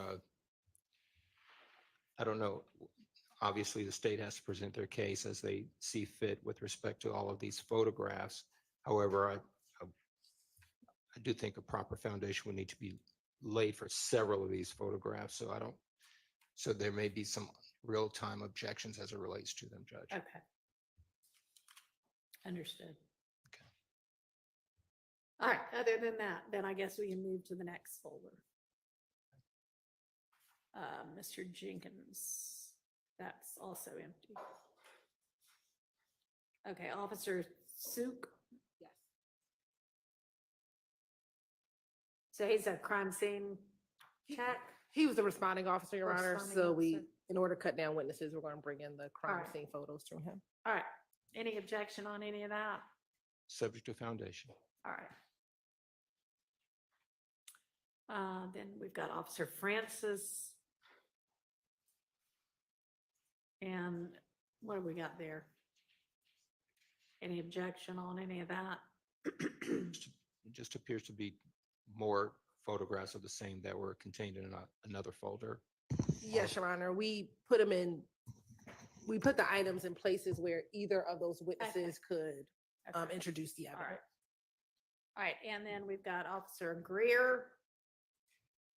Your Honor, I believe that this particular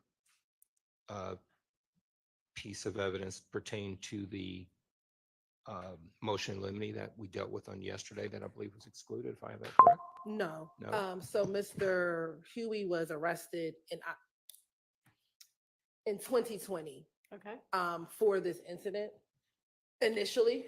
And when he was arrested along with his girlfriend at the time, Miss Justice Woodard, and he gave a false name back when he was initially arrested on the armed robbery warrants. And so this folder deals with the officer who arrested him on those warrants in Fairburn, Georgia. 1 second, Judge. All right, sure. This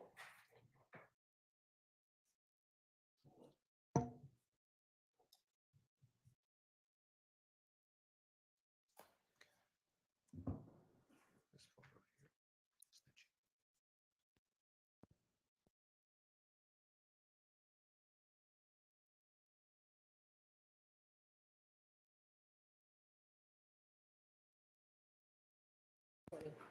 Mr. Huey has 2 armed robberies. This is the 2019 armed robbery. He was arrested in Fairburn and gave a false name on the 2019 armed robbery. I'm sorry. Judge, Yes. I do have a question for the state concerning the video that is in this particular folder. I don't believe this video pertains to Mr. Huey's arrest. All right. Says female search. There's That's 2 the- videos, Your Honor. I think Go ahead. on the 9th they both were searched. So I think this is the body cam for both of. Are you planning to show the search of the girlfriend? No, Your Honor. Okay. Is that the only one you had objection to? This is not the girlfriend of Mr. Huey, according to this particular piece of evidence that, in other words, this person that's being arrested is not associated with the arrest of Mr. Huey. That's our position. The one that says female search or the other one? That is correct, Judge. Which one? Oh. The one that says, the one that Okay. says female search. All right, well, they don't plan to use it anyway. Correct. Okay. Okay, so that's excluded. All right. Okay, thank you. 1 second here. Which one were we?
Thank you.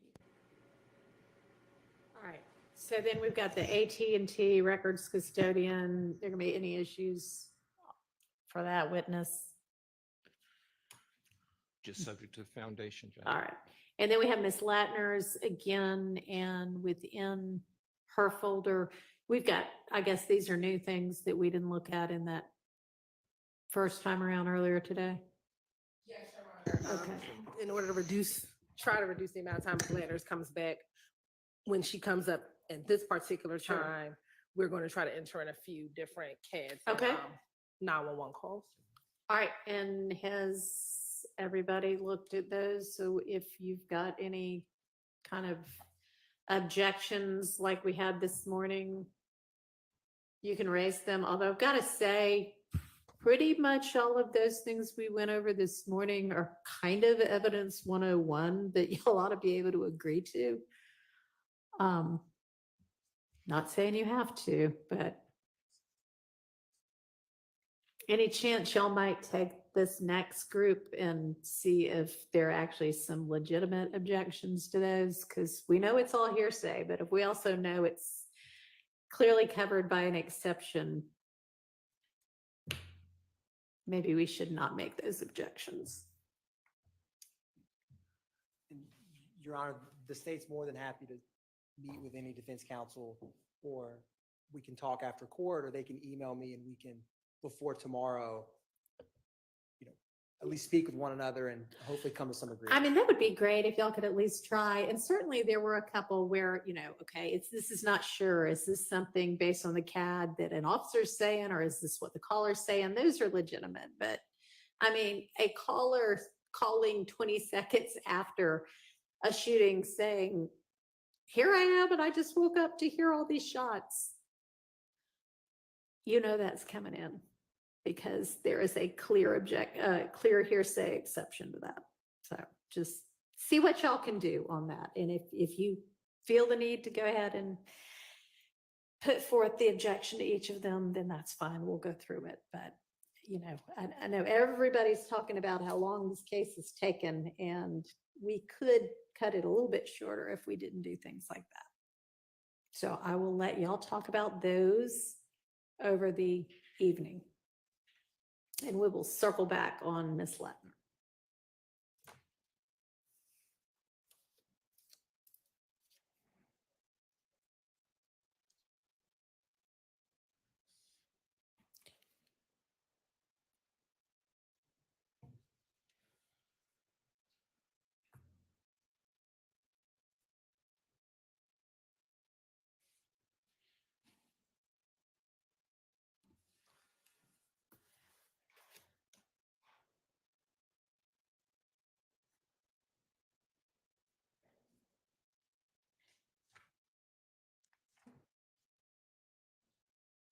So does that cover everything that was in the counts 3 through 7 folder? Yes, Your Honor.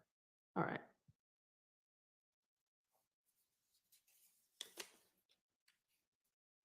All right, where should we move to next? We can go through counts 14 through 23. Okay.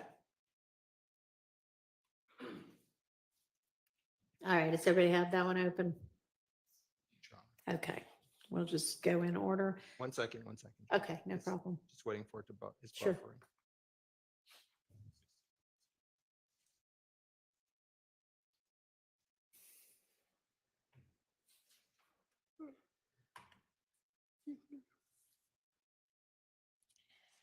Okay, Judge, we're ready. Okay.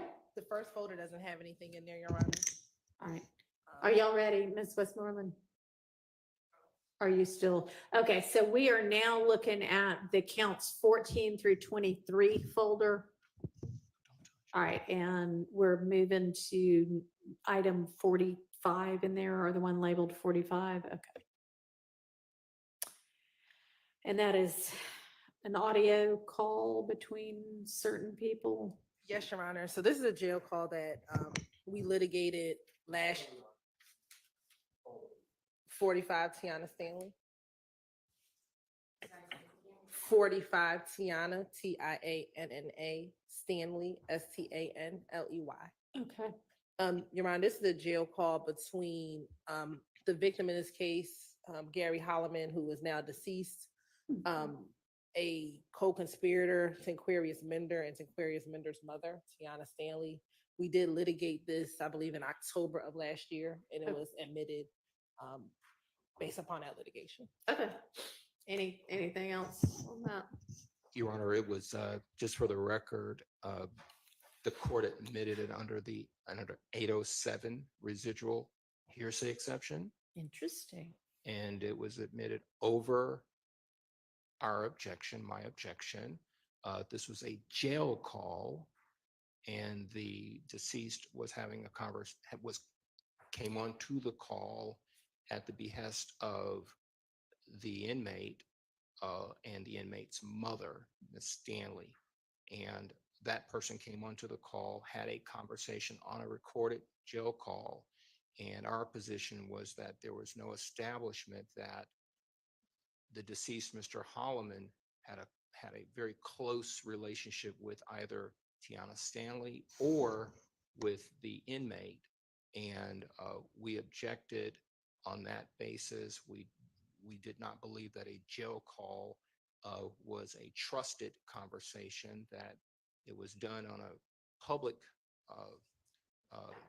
recording that was subject to a public airing, and that there was no establishment by the government that there was this trusted, close relationship that is typically required in an 807 setting, and that and for those reasons, as the court is aware, 807 residual hearsay is like the Hail Mary of letting evidence in when there's no other recourse, no other way that it can come in, so forth and so on. And it happens sometimes when people die.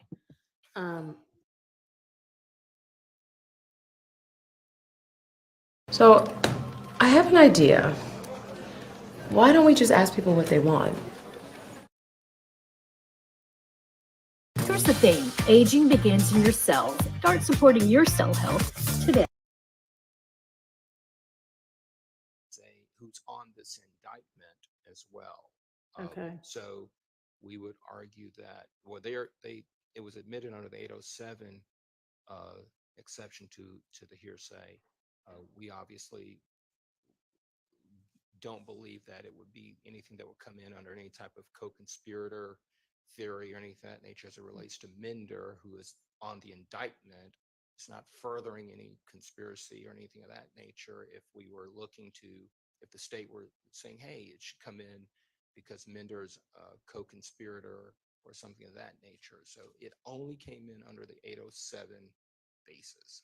All right. Was that an argument that was made and addressed?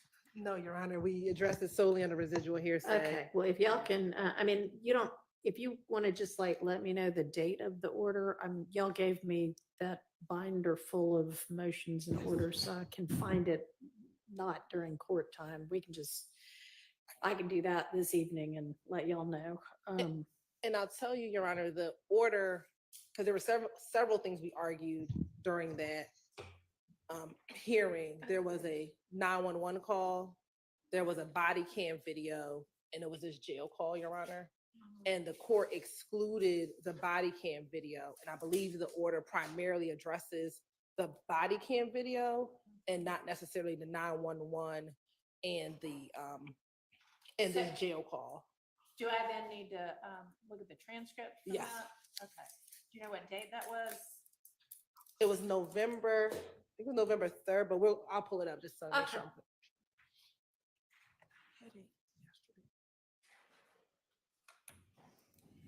All right, well, we'll come back to that one.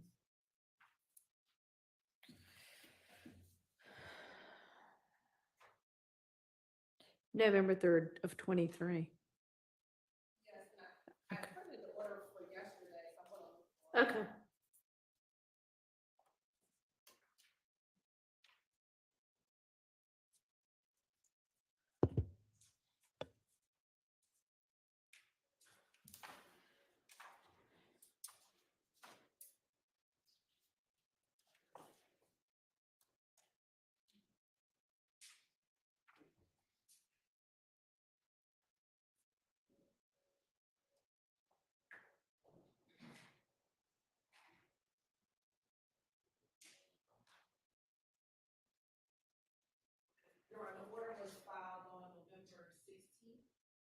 Okay. All right.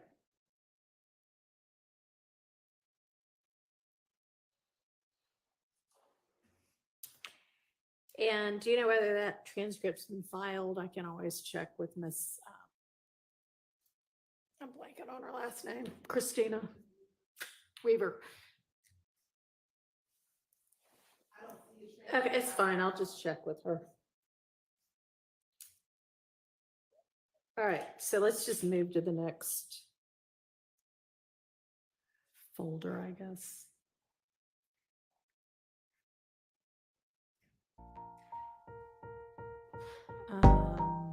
So Officer Kornbacher or Kornbacher? Nothing, okay. Sergeant Henderson? Your Honor, Sergeant Henderson